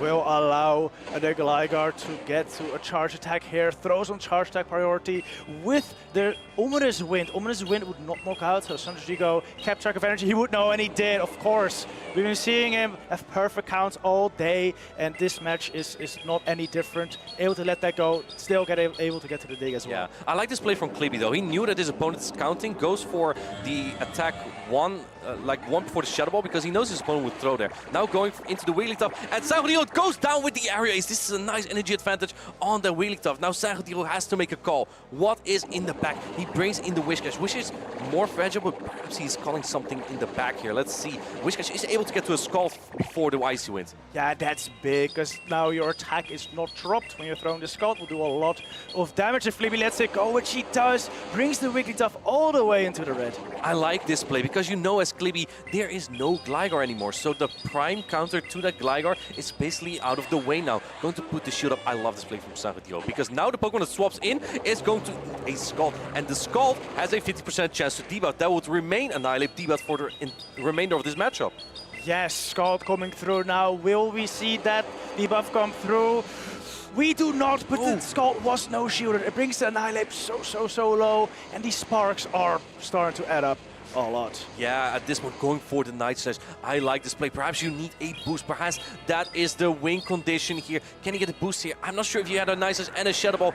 He is going for the Night Slash. Doesn't get the boost. Tried to wait to see if he was a Shadow Ball, but he wasn't. And that makes sense, because a Night Slash was not enough, so he didn't throw it at that point. Yeah, now it's all to Wigglytuff, but it's too low HP. Kibby realizes it and lets the Surf go, and Sanjudigo moves on to day 2. Wow, vamos! The Spanish showing up strong again. They have been so good at many of these regional championships, and Sanjudigo pretty much consistently getting top cut in many of the European regional championships, does it again. He is now on to day number 2. A big congratulations to him. We now have 2 players that are certain of going to day 2 tomorrow. Yes, absolutely incredible. He is ecstatic, as we can see, as he should be. Going to day 2 in the winner's bracket is incredible. Now, Kibby in the losers bracket still has a chance to make it as well. Yeah, I mean, he did calculations, right? So perhaps he calculated this in. He needs to make a loser bracket run now. Oh, yeah. And yeah, Giratina and Wigglytuff together might be pretty good at such a thing. I'm pretty sure that the last player who ran Giratina and Wigglytuff at a tournament also had a pretty decent losers bracket run. Really? Yeah, I think it was like 17 wins in a row with Giratina and Wigglytuff. It was all right. It was all right. Was it the car, in this case the player, or sorry, no, the car is the team in this team, in this the car, the team, or was it the player that drive? You're confusing me, but it was definitely the team. 100%. Yes, that Giratina Wigglytuff core, I think, it's just proving to be so strong again. Like you said, a lot of teams just don't have steel. And if they don't have steel, Wigglytuff is so strong. If they do have steel, generally Giratina does quite well. Yeah, it's basically just Skarmory though, that's the prime steel type now. We don't see like any Registeel at all. I think all the Annihilape and the Whiscash just scared it away. The Registeel just ran away basically. It's not really fast, but it's not really here anymore. Now it's Skarmory, and Skarmory is one of the more threatening steel types to the fairy types because it has actual fast attack pressure. Galarian Stuff is also not around anymore. So it's really the only steel type. We are actually insulting a mind joke here because he loves Alolan Sandslash. That's another steel type we have. We're missing another one, Martijn. Tell me. Magnezone, of course. Magnezone. How can I forget that? Yeah, it's a real but like I can understand because Magnezone, especially the Shadow, is so squishy. It goes down to charms. Fair. Now, I want to hear what our viewers have to say. Let's take a look at some social posts here from our viewers, from our chatters here. We see here from Koning Leider getting into the right mood for casting this weekend with Costa. That's the VGC caster, and we see him on the left. We see them laying down, and as you see, the Stunfisk animation, they both go up as well. Oh, I love it. They're both ready to become a Stunfisk themselves. Yeah, Leo told me that's like his dream. Yeah, becoming a Stunfisk. I don't know about that, but I mean, it will be special, that's for sure. You'll be pretty famous if you're a Stunfisk, to be honest. Yeah, exactly. Let's take a look at the next one here that we have. I believe a pretty good one. We have from Ross RBH, Stockholm sure is pretty. And we see, oh, that's me, by the way, taking a picture of Tomahawk UK on a Talonflame. Did you know that Tomahawk, do you know where he gets his name from? Yeah, I think he has a Hawk named Tom. Yes, exactly, he does. It's a huge Hawk. Wow, a Talonflame as a pet, that's pretty incredible. I'm not sure if this is the Hawk, but maybe he can show a picture later of himself and the Hawk, right? Maybe post it on Twitter, Tom. Yeah, use hashtag #PlayPokemon if you want to see your post there as well. We'd love to see more of these kind of posts. Yes, I love seeing the community get involved, so make sure you do. We love to see it, for sure. Yeah, and another thing that I have to tell the community, the viewers, we also have the Flock Together event today, which runs from 2 to 5 p.m. local time, and we will have flying type Pokemon spawning. Now, one flying type Pokemon that I recommend, that I'm excited about, is that one, or this one, the Pelipper. The Pelipper. I love Pelipper. It's my favorite, one of my favorite Pokemon. I think it's really good. We see a lot of teams with Annihilape, with Whiscash, with Gligar, and there's not many Pokemon that can deal with all three. Pelipper can. Yeah, maybe someone should bring it. Yeah. It's very good in the VGC series right now because it has Drizzle and White Guard. Exactly, yes. VGC expert Toad Tactical here. Well, I may have been hanging out with some VGC casters and they told me all about it. Yes. Everyone loves Pelipper. Everyone loves Pelipper. It's a good Pokemon. It's a good Pokemon. It's just those electric types you have to watch out for, of course. The Lantern, the Charger Bug. As you see on almost every team. We're getting into our next match now. We have Mattbear versus Blondon. They're both running that Lantern.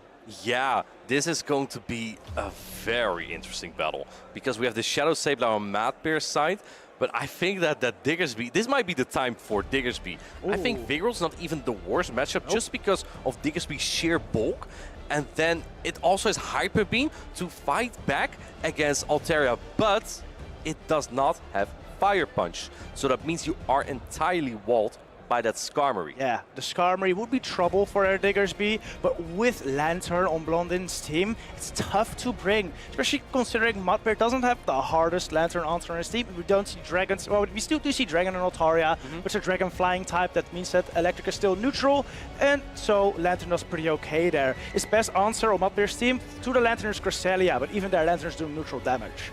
So I would think that Lantern is very likely to come from Blondin's side.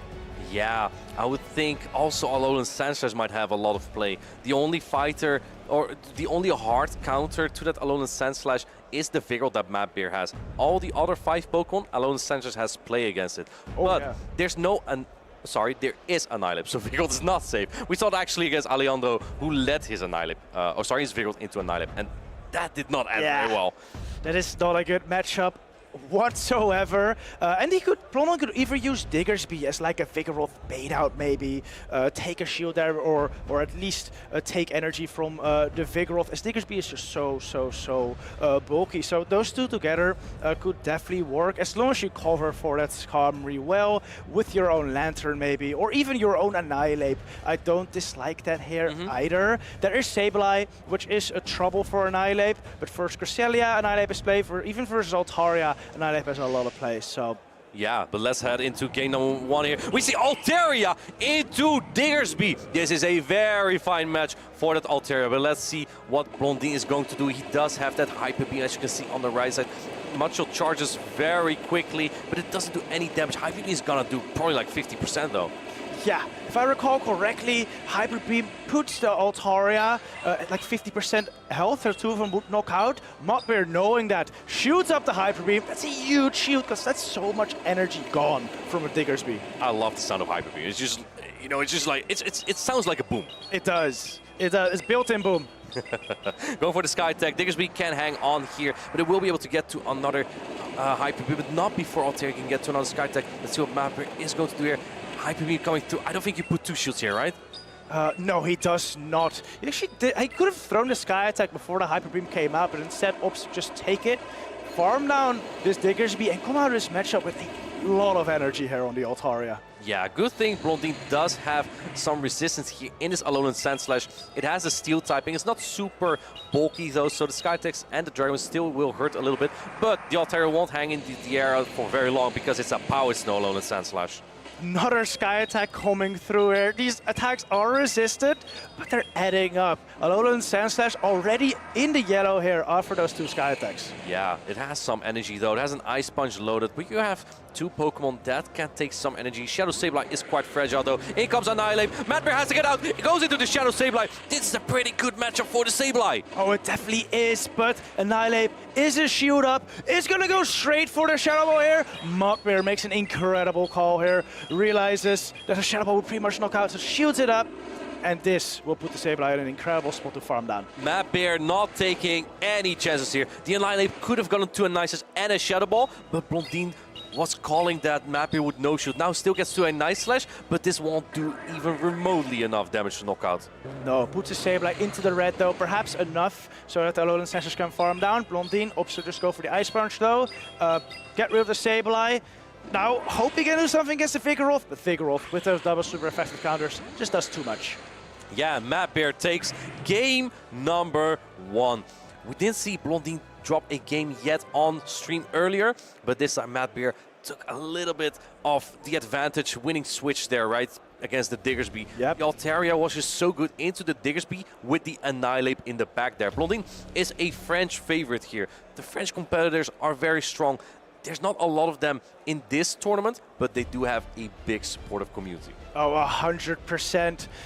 Mattbear here, the Altaria. I'm surprised he didn't throw the Sky Attack before the second Hyper Beam. Yeah. But I think it may have helped him out just a little bit, because that, I mean, Mudshots don't do a lot, of course. No, I think you're right, though, because otherwise Alolan Sandslash gets more energy. Yeah, exactly, because the Hyper Beam hit the Altaria now, less Powder Stones got through, and he still got 2 Sky Attacks on the Alolan Sandslash, which was enough to put an easy counter down range for the Vigoroth. Do you think that's something you do consciously, that you're like, okay, if it's the Alolan Sandslash in the back, I probably need to take a little bit more damage here, just in case it is the Alolan Sandslash going to farm me down? That could have definitely been his thought process, but another way of thinking could have been that behind Diggersby he was not expecting an Alolan Sandslash, as that will be front and back weak to Mattbear's Vigoroth. So Mattbear may have been expecting something other than Alolan Sandslash in the back, in which case the Altaria energy is always useful. Against everything but Alolan Sandslash, he has super effective or neutral attacks on everything. Yeah, absolutely. Curious to see how these players are going to adapt. There were both Vigoroth and Annihilate on both sides. If Mattbear is going to bring the Vigoroth, basically his mission is to avoid the Annihilate. Well, for Blondin, if he brings the Alolan Sandslash, the mission is to avoid the Vigoroth. So that really comes into play here, into the mind games. Do you want to play that exact polarizing match, or do you want to play neutrally around it? We're gonna see right now as Mattbear does lead the Shadow Sableye, super flexible Pokemon in this meta as we've seen, but Altaria can do so much damage to it with those Dragon Breaths. Yeah, Blondin switched it up a little bit. This time went ABB against Altaria. That means, or sorry, against Altaria, but there's no Altaria in the lead this time from Mattbear. He might switch out at some point though. Shooting this attack first, that makes sense, because if you need to bait out Altaria with one of your back Pokemon, you gotta preserve your own Altaria.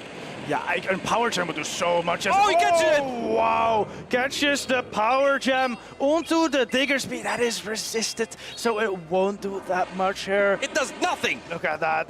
Whoa, what we're bringing out the Altaria. Probably expecting this to be a bait out for the Vigoroth. But no, it's not.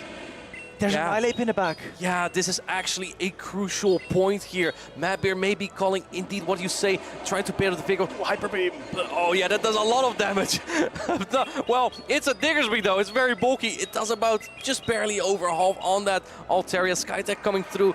It won't knock out Diggersby just yet. I think it can get to another one here though. Yeah, I think it, well, unless Mattbear goes for a Sky Attack here, Diggersby could get to a Hyper Beam. It's gonna, doesn't reach it. Has to settle for Scorching Sands. Has Mattbear been counting? Does he know? He doesn't know! Whoa, that's a huge shield there. But Scorching Sands would not have even brought the Altaria into the red. Yeah. I don't remember how much energy was on the Sableye. I think it's kind of, it doesn't have any energy anymore, right? Winning the Charge Attack Purity here is great. However, that Annihilate in the back is going to be so difficult to deal with. Let's see what Blondin's decision is going to be. He lets it go. Sky Attack does not knock out his Altaria and is able to fire off his own Charge Attack in the Moonblast right here. Super effective. This will definitely knock out Mattbear's Altaria. Yeah, Moonblast coming through, knocks it out in. Let's see what comes in here. Mattbear brings in the Vigoroth. Oh no, it's Annihilate. Going into the Sableye, trying to do something here, but it's not enough. It doesn't have a health anymore. Yeah, this is the worst Pokemon for Vigoroth to see, or the best Pokemon for Annihilate to see. Blondin looking very, very good here. Able to fire off the first Night Slash right here. Yeah, Vigoroth is not going to do a lot here. They'll go for another Night Slash. This won't just barely be enough to knock out, but the Annihilate needs one more counter. Vigoroth just has nothing. The energy is just not useful on the Annihilate. And the boost to close it out. That ties the score up to 1-1. Wow, that Annihilate really showing off at the end there. You know what? Vigoroth got access to Rock Slide not too long ago. Previously, it would have had Bulldoze. It would have actually been able to throw something in the Annihilate, but I don't think even that would help it out in this matchup. Absolutely not. This is a terrible matchup, and it's basically the matchup you are looking to avoid as Mattbear, the matchup you're looking to get as Blondin, and he got it in the end. That was so smart. Swapping in that Diggersby to bait out the Altaria, so the Annihilate in the back could sweep. A classic ABB strategy. So you're an absolute expert. Can you explain to our viewers what is an ABB strategy? An ABB strategy? ABB, yeah. ABB strategy is when you have two Pokemon in the back with similar weaknesses. So in this case, it's Diggersby and Annihilate. Annihilate, super weak to Altaria. Diggersby, only slightly weak to Altaria, but still generally loses. So, in this case, you lead something strong to Altaria. Well, it was your own Altaria, but that's your Altaria answer in that case. That's your A. And your two Bs in the back, weak to Altaria, are there so that one of them can lure out the Altaria and the other can shine. So in this case, we had the Diggersby come in, lured out the Altaria, got rid of it pretty much, and then the Annihilate could really, really shine because there were no checks for it anymore. Yeah, and in this case, the A from Blondin was the Altaria. It doesn't even really properly check the Altaria from Mattbear. But because he kept all that energy, he was just making sure, okay, if Altaria comes back in, I need to be able to get rid of it. So he kept that energy, and it was like a plan going perfectly. I love it when a plan comes together. But here we go. Decisive game number 3, though. Yes, here we are. Cresselia into Lantern lead. Mattbear is happy to see this in the leaders. Super good lead for Cresselia. Super bulky. Only takes neutral from all the attacks from Lanterns. Able to hit for super effective back with Grass Knot.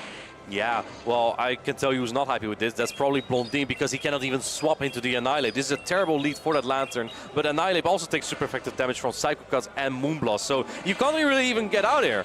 No, has to stay in. Gonna fire off a Thunderbolt here. Slightly more damage than Surf would do. And Mattbear gonna let it go. Cresselia super defensive, easily takes it, and almost do another Grass Knot here. Doesn't fire it though. Yeah, going for the Surf, realizing, okay, Mattbear is probably going to throw one before my Thunderbolt, so I want to make sure I get this chip damage in here. This puts Cresselia quite low. In fact, I think even if you double shield here, you could take switch advantage as the Lantern, but looks like Blondin is just letting it go. Going for a farm down, and this could be super dangerous. Oh, definitely. Both Annihilate and Alone Sense with energy are rough for Mattbear's back line. Mattbear does get to the Moonblast here, though. Will do a decent amount of chip damage first to Alone Sense Slash. Yeah, there's no Vigor from Mattbear to answer this Alone Sense, so you have to bring in your Sableye. But Sableye is very fragile. Going into the Annihilate right away to answer by the Altaria. And this is exactly where Mattbear needs this. He does not want any of this Altaria on that Alone Sense Slash. No, he does not. This is perfect. Blondin once again going straight for the Shadow Ball. Mattbear straight for the No Shield, as Altaria can still take it. Yeah, and counters are resisted, so you're not really pressured just yet by fast attack pressure. Not going for the Sky Attack just yet. Gonna take this. Oh, that's interesting. I actually like this play a lot. But look, Blondin also realized what's going on. He goes for the undercharge. He wants energy on the Alone Sense Slash. I like this a lot. Yeah, getting this one Shadow Claw on the Sableye from Mattbear's side could be huge. It's now may allow to outpace the Alolan Sense Slash. Yeah, well, I think Alone Sense might not have enough health. He needs to get 3 Ice Punch here, though. I'm not sure if it can, though. Goes for the first here. Mattbear shields it up. As even an Ice Punch would do too much at this point, so no point in trying to call a bait here. Now, do you throw Foul Places, Mattbear? Do you keep Shadow Clawing?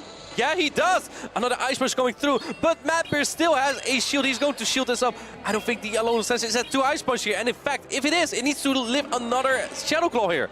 And it does not. Mattbear takes out the Alolan Sense Slash, defeats Blondin, and moves on to day number 2. What a genius play there from a genius. Yes, you did it. Very well done, Mattbear. That was a genius play from him, not allowing that Alolan Sense to get any energy, because if it did, it may have gotten to 3 Ice Punches in the very end. That was so smart, and his opponent had the genius idea as well. Yeah. Bait out the Altaria, right?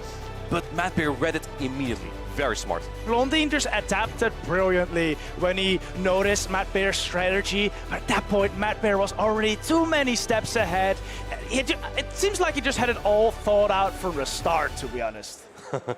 A plan all came together. I think one of the main things, the main changes that he made there was to not bring the Vigoroth. And that just basically allowed Mattbear to play around the polarizing matchups because he didn't need to fear the Annihilate at all. In fact, I'm going to tell you something. Annihilate was a huge risk here because he brought Cresselia, he brought Altaria, he brought Sableye. He was just sick of Annihilate. Yeah, he brought all his counters. His team was a little soft first, the Alolan Sense Slash.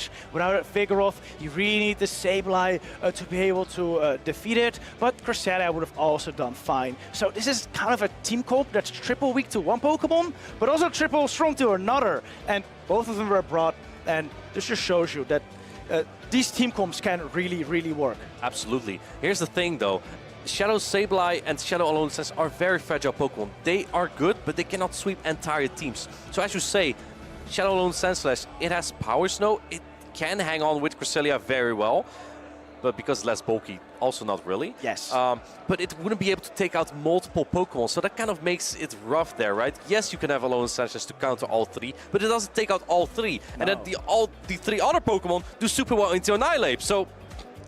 And those 3 other Pokemon, well, the Cresselia and Altaria were just much bulkier than the Sableye, so that made it very tough there for our opponent there, for Blondin, to take the win, but he still made it so close, so well played by him regardless. Yeah. Fun fact about Cresselia into Alolan Sense Slash. If it has Power Snow, you actually win the 0 shields. Take notes, you need to know this. Oh, you win the 0 shields scenario. but it's only against Power Snow. If Alonso Sanchez has Shadow Claw, which you only get by using an elite fast TM, or perhaps TMing by the December Community Day, that's far away still, then it's not so good. Then Cresselia does not do well, because then Shadow Claw is consistently super effective, and then you do lose the zero shoot. Don't drop your notepad just yet, though, as that's only with Future Sight. Future Sight Cresselia does win the zero shoot scenario versus Yellow and Sandslash, as Psycho Cuts plus two Future Sights are enough to knock out, but Cresselia can't do that with 2 Moonblast or Grass Knot. Thank you, my helping hand. Now, I want to hear from Mattbear. Farid is ready for an interview with him. Let's head to the interview booth. Thanks so much, Tho and Martijn. I am joined by the winner of that match. It's Mattbear. Matt, those are some brilliant games. They were so close. How are you feeling? You must be ecstatic. I'm absolutely over the moon. You know, it's been a long time since I've been in a winning situation in one of these tournaments. You know, you played brilliantly. Played brilliantly. I've been saying for a while that Matt has been a player to watch. He's a very, very good player, but maybe in recent regionals you've not got as far as you know you could have. But you're well on your way now, right? Yeah, I mean the preparation this time has been the difference. Like, I know all my mechanics, I know the game inside out, but I'm not putting in the effort before the tournament.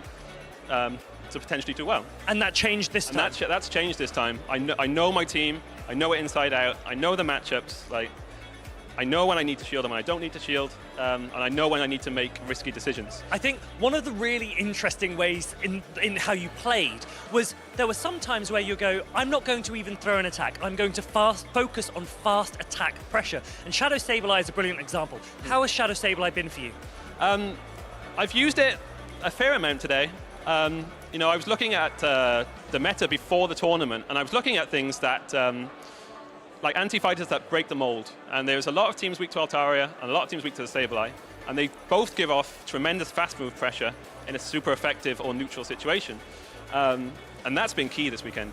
Those two things have really pushed me. It's been really, really exciting to see. Yeah. So where is the furthest you've got in a regional so far? My first ever regional I played was in Liverpool 2023. So that was the second Liverpool. I came top 8 there.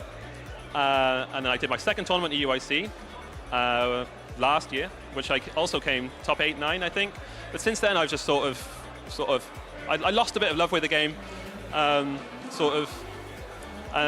then, you know, it's sort of come back in recent times. The love for the actual playing the game, as well as playing PvP, has come back. I mean, anyone watching you, they would fall in love with your play especially. Those are some really fun games to watch. Is Hawaii on the cards for you? Unfortunately, probably not. You'll be there in spirit. I'd be there in spirit. It would be lovely to qualify. I'm not going to lie. If I can figure out a way to qualify, maybe there's a way to go.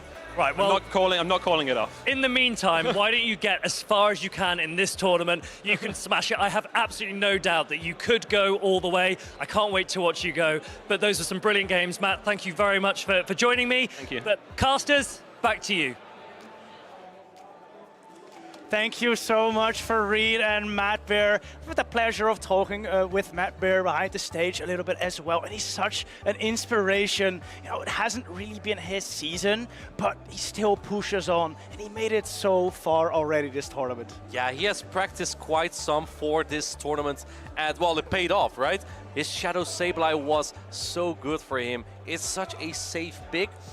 Not really into Diggersby teams though. It's difficult to use there. This may have been the sole exception, but how about we take a look at the spotlight of Sableye, by the way, now that I'm talking about it. Ooh. It's such a versatile Pokemon. You see here the recommended moveset that we have for Sableye. Now this is for the purified version. However, what we just saw was the Shadow version, and that has Power Gem's second charge attack.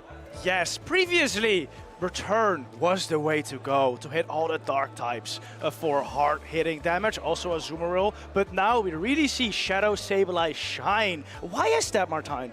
I think because it does better into Lickitung. It is able to win more specific scenarios against Lickitung with a slight energy advantage. You might not say this, but the Shadow Claws actually add up on Lickitung so much that 2 foul play will be enough to knock out at some point. Oh yes, besides that, I also think the huge pressure of Shadow Claw helps a lot in farming Pokemon down. Like in previous metas, Sableye was generally the fastest Pokemon around.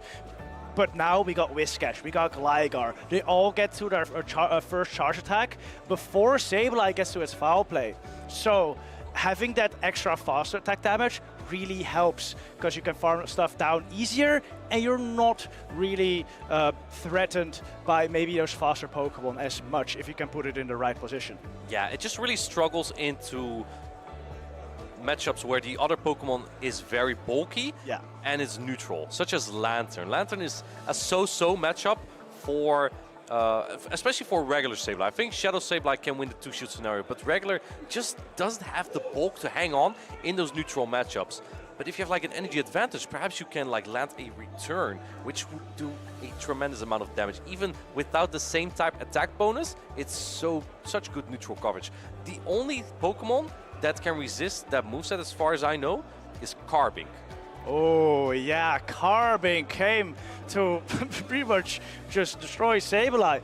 But Shadow has the Power Gem as neutral. Still won't do that much, but the combination of the extra damage Shadow Claws do, because Shadow bonus and Power Gem does allow you to make that matchup much closer.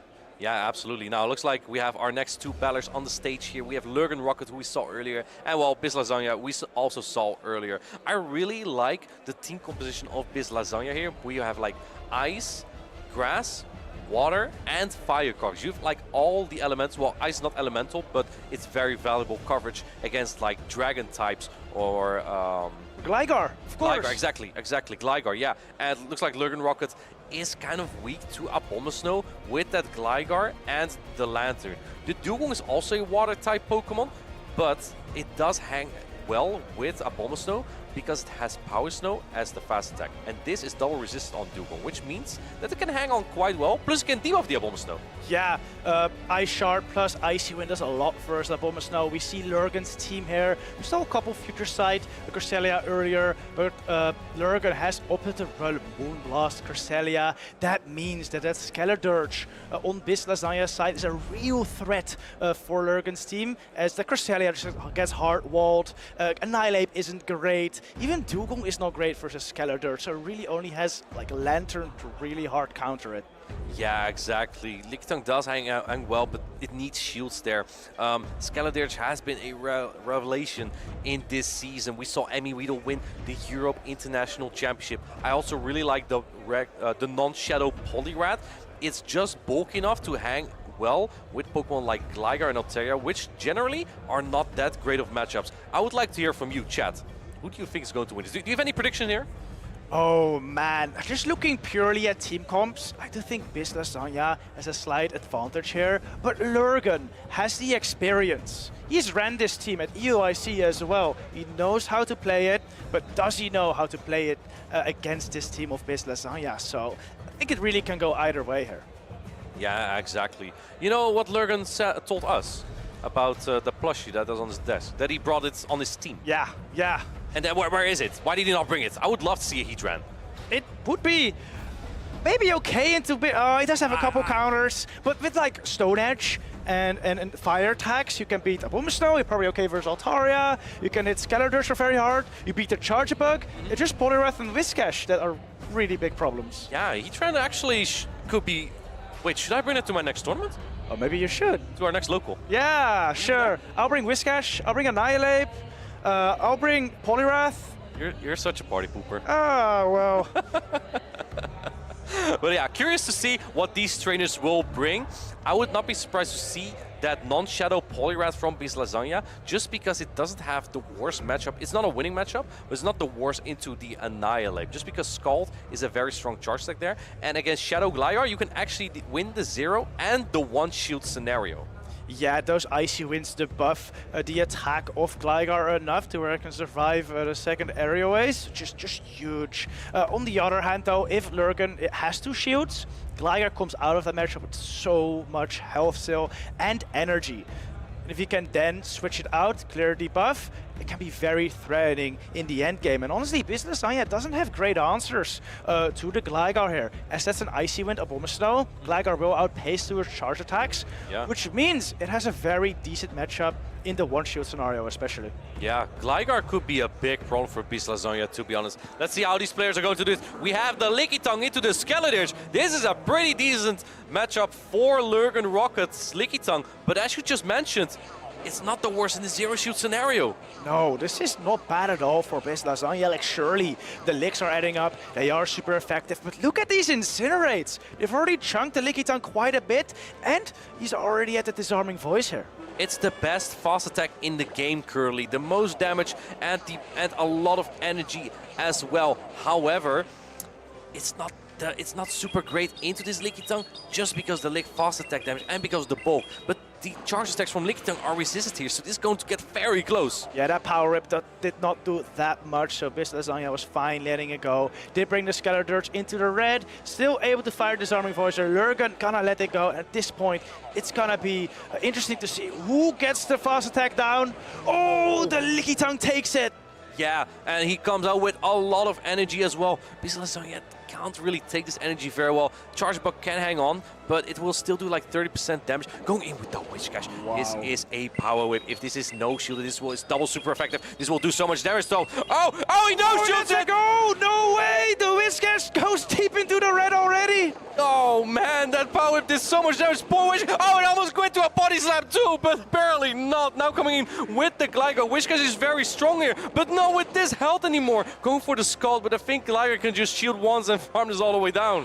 Oh, and he does shield once. Scald is gonna get fired off into the shield and gets the drop, but that doesn't allow him to get to another attack here. It did not save him. In comes Charjabug. It does not have a great matchup here. Charjabug is good into the Lantern in the back. Bislasonja was strong against Lantern in the back in general. However, it doesn't really matter. Going into that Lantern now. Lantern with a shield down, but a lot of health advantage is not that bad here.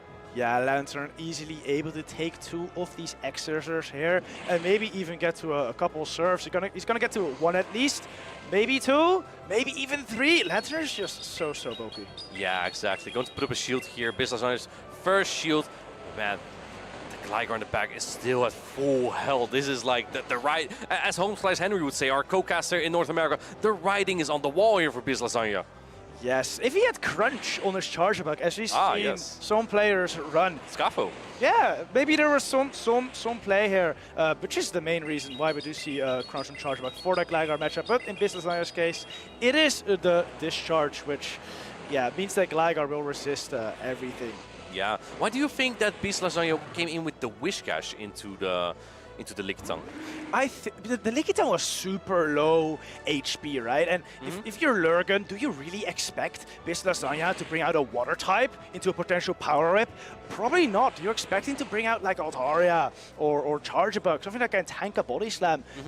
So you just throw the body slam. You're not going to throw power rip into that. So, and that's why Bislasonja switched to the Whiscash, probably take the body slam. But no, Lurgan just went for the power rip, and yeah, that was trouble for the Whiscash. Yeah, Lurgan with lightning fast reactions, taking game number one here against Bislasonja.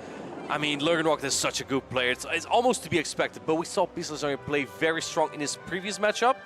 I would not be surprised if he is able to make a comeback here. Oh, definitely not. He has showed himself to. I mean, he's in the winners finals. He's a great player. Lurgan Rocket, though, player with a ton of experience here, showing it again in this match. He's playing a super neutral lineup with that Lickitung and Gligar, two Pokemon that Bislasonja doesn't have the best answers to. Yeah, absolutely. I'm also not surprised to see the Lantern Gligar core from Lurgan Rocket here. It's arguably one of the best cores in the meta game currently. It's the reason why almost every single trainer brings these Pokemon, and he just paired them in the back with the Lickitung lead. Lickitung would be able to hang well with a Abomasnow. It basically has neutral matchups all over the place, and now that I mention it, now that I see it actually, he also went like with the ABB strategy against Poliwrath, right? Leading week 2 Poliwrath, but having 2 answers in the back, so he can fall back on that. Yeah, and then with that Gligar being such a strong pivot into Bislasonja's team, just makes it so that Lurgan can always get an advantage, even if there was a Poliwrath lead. Like, let's say Bislasonja brings out the Abomasnow, Gligar can actually take a shield there or switch advantage because he outpaced to the aerial aces. But here is why this composition from Lurgan Rocket is so smart. If you get a bad lead, which is only the Poliwrath, and you swap into Gligar, could there be an Abomasnow in the back? I think it's unlikely, because Lurgan Rocket has Annihilate, right? If you lead Poliwrath with Abomasnow in the back, that's a terrible composition against Annihilate. Yeah, it would be, so it's very unlikely that Bislasanya brings it, but maybe those are the kind of calls you gotta make. If you're in Bislasanya's shoes against a player like Lurgan, who always plays very solid, very tactical, we may be expecting Bislasanya to run what we call like a sensible line, or like a solid, well, like rounded line. You may have to play a little risky to beat that. Yeah, and because of that composition, Skeletor was just so difficult to bring. Here we go, game number 2. We have Lickitung into Altaria. This is so neutral. This is so neutral, though. Yeah, this is the definition of neutral. Lickitung hangs in quite well into this matchup, just because it has the neutral fast attack, neutral body slam, and also because Sky Attack now is a little bit more energy, Altaria doesn't do that great anymore in this matchup. No, it doesn't. Still, it can take these body slams so easily. It's going to be able to get 2 Sky Attacks before 3 body slams, which gives Altaria a slight edge in the Zero Shield matchup here, but it's still very, very close. We see the first Sky Attack coming out now, and Lickitung is not even in the red at this point. Yeah, exactly. Lickitung is very fine. They're getting to almost 2 body slams, just throwing right before the Sky Attack. This won't knock out just yet, but if Bislasanya wants to go for switch advantage, he has to put up a shield. He does not, though. He does not. Altaria very, very low. Bislasanya decides not to throw the Sky Attack before this body slam. Lets the Altaria go down. Maybe wants some energy on that Poliwrath or Skeledirge. Goes for the Poliwrath farmed, and then let's see, because this is interesting, right? You cannot swap the Skeledirge in here, but if you don't, it will be aligned to the Lantern later. Going for the Aerial Ace right away, and I love this play from Lurgan because he has 2 answers for the Poliwrath in the back. Yeah, and with how strong Gligar is into Bislasania's team, there's really no risk for Lurgan when he switches in the Gligar. Still, Gligar has to shoot these Icy Winds though, as they would one-shot. Yeah, exactly. Shielding up the Icy Wind. He needs to lower this Poliwrath. He could go for a farm down, but perhaps Lurgan Rocket might just be hanging on a little bit more in this matchup, just in case he will be expecting Abomasnow in the back. That's why he also swaps into the Gligar, just in case he needs to bait it out. Bislasanya's Poliwrath barely hangs on and gets to the Icy Wind on such little HP. Bislasanya, knowing his Poliwrath perfectly, knows that he takes the Aerial Ace at just barely any health, is able to get to the Icy Wind there. Yeah, Skeledirge comes in for a big Incinerate down. There's still a shield as well. This might not be the worst for Bislasanya if you can get like a farm down. Dig is coming through, and it is shielded. That would have done a huge damage. Yeah, very good call by Bislasanya here. Maybe able to incinerate this down, but no, Lurgan would have gotten to the dig, and good energy tracking by Bislasanya there, knowing that he needs to throw the Disarming Voice. Yeah, Bislasanya is hoping for a good matchup in the back. Lurgan Rocket knows what he has. It's the Lantern though, and Lantern the fish has a pretty good matchup here though. Yeah, it does. Surf at this point will knock out. I'm surprised we don't see Lurgan throwing it just yet, but Lurgan also knows he can easily take the Shadow Ball and still reach the Surf. Yeah, I think he's like singing a song or something, just sitting out this match. Lantern, in Dutch we would say Lantern is feeling like a fish in the water. It's just feeling exactly like where it needs to be. Surf comes in, is going to take out the Skeledirge, and Lurgan Rocket goes on to day 2. Wow, extremely well played there by Lurgan. Running that extremely neutral line. Lickitung, Gligar, Lantern just both times. There was just not much that Bislasanya could do there to break through that line. Yeah, Bislasanya just really relied on the Poliwrath and the Skeledirge, but Lurgan Rocket went super strong against those 2 particular Pokemon, so that just didn't work out for Bislasanya in the end, because he could never answer both Gligar and Lantern properly. I think he was expecting a lot more Annihilate, and that's why he didn't bring the Abomasnow. Yeah, if he had brought Abomasnow, he may have had a little chance there, as it's the best answer to those 3 Pokemon. But seeing how strong some of Lurgan's other Pokemon are to Abomasnow, it can be a little risky. Yeah, it's just kind of going into your head there, right? Thinking, okay, is my opponent going to run weak to Abomasnow again? Yes, he did. Lurgan ran the exact same team twice. He knew that it was super safe to run. Why not do it again? You don't expect that. If you're business line, you don't expect that. Like, Lurgan played super weak to Abomasnow. He's gotta expect me to bring that, right? But no, Lurgan just did the super mind games. Yeah, absolutely. So here's the thing, right? If you have that Gligar safe switch, and I think you already said this before as well, and the Abomasnow comes in, it's not the worst matchup in the one-shoot scenario. You can still get it quite low. You win the one-shoot scenario even.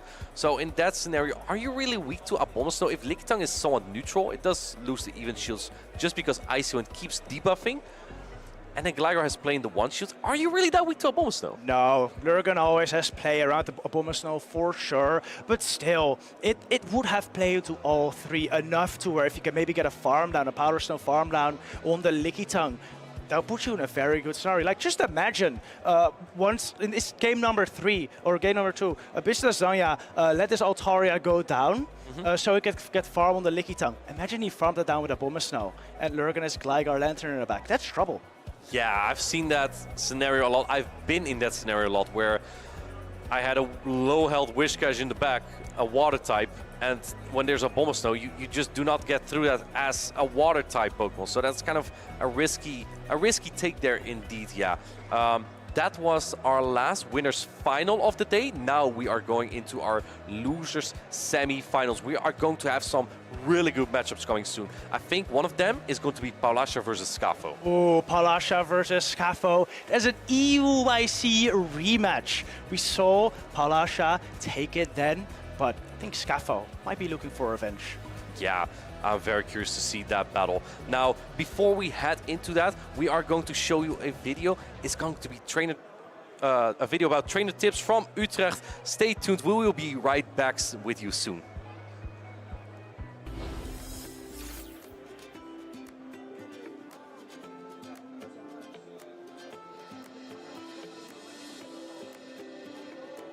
My goal here is to compete, play really well, and make it to Worlds. And I did that today. My favorite part is definitely traveling the world with my friends. We end up going to so many amazing places, and spending it with my best friends is an unreal experience. I try at first to meet all of my friends. When I'm not playing, I'm just hanging out with friends, talking, how is your life going? I recently got into photography, and traveling to all these cities around the world is a great opportunity to take some photos. Like, there are plenty of things you can do at these events. You can play side events, you can just chat with your friends, seeing the stream. People organize meetup in the evening, so there's always stuff to do, so you're not gonna get bored easily.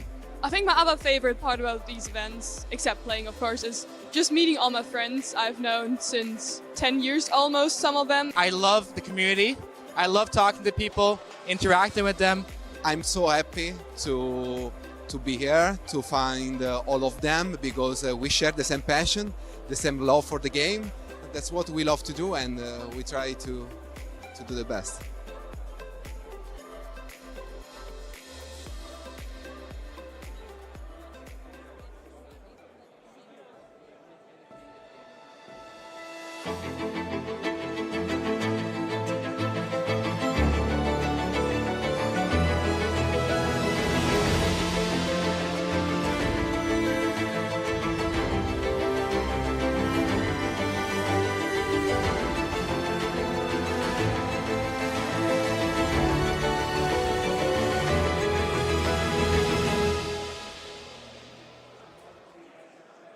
Let's get more action going. Hello, Martijn. How are you doing? Hi, Leo. I'm doing fantastic. How about you? I'm doing great as well. Well, so we've had plenty of great matches so far, and we're now going to slowly start on showing those losers semis, because I think from the winner side, all of our top 8 participants are already decided. Yeah, exactly. And I'm excited for our next matchup. This is going to be a player from Latin America. He has moved to the United Kingdom, though, I believe to London, and now he is looking to participate a little bit in some Pokemon tournaments here in Europe. His name is Semi. He has played at the Europe International Championship as well, and the other player we are going to see has also played there. I believe we shoutcasted his battles even. He kept calling Bates from Statistan. He just didn't want to shield. He did it to him. he just didn't want to shield. It's PvP David. We see them on the left Semi, we see on the right PvP David. Now, what kind of Pokemon do we see here, Leo?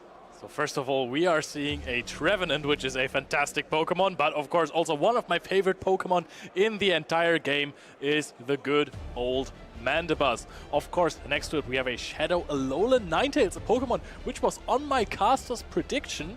It was? Not because I thought it was good this tournament, but I needed a fourth fairy and I couldn't come up with another one. However, it does really work apparently. If it's not aligned on a Skarmory, it's good. Skarmory is an absolute terrible matchup for Alolan Ninetales because Steel is super effective against Fairy and Ice.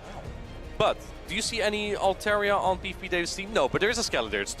The alligator will eat up your Alolan Ninetales. Yep, that is true. However, the other Pokemon, the Shadow Gligar and the Altaria, which have vanished now, they would be very, very easy matchups for the Shadow Alolan Ninetales. PvP David, of course, going in with Annihilate and Lantern. Yeah, absolutely. I'm curious to see how this Alolan Ninetales is going to do because Sammy got so far with it. I believe it has the fast tech charm, you know, the one that I like so much on Wigglytuff. I know. But you do know. Okay, very good. I just want to point out. I like myself a good Wigglytuff. Of course. But Alolan Ninetales doesn't have that normal typing, so it's not as good into both Annihilate, because Annihilate usually runs Night Slash and Shadow Ball, both resist on Wigglytuff. And it's not as good as into Lickitung because it doesn't resist the Lick fast attack damage. How do you think the Mandibuzz will do? Oh, Mandibuzz is an insane Pokemon against so many matchups. It is so incredibly bulky, and with Snarl and Dark Pulse, it has quite the good energy to damage ratio, charged attacks. It is a very, very strong one, and in neutral matchups, most of the time dominating. It's looking very good against the Skeledirge, even though there is the disarming voice there. But I'm a big fan of Mandibuzz. Also, it is a very, very good, I don't want to say tool, but it is a very good Pokemon to use if you want to bait out something like a Lantern, if you have maybe a Mantine in the back that you don't want to align on the Mantine. You just went from worse, from bad to absolute worst scenario. I mean the matchup of Mandibuzz versus Lantern isn't the greatest. It's bad. No, of course. It is bad, but you can use it to bait the Lantern out. Lantern at some point will have to throw. It's not going to get out with either too much energy or too much HP. You can farm it down with a Whiscash, and then you bring in your Skarmory from your team, which has a horrible matchup, and maybe it's free. How many Pokemon does PvP David have, apart from Lantern, that can handle a Skarmory? Okay, there is a Skeledirge. There is a... Okay, might not work this time. Anyways. Yeah, I think it's that the Alolan Ninetales and the Mandibuzz together, they really make it difficult to bring that Annihilate for PvP David. There's also the Trevenant, which has a pretty good matchup there. Here's the thing though, do you see any reason to bring Annihilate into Sammy's team? There's not even like a Veiled or something, right? So he's very strong as Annihilate, but there's not even a reason to bring it. Yeah, it can just chill on the bench. I think this is really... I don't think there is one really positive matchup, except maybe the Skarmory, and there isn't even a reason for that. Question, Leo. How good is Abomasnow here? Okay, so first of all, against the Skarmory... No, Skarmory, no. You start with the bad matchup. Against the Charm Shadow Alolan Ninetales, I'm also not too big of a fan of that, because yes, Energy Ball will deal a lot of damage, however, that one might be shielded, and you're pacing rather slowly. Against the good old Mandibuzz, better. However, not the worst matchup in the world for Mandibuzz, because it is so bulky, it is going to get some aerial ace off. Against Whiscash, very good. Revenant, yeah, pretty good. Lantern, yeah. Lantern the fish, yeah. pretty good. Lantern the fish, yeah. Yeah, it's not exactly where we want to be. I think Lantern is a pretty safe pick against PvP David besides the Abomasnow, because there are no other hard answers there. And just because of that, it makes it a little bit difficult to bring that Skeledirge for PvP David. So these are things that might come into play here. But because of the coverage that PvP David has all spread over his team, there are basically no safe picks here for Sammy. Yeah, it feels like there is no safe pick for anyone in this matchup, because the Trevenant is so dangerous for the Lantern and for the Annihilate as well. I mean, everything is dangerous on this roster for the Annihilate, but we're going to see how the game plays out. Oh man! It's Skeledirge time! Where's this Skarmory going? Let's see. Going for some stealings, then going into the Lantern. PvP David still stuck for a little bit, trying to switch. Considering it's so slow, and Abomasnow is exactly where it needs to be. But this might be also exactly what Sammy wants. Yep, Sammy has freed up something in the bag, which would be the Whiscash from the good old Abomasnow. Whiscash is looking kind of decent in the back. Yeah, as long as there's no Altaria, and we see in the back there is none from PvP David. Oh man, this Abomasnow can get so much energy here though. This energy ball won't knock out quite yet, but it will put the Lantern very low. Yeah, but the thing is, it is really, really hard to farm down. Even this range, if it is very low, it is mildly uncomfortable for the Abomasnow. I think the Abomasnow has to expend an Icy Wind. Yeah. Because you need to knock out in 6 Power Snows. I don't think you... Let's count here, Leo. 1, 2, 3, 4, 5. Yeah, he has to throw. Even if he did one more, that would not have knocked out. Yeah, that is true. You could have gone for charge attack priority though. Yeah, I guess getting one more. This point may not have mattered a lot because the Skarmy is going to farm you down anyway. Now here's the thing though. If you throw Icy Wind immediately, that means Skarmy will get more farms. So it might be possible. Yeah, it looks like PvP David actually has to throw immediately because otherwise it would get knocked out. That is true. However, this Skarmy is not the Pokemon he has to be most worried about. Actually, if he is going to bring in the good old Skeledirge against. I'm at a loss for word right now. You kind of have a problem because it has so much energy. You basically want to go out of there. We're going to throw a disarming voice here, which is a very, very smart move before we go into the Shadow Gligar, because Shadow Gligar then threatens a knockout with one dig or with a few aerial Ace plus wing attacks. Yeah, going for the Scald there, it's super effective. But because it's non-Shadow Whiscash, the Gligar will be able to hang on with this Scald. Shooting up the first attack though, and no debuff. Scald is just not working today. Yep, that is not good for Sammy right here. We're going to see the aerial ace. It is going to be shielded up. It is debated. Would have not quite knocked out the Whiscash there because it is not a shadow, and we're going to see the next Scald reached before the aerial ace. Oh, we're gonna let it go. We want to have a shield for the Brave Bird. No, I get it, because there is indeed that charge stack loaded on the Skarmy, so if you go 2 shields down this one, again, no debuff, Leo, no debuff, it's just not working today. What is happening right here? But we have seen one Night Slash boost, so that's settled. But we're going to see another shield on the Whiscash. We're going to try and keep the Whiscash around a little bit, trying to farm down the Gligar here. That actually works, did not reach the dig. We're going to be in with the Skeledirge here, and there is still the Whiscash in the back. How are we playing this as PvP David? Oh, it's a Sky Attack. Yeah, he needs to come out with a lot of energy here. If Sammy can hang on with this Incinerate here, he might be able to get to another charge attack. And oh no, he goes down with it. Now he has the Shadow Ball, and this Whiscash does have a lot of HP here. Oh, and it is going to be unshielded because there is no shield. The Shadow Ball is going to knock out. Boom! that took a while. But yeah, it takes out the Whiscash. PvP David is 1-0 up. Very well played there. Had the alignment, knew immediately, hey, this is what it's going to come down to. Skeledirge on Skarmory, Abomasnow on the Lantern. But Sammy knew, hey, I can make this still difficult for you, David. And he knew, hey, I have to play this perfectly. So he did. Yeah, I like that play too, to bait out the... Well, actually, I'm not sure. What if you bait out the Abomasnow with the Whiscash? I think for one, you get more energy on your Skarmory, right, by farming down the Abomasnow. And second off, if you are somehow able to get a shield advantage somewhere, you would be able to, if you get a shield advantage, you may be able to sweep with the Lantern, right? Because the Lantern has like, Skarmory has no play into Lantern, and Lantern with shield advantage would defeat the Gligar. So I actually would have liked to see that from Sammy. No, but if you're having Shadow Whiscash in on Abomasnow, where do you get the shield advantage from? You don't. No. What I said was if you farm down the Abomasnow with the Skarmory, so if you can get a shield advantage with the Skarmory on the Skeledirge, then... Now, my friend, now I understand, yeah. Absolutely, that could have been a possible play there, seeing as the Skeledirge was a little bit chipped. Every time someone switches out of a Skeledirge, the Skeledirge is still in the matchup because of the Incinerate for about 10 minutes, 10 to 15 minutes, because it takes a while to register. So you always get a little bit of chip and energy advantage into the next matchup. That is something that I find really dangerous about Skeledirge.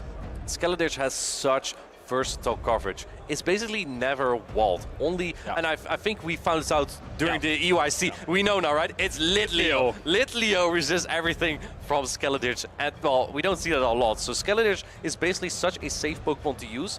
Even into its worst matchups, it can still hit back with like a Shadow Ball or a Disarming Voice into like Dragon-type Pokemon. Yep, the Disarming Voice was really, really good so far. Also, it's pacing so fast. 3-2-2 with the Incinerates is it's really. Or the Disarming Voice. Yeah, Incinerate is also so good. Even if it's resisted, it still deals a lot of damage, to be honest. It depends on what you're facing. Not so much into a Carbink, but into like a Lantern or a Whiscash. Yeah, it still chunks a little bit. I believe we have a review going on right now, so our judges are going to be looking into that. So yeah, but we can talk more about what kind of compositions these players might bring, especially because you can use that, even if this would turn into a rematch, you can use that play battle to already have an idea of what these players would use. Yeah, and I think that Sammy needs to... Okay, well, these are the two options. Either switch it up or go for the exact same line. This is literally the 50-50 that he can go for. But what do you do in those situations, just to reveal your tactics a little bit more? Well, it really gives you a feeling of what your opponent will be using, right? You have double water, but it looks like your opponent is just not afraid to bring Skeletors. What tells you that? You may be playing a Madman. That's possible. But your opponent also just likes Skeletors. Maybe you need to bring Mandibuzz. Mandibuzz could be better against Skeletors, but then there's the Abomasnow that could be tricky, right? I'm gonna be honest, I'm really surprised that we didn't see the Mandibuzz in the first game, because it is so safe against everything. Yes, there is the Lantern, but still you have play against the Lantern. You even are running a non-Shadow Whiscash, so you have a better time farming down, taking like 2 serves on the Whiscash, coming out with a lot of energy that won't be wasted if it's not an Altaria in the back of PvP David. But the Mandibuzz is looking quite decent into everything. It could be used as a potential save swap. It might be the Pokemon Semi needs to turn this around. But again, because there's nothing safe for him, that can be said about every single Pokemon. PvP David could run basically every single Pokemon, and every single Pokemon could be countering whatever whatever Semi brings. So that kind of makes it difficult, right? Because there's so many elemental typings that are also polarizing. Well, Semi has Pokemon that have coverage that align a little bit, like such as Whiscash and Lantern, right? They do the same things. Mandibuzz and Alolan Ninetales, they kind of do the same thing countering the Annihilate. So because he has overlapping coverage, he has more options to play that ABB style, where you bait out one Pokemon and then try to sweep with the other one, while PvP David really has those kind of, how do I call it, ABC teams? You have 3 totally different Pokemon, just functioning differently like that. So that kind of might get into your head when you're like, what do I run? Every single Pokemon can be hard counted of mine, but you need to keep in mind, this is what I learned when playing competitive. Your opponent can only bring 3 Pokemon, not 6. Into battle. So you can bring 3. It is possible all 3 are answered. It's also possible they're not. And then you have a lot to play. Yeah, but sometimes you have to make those calls. We have seen that in matches before, that players are going for rather questionable plays that only seem questionable to us because we are seeing what the opponent is bringing in the entire backline. If the player says, hey, there is a Skarmory in the back instead of a possible Cresselia, they might play differently, and it looks weird to us when we're backseat gaming then. I'm gonna be honest, in your little monologue there, you almost lost me when you said that Mandibuzz and Shadow Alolan Ninetales do the same thing. Almost. In this case, they count the Annihilate, right? You see the let me see, can I see my finger? Yeah, like down there, the Annihilate. They basically cover the same thing, so they have a little bit of overlapping coverage there. That's basically what I mean there. And yeah, obviously double water is more obvious in that case, but if you look at PvP David's team, they're almost all different. Right? They all have a different rule. You have a ground type, you have a dragon type, you have a fire type, an ice type, a fighting type, a water type. There's like... Is there one overlapping typing? Flying on Altaria and Gligar. Well, I think flying is the only one indeed. So that's... Oh, Ghost. You're right. Very sharp, very sharp.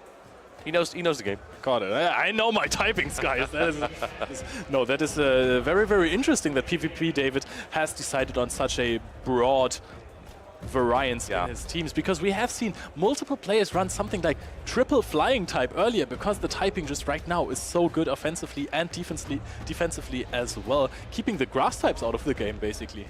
Yeah, and maybe that's what you want, right? If you run a lot of flying types, they pair really well with water types, and that's what we always basically see. We see 2 flying types, we see 2 water types. Again, overlapping coverage, but also they just make really good cores, right? Mandibuzz and Whiscash. Unfortunately for Semi, it's broken by Abomasnow. But other than Altaria, kind of. Moonblast connects is... Yeah, well, Mandibuzz can hang on. Mandibuzz just has a lot of bulk, right? So it can hang on a little bit. I somewhat agree with you. Yeah, and Altaria has been rising in usage indeed. That's why I also like the Alolan Ninetales, of course, though.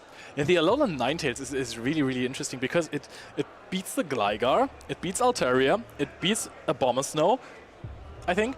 It beats the Annihilate most of the time, unless there is a Shadow Ball stored, which you said it earlier, it doesn't have the normal typing, so it doesn't double resist the Shadow Ball. So if you're going in with energy disadvantage, your opponent might get out a shield or two. Yeah. And it does okay versus a Lantern. It doesn't do well against the Lantern, but it's better than Powder Snow. Yeah, exactly. So yeah, I'm curious to see how these players are going to adapt in here. Semi went with a very, I would call it a little bit of a basic strategy, right? It's a strategy you could use in like the Go Battle League, where a lot of players play like that ABB strategy of playing a lead that is strong, whatever covers the two back Pokemon. That is the only way I built my teams. You are so smart. I like ABA. I like ABA. Where you, I know you do. When you lead weak to a particular Pokemon, you're also weak to that Pokemon in the back. There are too many Pokemon, Leo. Sometimes you just gotta take a risk. Sometimes you just gotta bring Giratina and Wigglytuff to a tournament, right? Yeah. Well, they cover each other better, but you know, like we've seen Ishikawa Boy at the World Championships. He just leads Vigoroth with Bastiodon in the back, and even if the opponent has a Medicham, just making calls is sometimes a big part of that strategy. And in the Go Battle League, if Medicham is only one Pokemon, it might just be, I personally would not like the strategy, but it could be a strategy you could be doing. To be honest, making calls outside of a game is almost as important as making calls like a bait call inside of the game or a line call, because sometimes you have a team disadvantage. Sometimes there's this one particular Pokemon that you just can't wrap your head around how to beat it. But you have like one Pokemon that beats it. You have to make a call that you're very strong against the other two Pokemon that your opponent is bringing. You need that little bit of luck to find out where exactly it is positioned in the team of your opponent. And then you have a shot, even if you have a team comp disadvantage, you have a shot at cheesing out a game or two. Question. We currently have the Great League Remix as the Go Battle League rotation. Do you have any cool teams for our viewers? I know you have been very successful in this league. Oh, come on, stop it. Okay, so I was running Giratina Origin, Shadow Steelix, and Shadow Magnezone. It's Dragon, Double Steel, very, very normal team to play. And I found out that there is a Pokemon that hardwalls all three of them, and that is Litleo. And you face this lead? Yeah, immediately in the first game. So I stopped playing the team. No, I think what I can... What did you do after? You made another great team, right? I asked another player. I made Mandibuzz, Abomasnow, and Skeledirge. And what did you face? Carbink 4 times in a row. So, yeah, that didn't go well for me. Then players recommended Quagsire, Shadow Gligar, and something else to me. What is the last Pokemon that I'm... You say something, I'm gonna check. I'm not too sure. I think the trainers are getting ready for battle again though, so let's head back to the stage soon. And I believe it is no rematch. Let's wait for final confirmation, but yes, I just got through. That is correct. It is no rematch. So the score right now is 1-0 for PvP David. So now we are actually getting ready for game number 2, and everything we've just been babbling about, we can actually now see, right, what these trainers are going to bring. I can't wait to see if there is any Litleo, because for some reason that was a big topic now in this Semi versus PvP David matchup. Now we have a different Incinerate using Pokemon, and it was used to much success in the last game. Got a shield out of the Whiscash, if I remember correctly, and of course the Incinerate. Well, it might also be, he might be bringing the Skeledirge, because PvP David might be afraid of the Alolan Ninetales. Yeah. Because like we just talked about, Alolan Ninetales, good against Annihilate, Abomasnow, Altaria, and okay-ish against Gligar, just because it's the charmed fast attack. It's less good as Power Snow, right? Yeah, but you definitely have to shield those Weather Balls, and you're pacing kind of slowly to them, considering it's only a Weather Ball, not the strongest charge attack, but it is fast enough for the Shadow Alolan Ninetales. I mean, think about it. It won a special event, a regional, this season already. Patoman used it in Gdansk, and it was absolutely amazing. He won. He won with it. Yeah. It was like a fairy tale. An icy fairy tale, a very cool one. This was absolutely phenomenal. Beat TontonBatteuse in the grand finals.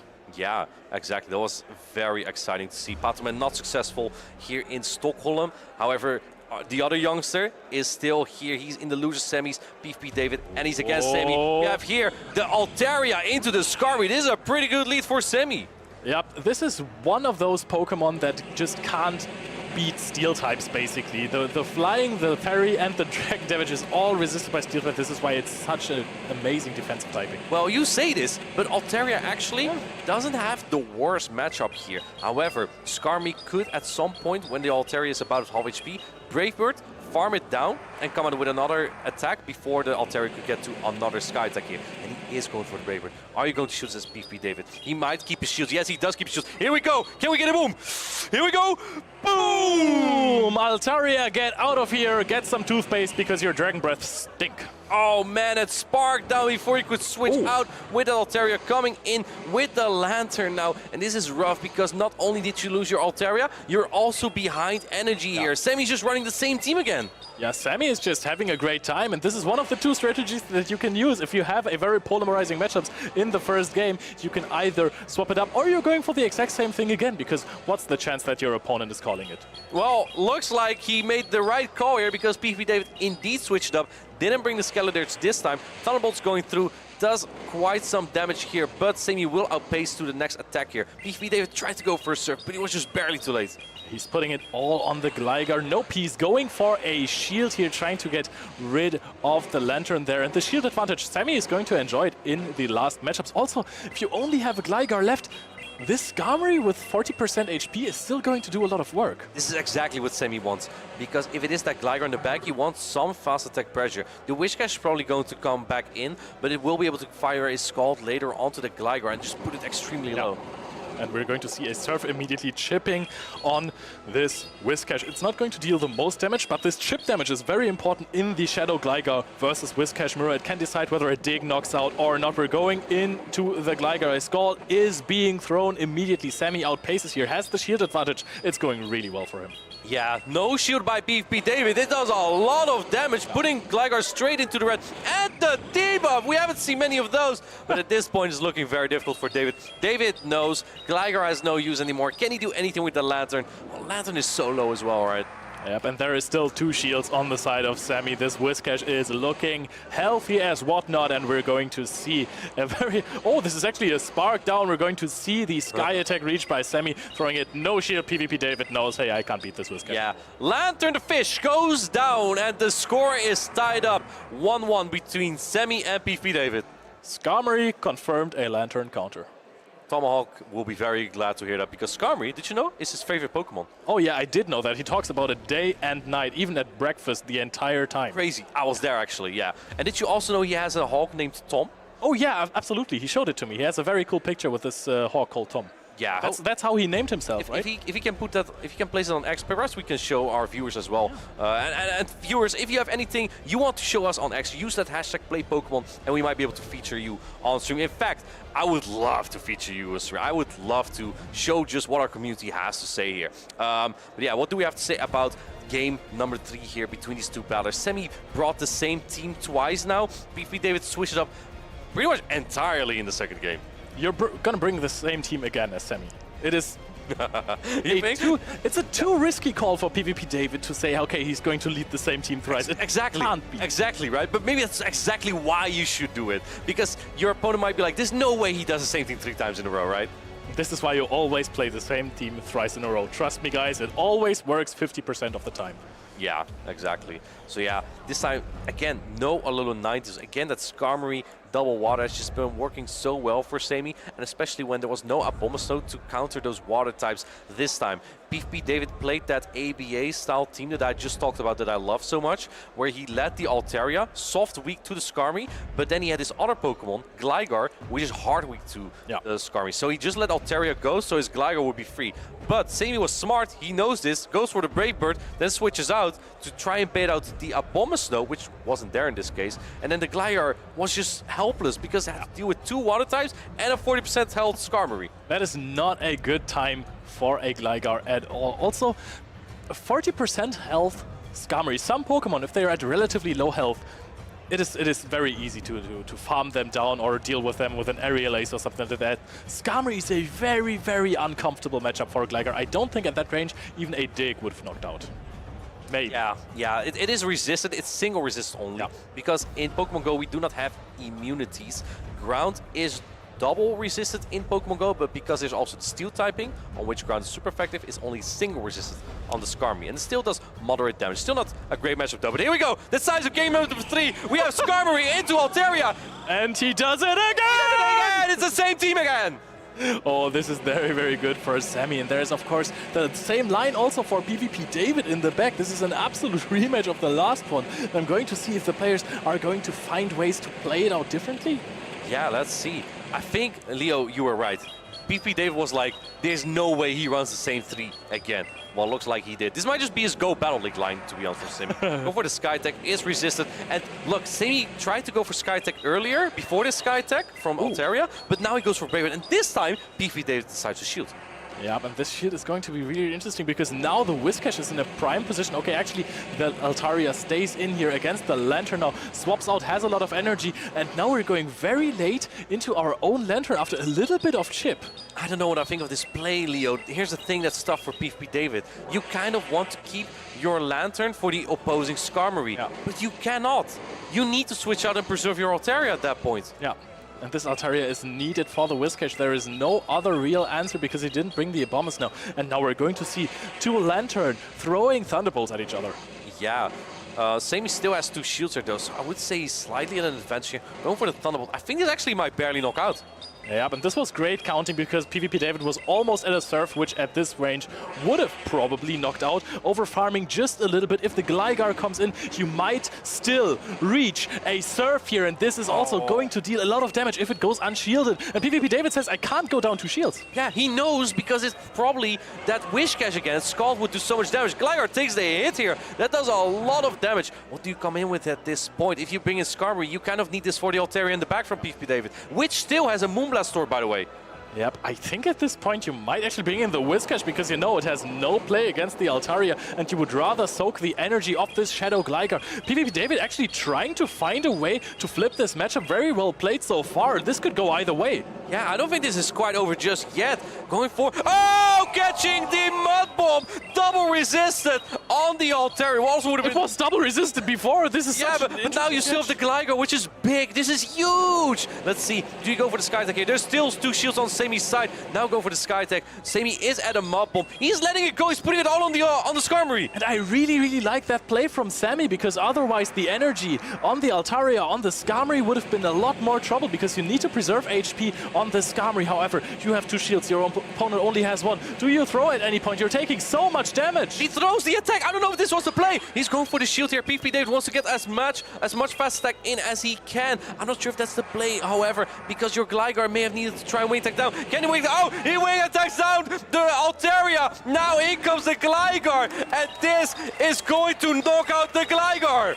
Oh, this Skarmory is such a beast with 1 HP. Gets the Brave Bird off against the Gligar. Yeah, that knocks out, and Sami wins this matchup by 2-1. Wow, almost got farmed down by the Altaria. This was very, very well played. We've seen this in game 2. It was such a dominating win for Sami. And PvP David just went for the same line again, hoping that this is not going to be the same line on Sami's side. However, he made it really, really close. He played it differently. This is what great players are made of. Here's the thing. What if you no-shield that Altaria and try to wing attack down as the Gligar, right? Because you know that the Skarmory likely gets to another charge deck there. Your Gligar has a little bit more HP, even though the wing attacks are resisted. Was that not the play? I think that might have been a possible win con for PvP David. However, Sami just played to his win condition. Yeah. He knew that he had to throw. I mean, I don't even know. But otherwise you might get Dragon Breath down, right? Yeah. You think that Skarmory is super good into Altaria. It's only slightly positive, just because the Dragon Breath still add up.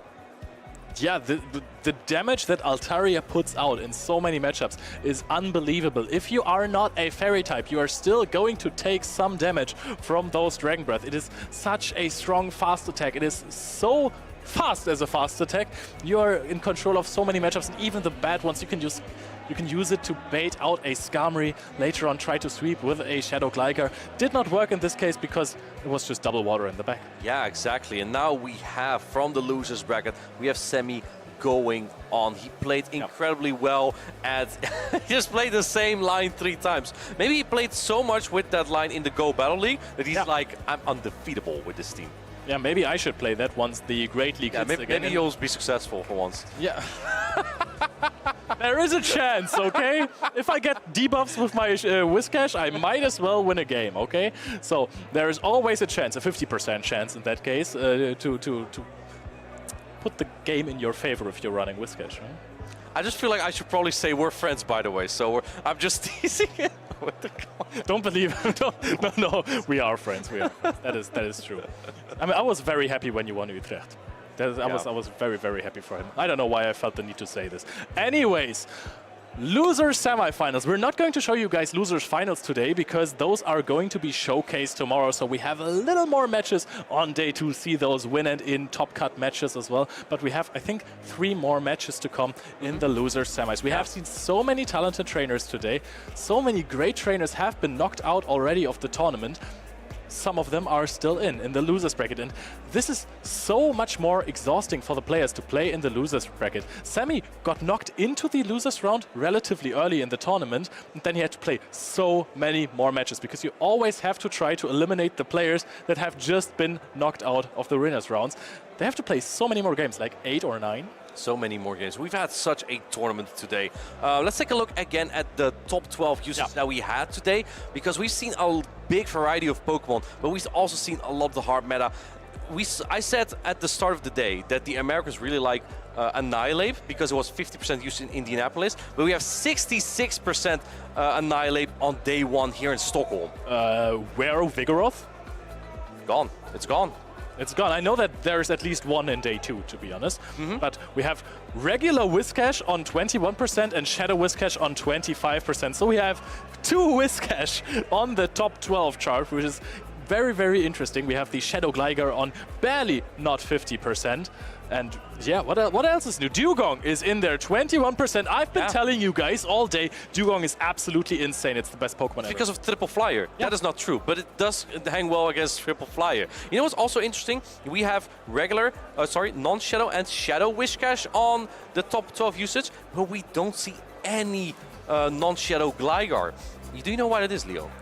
Yes, because the Shadow Gligar has the potential to beat Lantern in all even shield scenarios if you have one that has a little more attack naturally. Attack and HP for the 2 shield scenario. Now, another thing, it can also have a breakpoint against Lickitung. A breakpoint in this case means that your wing attack will do a little bit more damage, and that will allow your Shadow Gligar to defeat Lickitung in the 1 shield scenario. I'm also not surprised that we see a lot of Skarmory, because Gligar has been all over the place. Actually, if we're going into this educational Gligar versus Lickitung content, which attacks do you have to throw in the 1 shield scenario to win it as Gligar? You have to throw the Air Ace and the ground type Charge Stick Dig.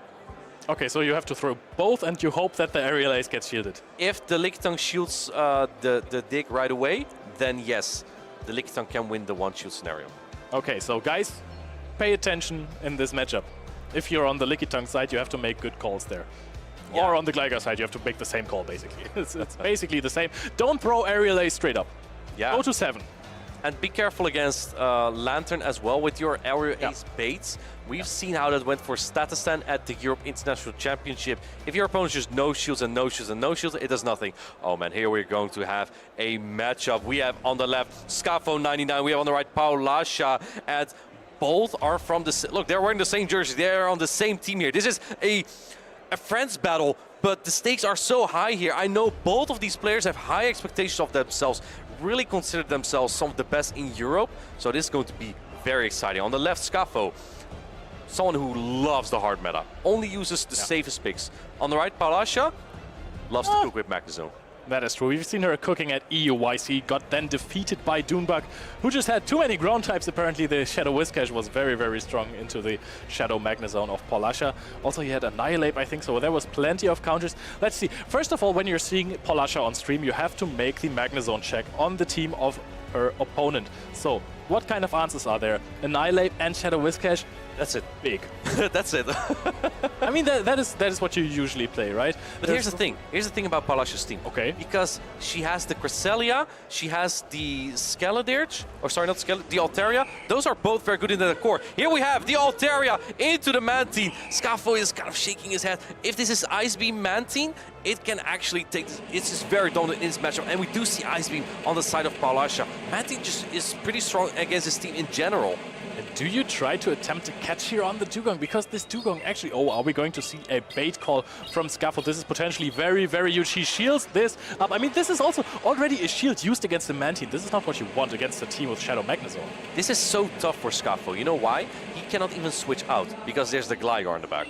Yeah, that is true. However, he has the Dugong. And Dugong is not really unchecked because Skeledirge is kind of still strong against it, but it is a very, very neutral Pokemon. Oh! The catch on the Ice Beam. This is double resisted. A tremendous catch from Scuffle. Bellissimo. Yep, did not take any kind of damage, and now we're going to see the Skeledirge swapped in, and this is also a very, very difficult matchup for the Skeledirge players sometimes, because you have to make a call. Is this going to be a bait or not? Do we shield the Icy Wind? Oh, we are going to invest the shield into the Icy Wind, and now this will affect the further matchup, because a Shadow Ball won't knock out. Oh, PauLasha saying, I know, she is shielding the Icy Wind. That's not what you want. Shadow Ball is now not even going to knock out this Dugong. Yep, and will Scuffle be able to reach a drill run? Yep, absolutely. Before the Dugong gets knocked out by the Incinerates eventually. Do you actually take this as the... Oh, we're no-shielding this. This is going to deal a tremendous amount of damage. Doesn't knock out. Skeledirge will win this race with a lot of energy as well. It is debuffed, but yeah, you don't really have anywhere to take this energy. Going for the Disarming Voice. PauLasha just sharp enough to wait for a second to see what comes in. It is the Altaria, and the Altaria won't really like this. Even though it is debuffed, still does like 30% damage. Yep, and now the Shadow Gligar comes in to finish off this Pokemon. And now we are in a very comfortable situation for the Shadow Gligar in 2 shield scenarios at least. It's the 1 shield scenario, but that's exactly where Gligar does quite well into Altaria. But, Leo, there is still a catch possible on PauLasha's side. She still has the Mantine. However, even if you were to catch, you still have to get through half the Altaria as well. This is going to get extremely close. Yep, PauLasha is in a difficult spot right here. Scuffle is shielding up the Shadow Gligar, knowing, hey, this is a very, very important Pokemon for me. Farms up to double Aerial Ace throws, and it is not caught. Do we shield this here? You kind of have to. You're running out of HP here, Leo. You have to shield this Altaria. She does shield up the Altaria. You kind of have to make... Oh, going into... Oh, making the catch now on the Mantine. This might be crucial, Leo. Oh, this is going to be fully undercharged. Actually, he is going to go for a big farm down here, trying to get it. The question is, does PauLasha reach the move first? He's going to go for the Aerial Ace immediately, knocking out the Gligar in the process here. The question is, how much energy does the Altaria from Scuffle have in this endgame Altaria mirror match? Will it outpace the Altaria of PauLasha? And it very much looks like it. It's one of a Sky Attack, Leo. And oh, he barely gets to Sky Attack. Is it going to be enough to knock out? Oh, this is not a Moonblast. It's not super effective. Sky Attack is not the strongest attack, and it is a very, very close bulky Altaria. It knocks out! Wow, Bird knocks out Bird. And Scuffle takes the first game against Paula. Wow, that was really, really close. It didn't look like that in the beginning when the Mantine was aligned onto the Altaria, but the Dugong was so good. Dugong did so much work, got a shield out of the Skeledirge, and debuffed it as well, so it doesn't deal too much damage to the Altaria in the process. That catch from Scuffle on the Ice Beam on the Dugong, I think that won him the battle here. Because that Mantine lead looked so terrible for him, right? The Altaria and the Gligar both are double weak to ice. So, you know, you can't even swap in your Gligar. You cannot swap in. You cannot swap out of a bad matchup there. Do you know what's double resisting ice? Dugong. That is actually the only typing that ice resists. Is that so? Alone Sanchez does well, but I guess there's none of that here. I mean, ice resists ice. That is the only resistance that ice has. Oh, yeah, fair. Yeah. Here we see the accolades of Scuffle, by the way. We know he's a really good player. But fun fact... Likes himself some top 8. He doesn't... He hates hearing this. Well, hate is not literal, but he doesn't have a medal yet. He is so... he really wants a medal. He like I said, he considers himself as one of the better players around, and he doesn't have any medal to prove it. He gets to top 8 quite consistently, the best performing European at the World Championships.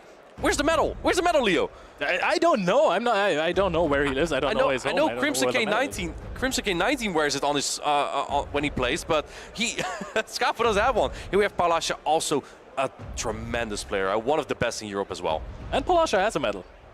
PauLasha was the special event champion. And a trophy, right? Yeah. As top 4 at EUIC. Ooh. And so she has the accolades. She knows. She has already proven herself. Scuffle still wants to do that. But I mean, Scuffle, we have seen it in so many tournaments. We know that he is one of the best trainers in Europe. And especially at the World Championship, he proved it. He was one of the best players in the world, best player in Europe. Okay, thanks. I wanted to. I know you want. Yeah, you want to say it about me. I couldn't make it. But Leo, this, if you think this is a good matchup, it is not. Yeah.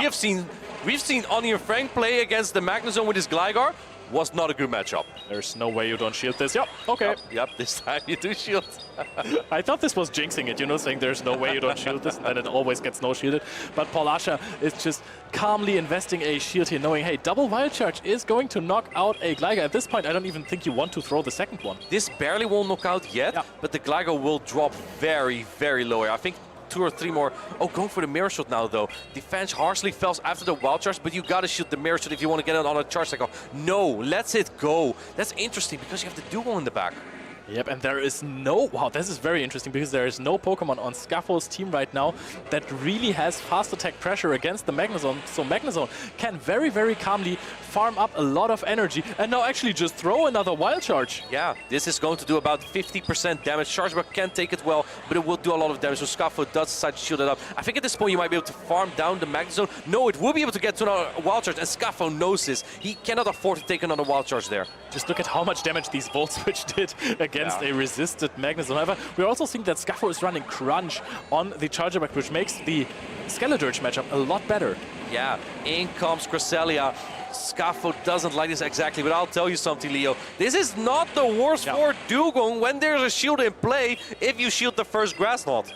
Yep, that is true. You can still prevent a lot of damage by shielding the first Grass Knot and getting this defense drop in early. Actually, PauLasha didn't even get to throw the Grass Knot before the first Icy Wind. However, she's going to get to 2 before the next Icy Wind is going to connect, so it basically doesn't matter. Here's the thing, though. You shoot this Grass Knot, but PauLasha will get to another Grass Knot before the next... Oh, she doesn't throw! Interesting. Yeah, very interesting. Because now the Grass Knot will do even less damage. I don't think 2 Grass Knot will be even remotely enough to knock out. Yep, this is definitely going to be close, and you can't forget about the fast attack pressure anyways with the Psycho Cuts. This is barely going to tickle. Is it going to put the Dugong into the yellow? Let's see. No, there's no way. No! Oh! Was that damage? No, I don't think that was damage. I think that healed the Dugong. Just threw a potion at it. That's not possible in Go, but yeah, it did do a lot of damage. I think you need another Grass Knot definitely after this, yeah. And even after a debuff, this Grass Knot will still be enough to knock out. Let's see what Scuffle is going to do here. Going for the Icy Wind just before the Grass Knot. Now here's the thing. Are you going to switch into your Chargeback right away? Oh, I think that, okay, we're going to see a shield invested here, so... Oh my goodness, this was crazy because Scuffle, I think, also predicted PauLasha swapping and didn't throw the charge attack. Oh, that is very, very strong. So going immediately for those crunches, hoping that there is a debuff. However, this Altaria is looking really, really good. Going to go for another Sky Attack. Is this going to knock out, though? I don't think it does, but there might be a win condition here. What if the Altaria gets a defense drop here? Can you get the Ice Shard down? Oh, man. Can you get it off? No, you go down with the crunch! Oh, the one-turn fast attack coming in so clutch here. We're going to actually get to an Icy Wind, but it does not knock out. This would have been a knockout there. That was a possible win condition. That was so crucial, because if you get that crunch off, I think you Ice Shard down with the Dugong, and then get the charge cycle on the Cresselia. That was like a 1 HP win there, even though it didn't look so at the end, at the very end. Oh, that was very, very close. I just love to see all of those PauLasha matches because all of her matches are so close every single time. And Sanjudigo, we had a tie in the first game, 1 HP win of Sanjudigo in the second game, and basically a 2 HP win in the third game. That was crazy. Yeah, these games are wild. Chat, let us know who is going to win this matchup. Both players are playing out of their mind. Scuffle versus PauLasha. Interesting strategy there from Scuffle. I think he is predicting the Mantine or the Altaria every single time, and that's why he's too afraid to bring in his actual Magnezone answers, the Annihilate and the Whiscash. Because even though Gligar does okay there against the Magnezone, it has a straight up terrible matchup in the 2 shields. Yep, that is true. In the 0 shields, you're actually super fine, but when does that ever come up that you're in a 0 shield scenario against a Magnezone with a full HP Pokemon? Did that ever happen? I'm not too sure. In the history of Pokemon Go? I don't think so. Did it? I also don't think so. Yeah, maybe we're about to see it still. That is possible, but we're going to go into Game 3. Both of these trainers are very close to advancing to Day 2, and we see a very common matchup, Shadow Gligar versus Altaria, which is typically favored for the Shadow Gligar. Well, not so much. Only the one shield is very manageable, just because of the pace of the aerial ace. You will be able to get to 3 aerial ace. 2 shields too, I think. I don't think the 2. I think you get Dragon Breath down to 2. I'm not too sure, because Altaria can take 1 aerial ace, of course. Like other dragons cannot in the 2 shield scenario. Most other dragons, but Altaria is bulky enough to do so. Altaria should win the 0 shield and the 2 shield scenario here. I'm not sure now about the 2 shield, but the 1 shield is definitely for Gligar, just because you will outpace here 2 more area ace. We're going to see, are we going to see a shield here from PauLasha as well? No. She has Magnezone. Exactly, you don't even want to. Maybe get some more damage in here. Oh, we're immediately switching into the Magnezone, and it is going to go basically unanswered. Going to see, an aerial ace bait here against the Magnezone. Immediately shielded up. Scuffle still has some energy left. Is there more play for Scuffle in this matchup? Not a second of hesitation. Now swapping into the Altaria, but this is not an answer. What is this Altaria doing here against the Magnezone? These Dragons are double resistant. Walter is going to do so much damage. I think Scuffle might be about to get cooked here. Oh, that is possible. Let's go for a big... Okay, that was a shield. But PauLasha already has another White Charge. The thing is that the Dragon Breath will add up against the double debuffed. Oh man, I think this Altaria is about to get zapped. Here comes Wild Charge! Zap! And man, so much damage. Altaria barely hangs on and is barely getting to the sky. This is double resistant though, but the Magnezone's defense has been dropped by 4 stages. I think this will still knock out. Actually, this is an undercharge, but it still knocks out the Magnezone, as it is not made of metal, but apparently paper. Yeah, in comes Cresselia for a massive farm down. Oh, tried to catch. Oh, it catches on the Altaria. PauLasha, she is playing incredible here. Yeah, playing out of her mind, using this Shadow Magnezone to the maximum potential. Going in for even more farm with the Cresselia. Almost at 1.5 attacks. Scuffle now sitting there with his back against the wall. Shields down even. The Dugong is sitting there in already not the best matchup, and you're going to get hit with the first Grass Knot. PauLasha can time the moves perfectly so that the Dugong can't even let it catch from the Gligar. Is there any win condition for Scuffle at this point? You can take 2 Grass Knot, but this Cresselia is bulky, it paces fast, going for the Ice Wind just a little bit over, so he wasn't able to press just yet. I think Cresselia has one side cut off another Grass Knot though. Yep, PauLasha is going in with this extremely bulky, going for the Grass Knot, and this might seal the game for Scuffle. Can this Gligar pull off the unimaginable? Yeah, I don't think so. It's way too low in health. It has some energy, but there's a shield on Paula. Scuffle stops tapping. Leo, it's looking like PauLasha's cooking, and she cooked her way into Day 2. Scuffle unfortunately couldn't bring enough to the table to not be cooked by PauLasha. She just went ham with this Shadow Magnezone, dealing those wild charge attacks are absolutely insane. The damage is crazy. Yeah, it did so much.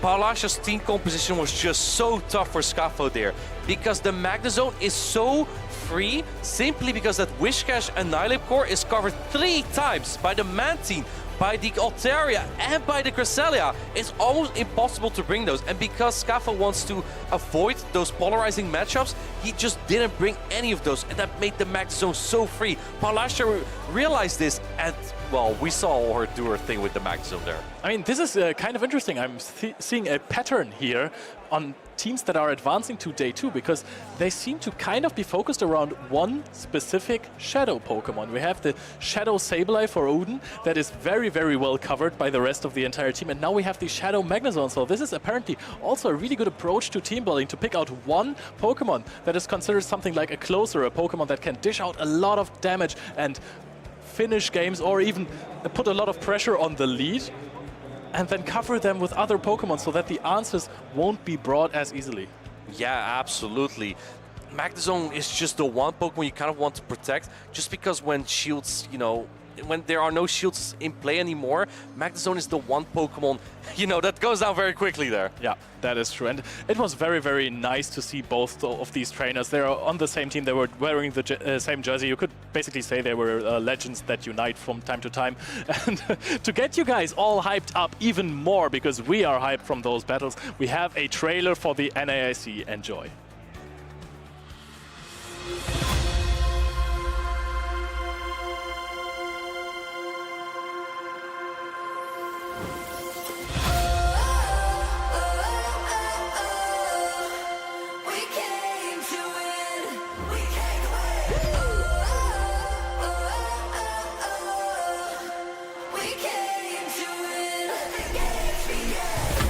And the crowds, the sights and the sounds, gonna make them say the best of the best, the ultimate test. But when we go all the way, here with our friends among champions, the best that we've ever known. Go for the gold, but everyone knows only one of us is gonna take it home. We share the same vision, we have the same mission, so let the games begin.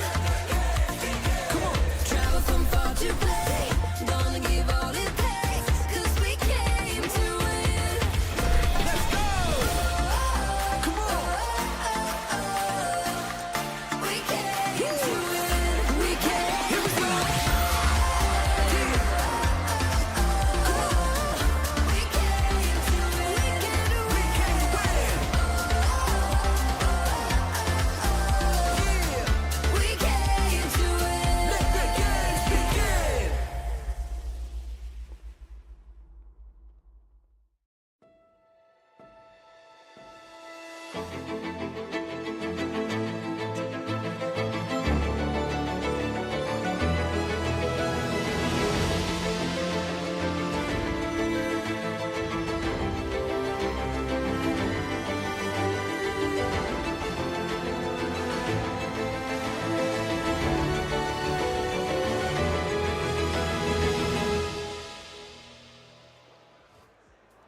Welcome back, trainers. I'm Tomahawk UK. I'm joined by the Tho Tactical, and we have a couple more matches just for you. Now, for those of you that are recently joining, you might have missed earlier games, so let's do a quick recap of where we are so far in the stream. We have the top 8 players decided now. We do. All of our winners, finalists of groups have been decided, and we're now moving into our final 2 losers semis. All right. So first off, we're gonna have Alandro versus Dinosky. They're in their loser semis. If they, well, the player who loses unfortunately is out of the tournament.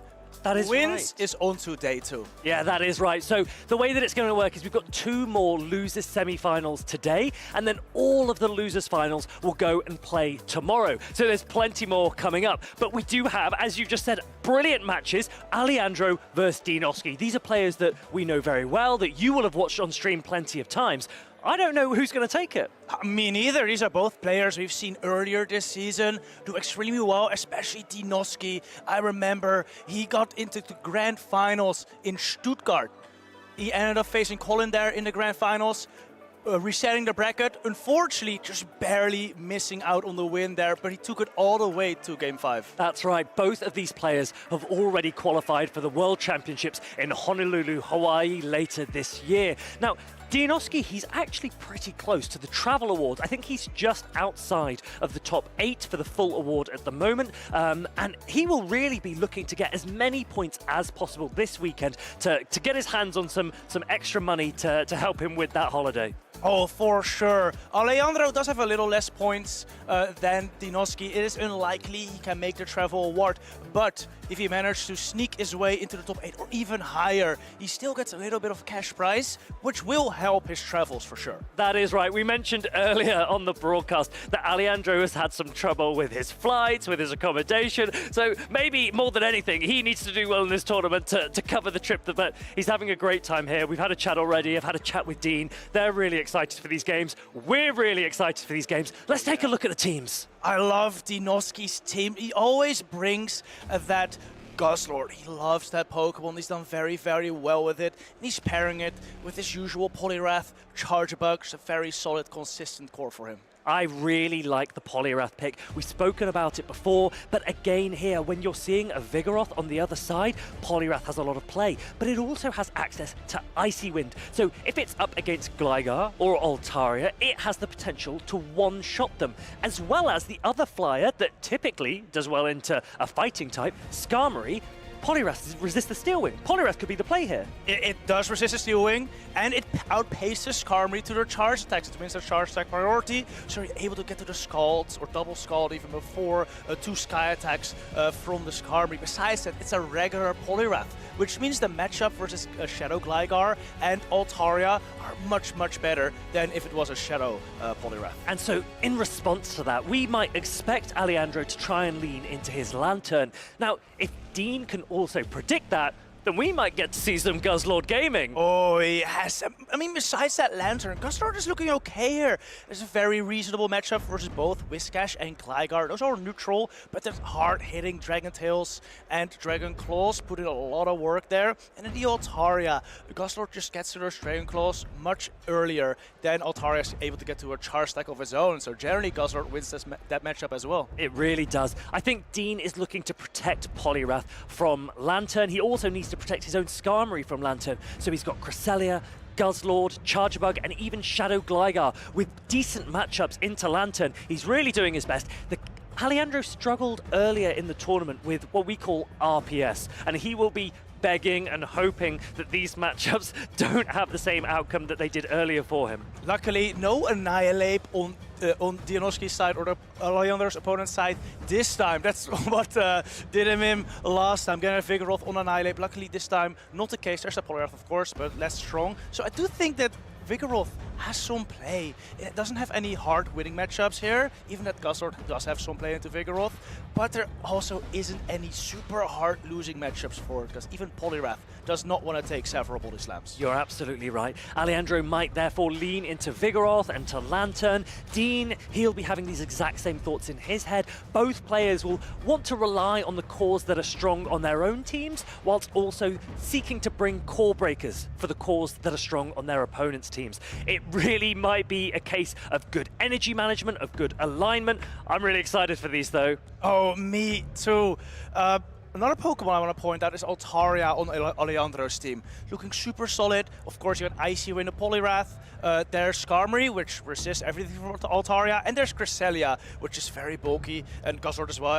But I think, in general, Altaria is very flexible here. It doesn't have very many hard-winning matchups, but it does have play to all these Pokemon on Dinosky's side. Yes, you're right. And actually, we've seen Altaria into Skarmory quite a few times today. Some players have opted to accept that there is a soft loss there. They look to take down the Skarmory as much as possible and then take advantage of the fact that Skarmory is weakened so that something else which would otherwise be weak to Skarmory, perhaps Shadow Gligar, can be a little bit more free in the back. I'm interested to see if Alandro tries any of those tactics. Yeah, something like a Lantern with those 2 flyers could work quite well for Alandro. I think he could also lean a lot on that Shadow Whiscash, Poliwrath, Guzzlord, Cresselia, iffy matchups for Shadow Whiscash, but definitely still has play. If Alandro can generate a shield advantage for a Pokemon, I think he's in a good spot. Let's get straight into these games. It's Alandro with the Skarmory, and it's a brilliant matchup into Dinosky's Cresselia. Oh, this is incredible, because there's also the Shadow Gligar in the back. Dinosky has to stay in here.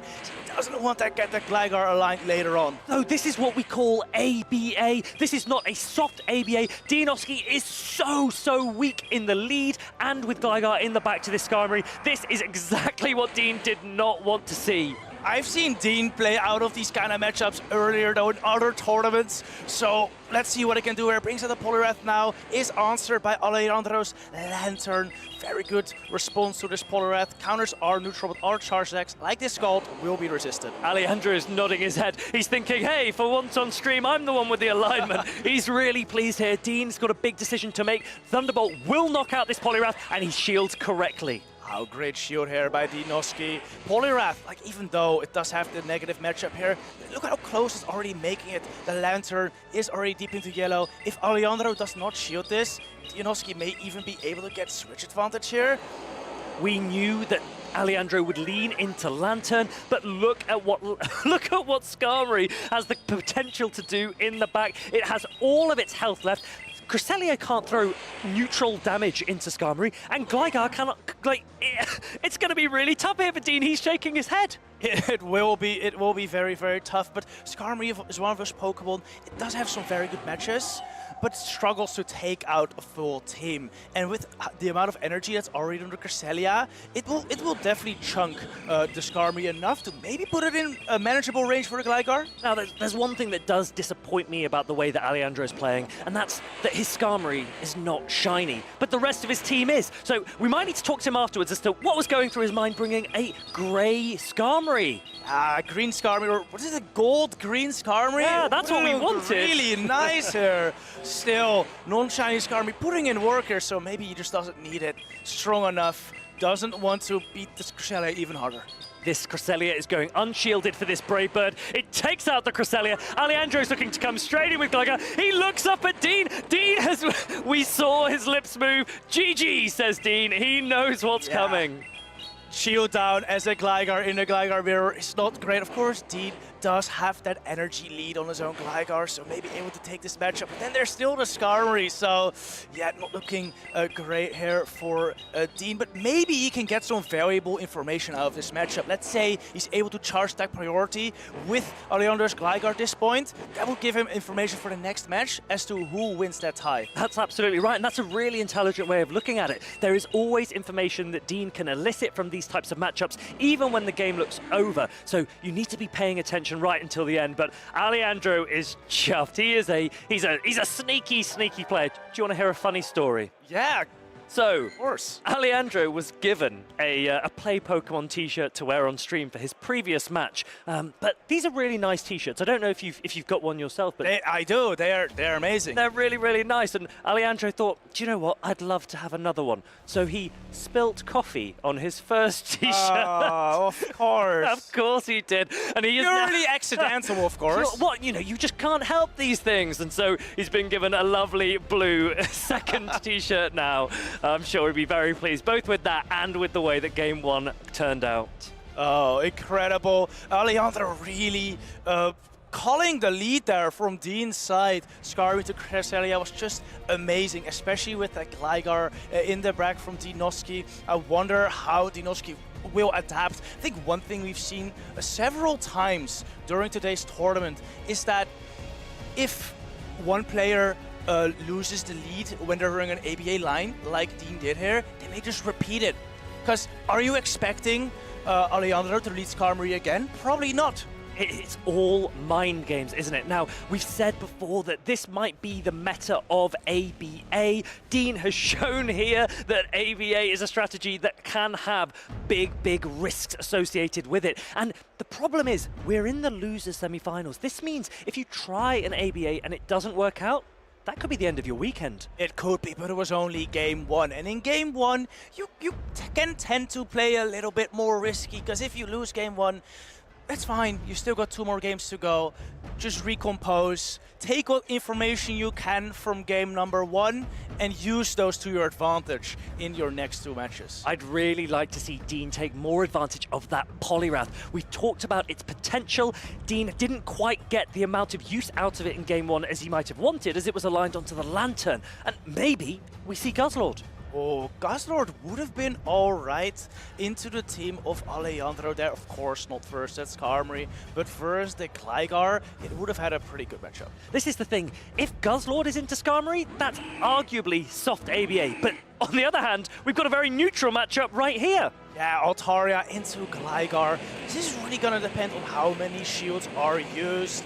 If Alandro throws a Moonblast into the Gligar, it can win the 0 shields, but if Dinosky uses a shield, Gligar definitely generally wins that matchup with 1 shield. And if Dinosky can win the 1 shield matchup, alignment will be in his favor in the back, and that could be critical to the outcome of this match. Sky Attack gets thrown by Alandro. Dinosky decides to shield it up. Does seem to want to try to attempt to go for switch advantage here. Now, the tricky thing for Alandro is that Gligar can reach 2 aerial aces before Altaria will be able to reach its second charge attack. So Alandro is letting this go. Yeah, knows that he will get outpaced. Just wants to keep the shield advantage here. Dinosky knows Altaria would have reached another Sky Attack, so throws the aerial ace here immediately, also preventing the Altaria to get more Dragon Breath damage in. Alandro has to have a think. He comes straight in with the Skarmory. It can sponge any damage that Gligar has left to offer. The difficulty is there's a Charger Bug in the back with Dinosky. He can either have a positive matchup into the Skarmory, or he can sponge all of this damage on his own Skarmory. What do you think he's going to do? That's a good point. I mean, even though Charger Bug has a positive matchup, Bravert will still do a lot. Oh, look what's in the back! It's a Charger Bug that's coming in right now. Alandro throwing, I think it's a Sky, he does throw the Sky Attack and gets shielded by Dinosky. Oh, but he's come in with the Lantern. So Lantern isn't going to be aligned against Dinosky's Skarmory. That would have been almost guaranteed game over. Dinosky probably is very glad that Lantern has come out now. Super glad, but still, Alandro has 2 shields on his side. Lantern may be able to surf its way through this Charger Bug onto the Skarmory later on. That's right. If Alandro can preserve the health on this Lantern, it can potentially sweep the rest of the game for him. These are very interesting decisions he's going to have to make. And what do you do here? Oh, you either shield or no shield, and he decides to shield it up. I'd say that's an incredible call by Alandro. That is good. He knows that Skarmory isn't going to have a fun time trying to fast attack down the Charger Bug, so he does need Lantern to put more pressure in. Dinosky's shaking his head. I think he can see what's going to happen. Oh, Surf does not knock out, however. X-Scissor comes out. If Alandro lets this go, I think Dinosky still has a chance. Alandro decides to let it go. That means the Skarmory. No shield. Oh, and he switches out. Skarmory has shield advantage, but half the health. This is pretty uncomfortable. The energy is resisted on both sides. Dean doesn't have a shield, but he only needs to land potentially 1 Brave Bird, and that's all he needs. He's gone for a Sky Attack here. Yeah, I think he's... Oh, Alandro shields this up. Now, do you throw a Sky Attack or a Brave Bird if you're Alandro? Sky Attack is being thrown right now. Doesn't want to drop his defense just quite yet. I wonder if this will come down to Charge Attack priority. Which Skarmory will reach its attack first? Oh, it may just... Alandro has the Brave Bird. He reaches it! He reaches the Brave Bird, but I don't know if this is going to be enough. Not into a standard normal Skarmory. It's going to be very close. Brave Bird gets hit, does not knock out the Skarmory. Now defense is dropped. Dinosky may have a chance to farm this Skarmory down, and he does. Dinosky has played this brilliantly. Such intelligence in that play. He managed to goad Alandro into letting Lantern get low, and Alandro, who looked like he had the advantage throughout the whole way, goes down to a Brave Bird. Dinosky takes game number 2. Wow, honestly, that looked over for Dinosky at some point, but he played that so well. Getting that Lantern low with the Charger Bug was his ticket to win right there. That is right. Alandro had to make a call as to which Pokemon he felt was in the back for Dinosky. Perhaps he felt Cresselia was in the back and that Skarmory would be better for him. He didn't know that Lantern was the Pokemon that he needed to keep up, and he now needs to take notes because this is a massive Game 3 coming. Oh, yes, it is. Alandro, it was a neutral lead scenario this time with Altaria into the Shadow Gligar of Dinosky. And what I found very interesting here is that Dinosky, of course, played very weak to Skarmory in that game number 1, led into the Skarmory, which didn't turn out that great for him, but he decided, let's just go Gligar. Another Pokeball super weak to Skarmory, expecting Alandro to not bring it again. That's right. So Dean has gone weak to Skarmory both games so far. Does he now try and run Charger Bug or Poliwrath in the lead? He's inviting Alandro to say, hey, you think Skarmory's good against me? Gotcha. Will we see that though?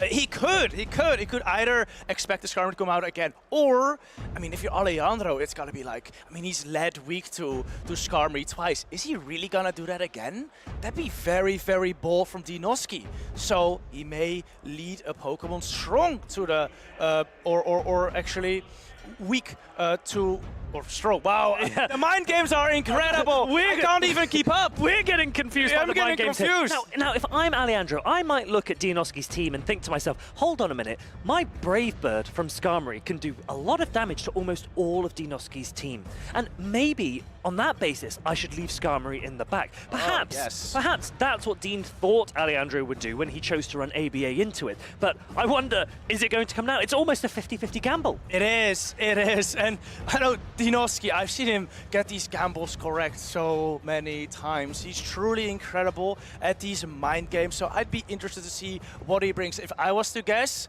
I think he's gonna triple down, bring the Cresselia or the Gligar in the lead. Let's see here. We have Skarmory once again. Dean does go for the Charger Bug. It's exactly as we predicted. He goaded the Skarmory in. The Charger Bug now takes the lead. Lantern comes in. Alandro's been playing ABA Week to Charger Bug. Oh, wow, and the Guzzlord is in the back, and it comes out for the first game. It's a perfect timing, because it can just hardwall this Lantern right now. But this game is not over. Skarmory has the potential to sweep in the back if shields are down. The problem is Guzzlord's going to come out with so much energy here that it might do enough damage on the Skarmory or the incoming Gligar to make it really difficult for Alandro. Oh, 100%. But Skarmory can take 2 Brutal Swings, so if he can farm down before Guzzlord gets to the 3rd Brutal Swing, he's gonna have a Brave Bird loaded for a Charger Bug, and that will be huge for Alandro. Besides that, Gligar is such a positive matchup into the Charger Bug, and a fine matchup into the Cresselia. I think there's definitely still play here for Alandro. There's a lot to play for. That Guzzlord is low. It looks like it's in prime farm down for potential for one of Alandro's incoming Pokemon. Gligar has neutral play into Cresselia, but a great matchup into Charger Bug. Meanwhile, Skarmory has a brilliant matchup into Cresselia. He brings out the Gligar into the Guzzlord. Very interesting. We'll still be able to take those brutal swings, just not as nicely as Skarmory would have. So this is interesting here because both brutal swings are going to land. This is going to take Gligar so low if it goes unshielded. What's Alandro going to do here?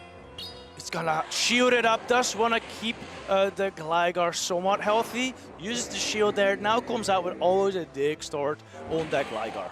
Alandro could really do with a catch. If he can catch an attack from Dinosky's Cresselia onto his Skarmory, that could be the momentum he needs to turn this game around. It definitely could be, but it decides to switch it in instantly, hoping to get a little bit of energy, but Dinosky, quick on the switch, brings out their Charger Bug, and can now start discharging away. I think this could be it for Alandro. Dinosky's nodding his head. He's confident in this position. Charger Bug has a ton of energy, and Dinosky is unloading it straight away into that Skarmory.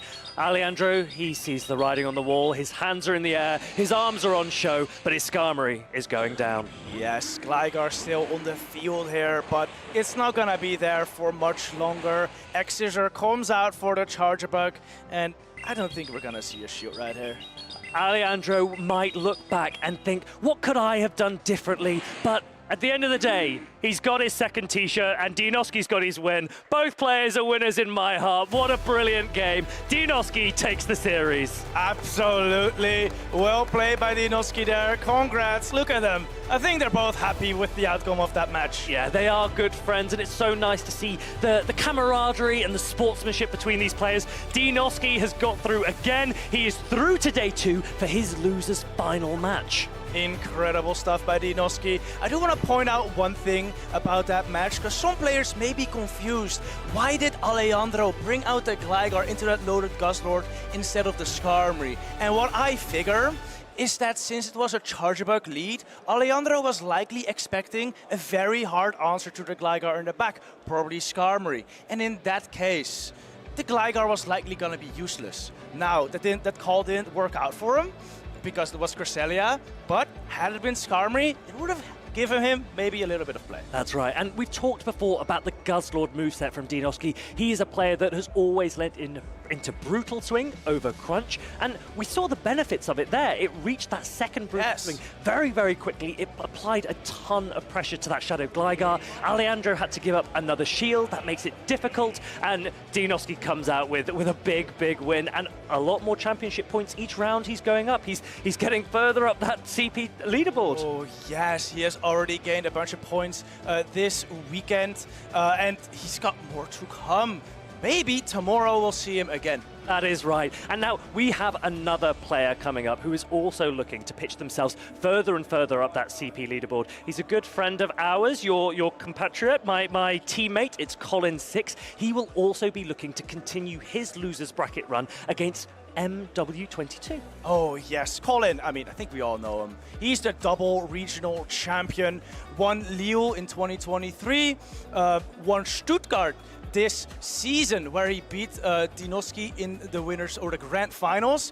He had to beat him. No, Dinosky did flip the bracket there, but then Colin managed to win the bracket reset to win that tournament. Dinosky actually knocked me out of the tournament earlier in that tournament. Me too! Did he? Oh, yeah.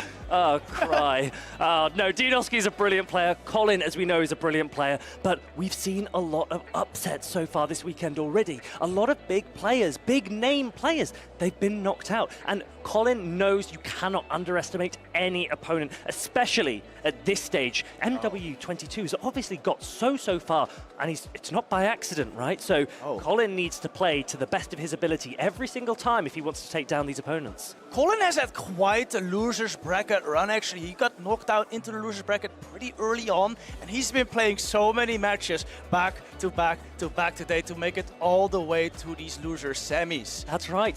Some players, it's interesting, some players when you speak to them, they really don't like being knocked into the loser's bracket early because they say, I now have to play a ton of games. I have to play for hours and hours and hours getting through the loser's round. But some other players say, well, actually, once you've done that, you know, if you can keep winning when you're in the loser's bracket, you know your team better than you ever knew it before because you've had so much opportunity to practice. So I'm very interested to see, will we see some masterful plays from these players that have had opportunities to play with their teams for more games than the winner side would have?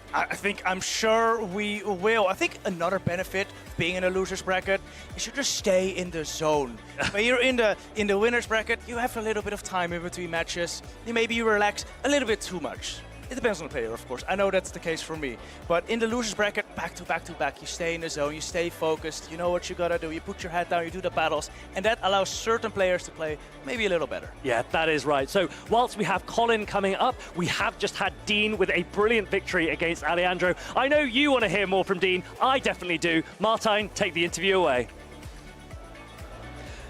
Thank you, Farid. I am here with Europe's best Guzzlord player, Dinosky. Dinosky, congratulations on your victory just now. How are you feeling? I mean, I'm very tired, to be honest. I got in at 3 a.m. In Stockholm, so I'm running very little sleep. So that's why I wasn't really reacting as much on the stage, but I'm very happy for the win. Would you say you played better if you're tired? Because you just made it to day 2. I didn't really feel confident, to be honest. I felt I looked at the team sheet for what would worked right. Sorry, I didn't work right in game 1, so that's why I don't feel. Maybe tomorrow, when I get a good night's sleep, maybe tomorrow I'll feel better. This is your mascot, right? Yes, for our team, yeah. But your opponent had this mascot. Is he your teammate now?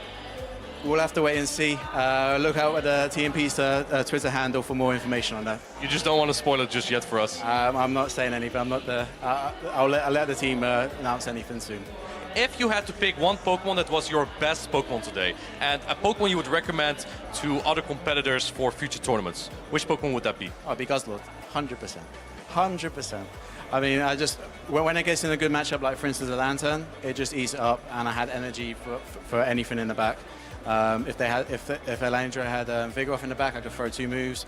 Brutal Swings do a lot to Skarmory as well, so that's why Guzzlord right now is very good for me. It just chomps the fish away, right? Yeah. How are you feeling going into day number 2 tomorrow? Again, after a good night's sleep, I'll come back to you. But I think after today, I have to reflect what I've done right, especially earlier on stream, how I lost that battle, and then go from there and pick myself up for tomorrow. Is there anyone you would like to shout out? I think, all of my teammates, all in Team Pizza, Fury's doing a great job as well as you guys as well. Thank you for shoutcast and everything. He's been absolutely great. And my girlfriend who's at home watching me and supporting me going on these trips every month and being away from her. Thank you so much, and I wish you the best of luck for tomorrow, and also a good night of rest, of course. Let's head back to Farid and Thomas.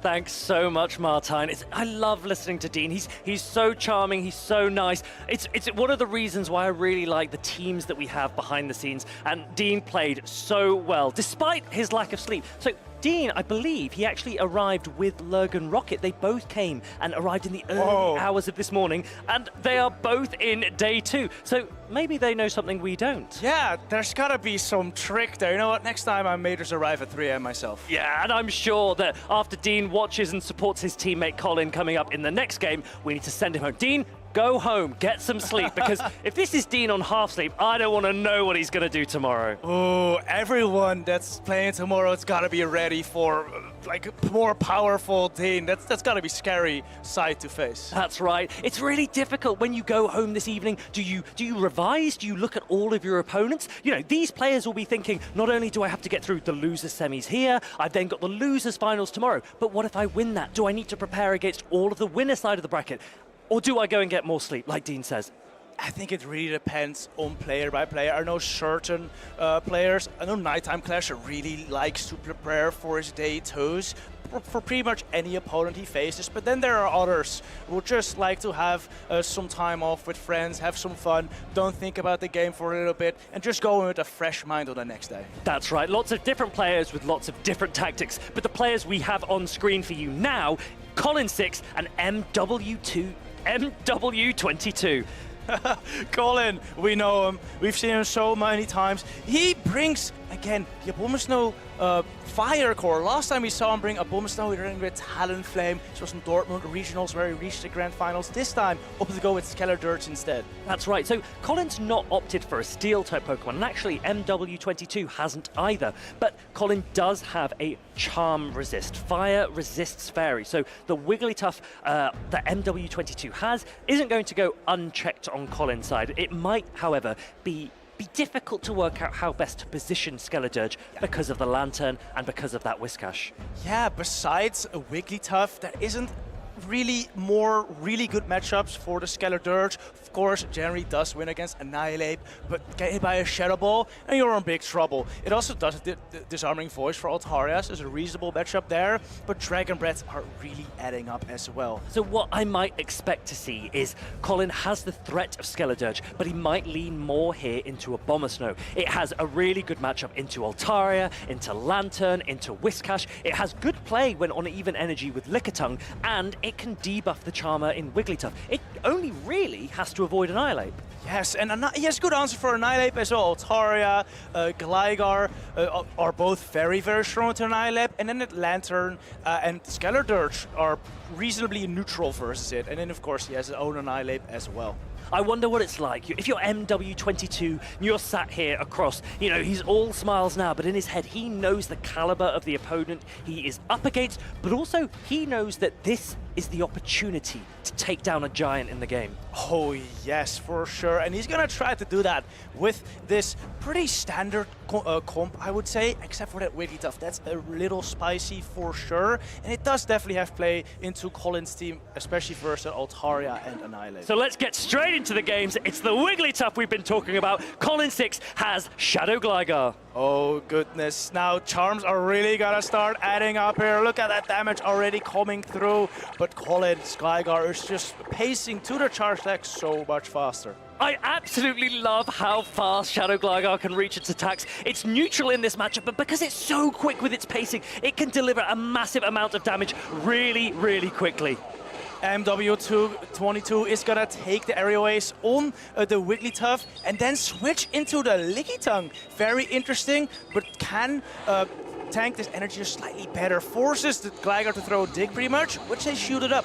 Ooh, there's a really interesting decision that Colin's made to come in with the Abomasnow here. Now, whilst Abomasnow is going to have a decent matchup into this Lickitung with shield advantage, it means that there's a Lantern in the back for the Whiscash. MW22 has the potential to cause an upset here. Oh, for sure. This Abomasnow getting off the Icy Wind before the Bullet Slam is huge though, because now this Bullet Slam will do less damage. Look at that. After that attack drop, it does almost nothing. I think MW22 has actually played this very intelligently. He's used Lickitung, he's actually managed to draw out the hard response to his Whiscash in the back. And right now, even though Lickitung is debuffed, look how much damage it's actually put onto the Abomasnow. It's deep into the red already. Colin gets to the Energy Ball here. Very smart player going for the Energy Ball. It may just barely knock out this Lickitung. Let's see. It does knock it out. It takes it out, and now I'd expect Wigglytuff to come back in. The Abomasnow is unlikely to reach an Icy Wind, which means Wigglytuff is able to now potentially get to an Icy Wind of its own.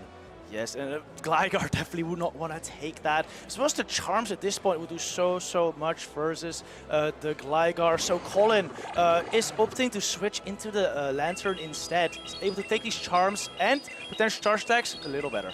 This is brilliant for MW22. He lands the disarming voice. He's got the Whiscash in the back. Whiscash has great play into both Gligar and into Lantern. It's got energy. MW22, he is leading in this game. Oh, he is, but don't underestimate the Mud Bomb bait! Oh, He's got the bait! No way, and Colin shields it up. That is an incredible bait by MW. Now, he didn't get the opportunity to get the debuff there, however, so a dig is still going to do a significant chunk to the Whiscash if he lets it go, but he makes another great read, shields it up. Is a huge shield call from MW. The Scald is now coming. Colin correctly shields this one. MW will be wanting the debuff. Will he get it? Let's see, it's a 50% chance. He does not get it though. Colin now able to fire off a full damage dig versus this Whiscash. Won't knock it out, but will put it in range where the Lantern can knock it out with a Surf. Yeah, this is now a little bit interesting for MW because he needs to throw a Scald to take the Gligar out, but he needs to give himself enough health to be able to get a Mud Bomb against Colin's Lantern. If Colin can pull this out of the bag, I will be very, very impressed. I love the over farm by MW2 there. Oh, I was gonna say it may allow him to outpace the Mud Bomb, but he switches into the Wigglytuff instead. Colin's gonna farm to double Surf here, take out the Wigglytuff. I do believe there's still a Mud Bomb on the Whiscash, however. And Whiscash will win charge attack priority, but is the Mud Bomb going to be enough? Ooh, the Mud Bomb is fired. Lantern is a very bulky Pokemon, so this is gonna be close. Mud Bomb comes through. There's a slight pause. That usually means it's game, and MW wins game number 1. Wow, that was so close. All coming down to that charge attack priority with the Lantern. Absolutely perfect overfarm there by MW22 with that Whiscash versus Colin's Gligar to be able to get to that final Mud Bomb. First the Lantern, later on. Extremely well done. That is right, and now it is a game of mentality, of resilience, of perseverance. Colin, steely expression. He's not molding, he's not showing any emotion. He is focused. He is so focused because he needs to win the next 2 games if he wants to take this series. Colin is so experienced. He's definitely been in this position many times before, and he's definitely managed to crawl his way back out of his position many times before. So I'd be very curious to see how he adapts to that Wigglytuff and plays his next team. And we mentioned it before because Wigglytuff we've seen now a few times, and it's not like these Wigglytuff players are looking for a hard alignment that Wigglytuff wins. There is no RPS with the Wigglytuff play that we're seeing at the moment. This was a neutral play, smart. He baited out, he farmed down, he got an Icy Wind off. MW played that match really well. I 100% agree. Just getting that consistent charm damage with the Wigglytuff was enough there. Especially when Colin does not bring the Skeledirge. That's a strategy that can really put in a lot of work for MW22. So I wonder, is Colin gonna bring the Skeledirge this time, just to have a hard answer for that Wigglytuff? He really does need to think about it. I'm loving MW's Rocket jacket that he's wearing. Colin's played against many Team Rocket members, but this is not the one he wants to lose to. Colin needs to really focus. He needs to get his alignment right. He needs to manage his energy. Do you think he can do it? I think he certainly can, but it's just a tough hill to climb at this point, being already 0-1 down. But if anyone can do it, it's definitely Colin. And he makes a read! Wow, absolutely incredible. Boomstone to Whiscash. That's what you want to see if you're Colin at this point. And this is the brilliant placement for a Bombasnow, because if MW comes in with either Wigglytuff or with Lickitung, it's going to be debuffed by an Icy Wind, and then Colin can take the advantage. Colin's letting the Scald go through. MW's desperate for a debuff here. And he doesn't get it! But like you said, it plays out exactly like you said. Icy Wind into the Lickitung now, debuffing the Lickitung as soon as possible, and now he switches out with his Gligar. Now to Licktung's debuff. This is very good. Now, this is interesting because Colin has seen that there is a Whiscash in the lead for MW, and when MW swaps out, he's actually opted to bring the Gligar rather than the Lantern into a neutral matchup. Now, when you're debuffed, I actually think Lantern can do pretty well against Lickitung. So Colin will need to be careful not to get that Lantern aligned against Whiscash in the endgame. 100% agree. And I think that maybe part of the reason why Colin opted to go with Gligar instead of Lantern is because once Lickitung is gone, once Whiscash is gone, Lantern has no more bad matchups. So as long as he kept switch advantage here and can get Abomasnow aligned to the Whiscash, it's looking very, very good no matter what the third is. I think you're absolutely right. This Gligar has energy. The Whiscash will not be able to come in and mudshot down, so MW might need to reveal his third Pokemon now. No, brings out the Whiscash. Whiscash, very bulky Pokemon, can take a dig here. And honestly, this damage, it doesn't really matter. As an energy ball knocks out from 80% health or from 20% health. As we say, Whiscash isn't able to farm down. Gligar reaches another attack. MW is now shielding up the Aerial Ace. And he doesn't now have 2 shields for the Wigglytuff that I thought he might be going for. Yeah, is he gonna get the farm down now? He really, really needs it. Doesn't get it, so switches into Wigglytuff to catch this Aerial Ace. He does catch, but honestly, this is pretty good for Colin. He gets some damage off from a Gligar that was about to go down anyway. MW smartly avoids his Whiscash going down, and as you said though, the Lantern has the bulk to deal with Wigglytuff. It definitely does. I mean, the charms are adding up, but not as much as they would versus Shadow Gligar, for example. And Lantern pays to do these attacks quite quickly, so we already see Colin fire off his first surf. Lantern is really good at the moment. It's also got 2 shields. He doesn't even need to use the shield. He's letting it go. He's confident. He's got Abomasnow still with plenty of health. Colin, this is the type of resilience I was talking about. Colin gonna let his Mud go from the Whiscash, putting it all on Abomasnow at this point. Abomasnow is a brilliant core breaker to so many teams that rely on Pokemon like Whiscash, like Lantern, like Altaria, and it has put in work here. Colin is looking really strong. He's about to take this game number 2, but still not a reaction.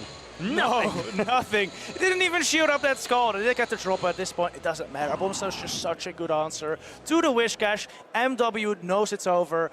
Pretty much concedes this match, and we're gonna move into game number 3. That is big. Colin with the 2 shield flex there. He's saving them maybe for the next game, but he knows he needed that. That was the bare minimum he would expect from himself, and now he will be going into this game number 3 fully charged and ready to go.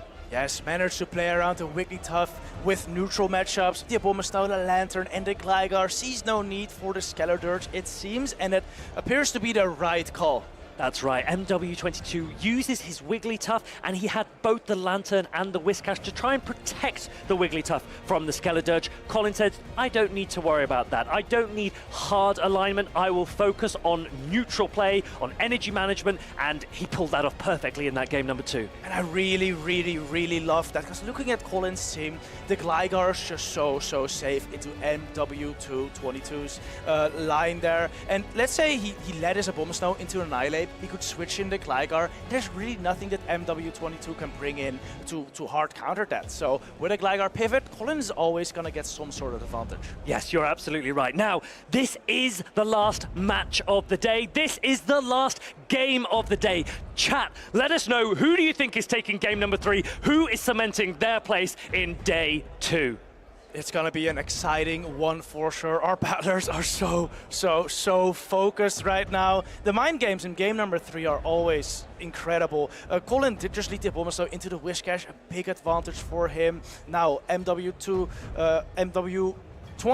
definitely wants to avoid it again, so may want to consider going with a stronger lead against the Abomasnow, but you always risk Colin mind gaming that and expecting him to do that. So many bluffs and double buffs and triple bluffs. Yeah. It's difficult, but what we might see now is Annihilate, because Annihilate is the only real answer that MW has for Abomasnow. Colin appears to predict it with Gligar in the lead, but gets met by the Lickitung here. And there is no Annihilate, which means Abomasnow really does have the ability and the potential to kick off again in the back. Lantern will need to avoid the Whiscash, but it depends on how this matchup goes, because Gligar can actually win against the Lickitung. It definitely can. MW22 does make it more difficult though by shooting the dig. There's a lot of energy going into that shoot right there. MW22 going for the Polish Slam right here. Colin decides to let it go though. Yes, that is right. Now, Colin is going to be looking at this Lickitung and thinking, can I predict what's in the back? He's surely expecting Wigglytuff. MW has loved it so far in the previous 2 games. But when you've got a neutral lead like Lickitung, it's actually very difficult to have a guess what's in the back. Oh, it is. At this point, MW could have anything in the back. Same counts for Colin's Gligar, though. Such a neutral lead into MW's line. MW must not really be able to predict what Colin has in the back either. Now, I wonder if Colin's going to come straight in with a Bomber Snow here and farm down, or come in with Lantern, but he'll have to shield the Power Whip. Yes, but if he comes in a Bomber Snow, maybe Lickitung even gets to 2 Body Slams. It's going to be very interesting here. Does get to the first Body Slam here. Colin deciding to let this go. Oh, he actually shields it up at the last second. He does shield it up. Now, the difficulty here is that MW's obviously not going to bring in the Whiscash into an Abomasnow, and that means Whiscash will be left in the back against Lantern. Colin doesn't know that yet. No, but with all this energy on the Abomasnow, Wigglytuff is going to have a very, very difficult time taking it out still. Colin needs to preserve as much health as possible. He's actually opting for the Energy Ball. He knows that MW is unlikely to shield what he thinks would be an Icy Wind. So let's get the damage off now and throw an Icy Wind next. I absolutely love that. As double Icy Wind would not knock out, has to go for Energy Ball plus Icy Wind, and now we can go for an Icy Wind here.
But he takes out one of the greats. Insane performance by him today.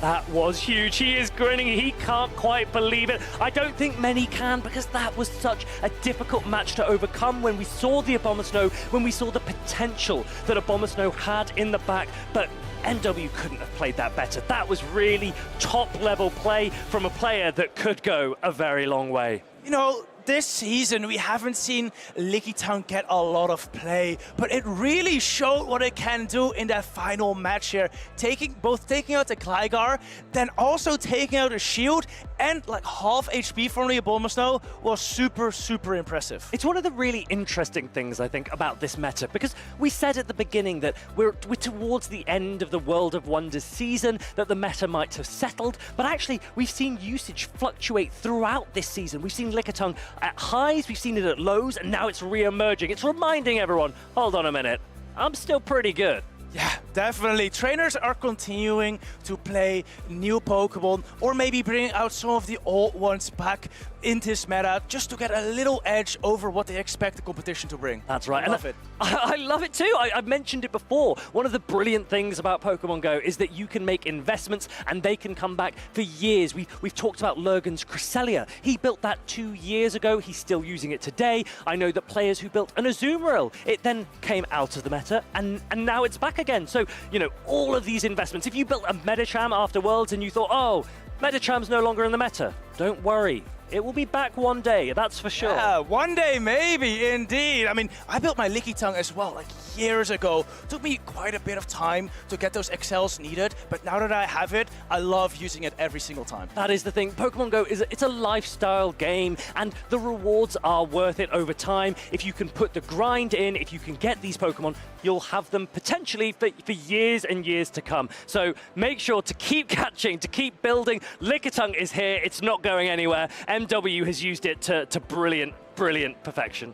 I think we're going to see many more Licky Tongue tomorrow. We saw Lurgan also use it. So I think it's maybe back. It may actually be back. It will be back, and I cannot wait to see what the meta will look like. I know you love seeing the usage. EUIC usage was something that was brilliant to see because of the Skeledirge that we saw take it all. But speaking of EUIC, let's go and have a look at the EUIC Pokemon shop.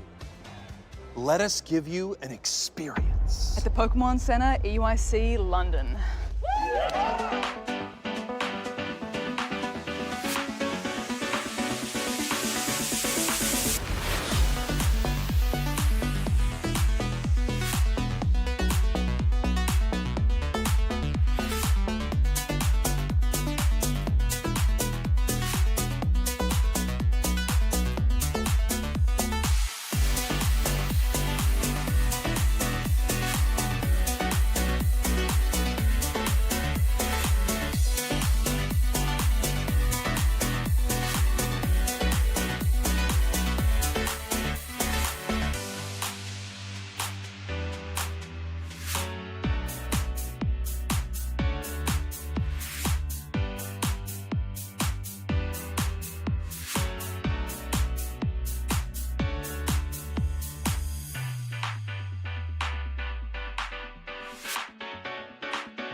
Welcome back, trainers. After these heated battles, we are in a little bit of a cool-down phase here in our Casters launch. We're going to recap the day a little bit.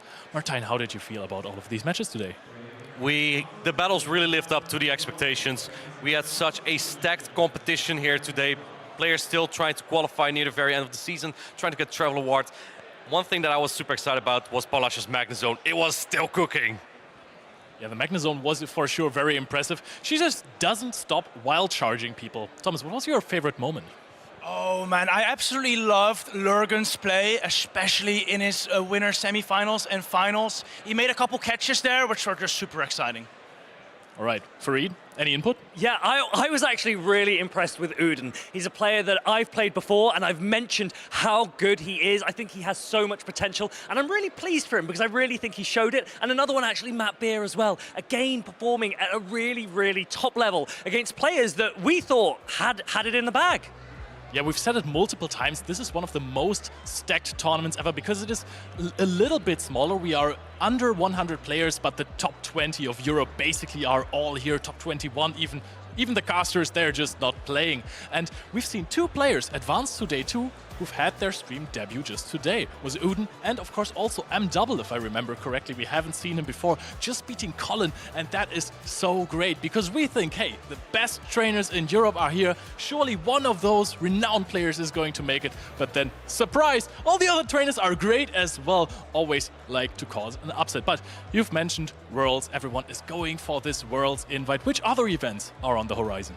Yeah, we are nearing the very end of the season, and we've had quite a couple tournaments already so far. We've had, I believe, about 8 regional championships. We are now in Stockholm. We've had the Latin America International, the Europe International Championship was last month, and in 2 weeks we will have the final championship in Europe in Bologna, and then in June we have New Orleans, the North America International Championship. This is the final chance for players to get championship points to qualify for the most prestigious tournament of the season in Honolulu, Hawaii, the World Championship. Yeah, New Orleans on the horizon as well. We've had an American player, Dunebug, crushing it at the EUIC. Is anyone going to NAIC from Europe? I think we need to send someone from Europe to go and bring back some European pride. So, do you know who it might be? I think he might be sitting to my right here, am I right? Martijn, no pressure, but I think the whole of Europe will be looking at you in NAIC. That's great, I love pressure. I mean, you have performed under pressure. You're a carbink in the rough, basically. But this is all a little bit further away, because what do we have coming up in the following week? We have the Twitch schedule on our channels coming up very, very soon, and it is going to be Pokémon Advanced Battle. I think this is the series. Then we have a recap of the 2017 European International Championships in TCG. And of course, on Thursday, again, Pokémon Advanced Battle. Yeah, super exciting to see that. You can find this on the Twitch channel. All events are in Pacific time, so make sure to get those right if you want to see these exciting broadcasts. One of the things that I love about the series, the animated series, is that it's almost a reflection of what Pokemon Go is to us. We are like trainers playing the Pokemon series in real life, going out, capturing these Pokemon with those journeys and the friendships along the way. So make sure to watch. We are training with our Pokemon. We're not leveling them up by training, but we are getting better and better at giving them commands to throw their attacks. You're absolutely right there, Farid. But what you're also right about was saying that people are supposed to make some posts on socials and tag #PlayPokemon as well, because we are going to show your social posts on stream if we find them funny enough. Yeah, a huge shout out to the Talonflame picture that I saw. I absolutely loved it. Made me laugh a lot. Martine's there giggling to himself as well. But we need more. We want to show your posts. So get them on and we'll show them on stream. Let us know who you're rooting for to win tomorrow on our socials. Exactly, guys. You can see the socials down there. Follow our channels, youtube.com/Pokemon or twitch.com/Pokemon as well. And tomorrow is going to be another full day of Pokemon Go action. We're going to see 12 players perform there. The top 8 are going to be played out, and the losers finals as well from all of the 4 brackets. So guys, the starting time is at 9:30 a.m. I for sure will be there. I think you guys will be there as well. Definitely. Thomas, any final words? Oh man, I'm just excited to see what happens tomorrow. We got some top players. We also got some new names. You mentioned Odin, you mentioned Mr. WU22. I'm really very excited to see how they face up against these top players. You heard Though Tactical. It's going to be really exciting. Guys, thank you for watching today. You're going to be back tomorrow. I just know it, and we have some impressions of day 1 for you. Bye.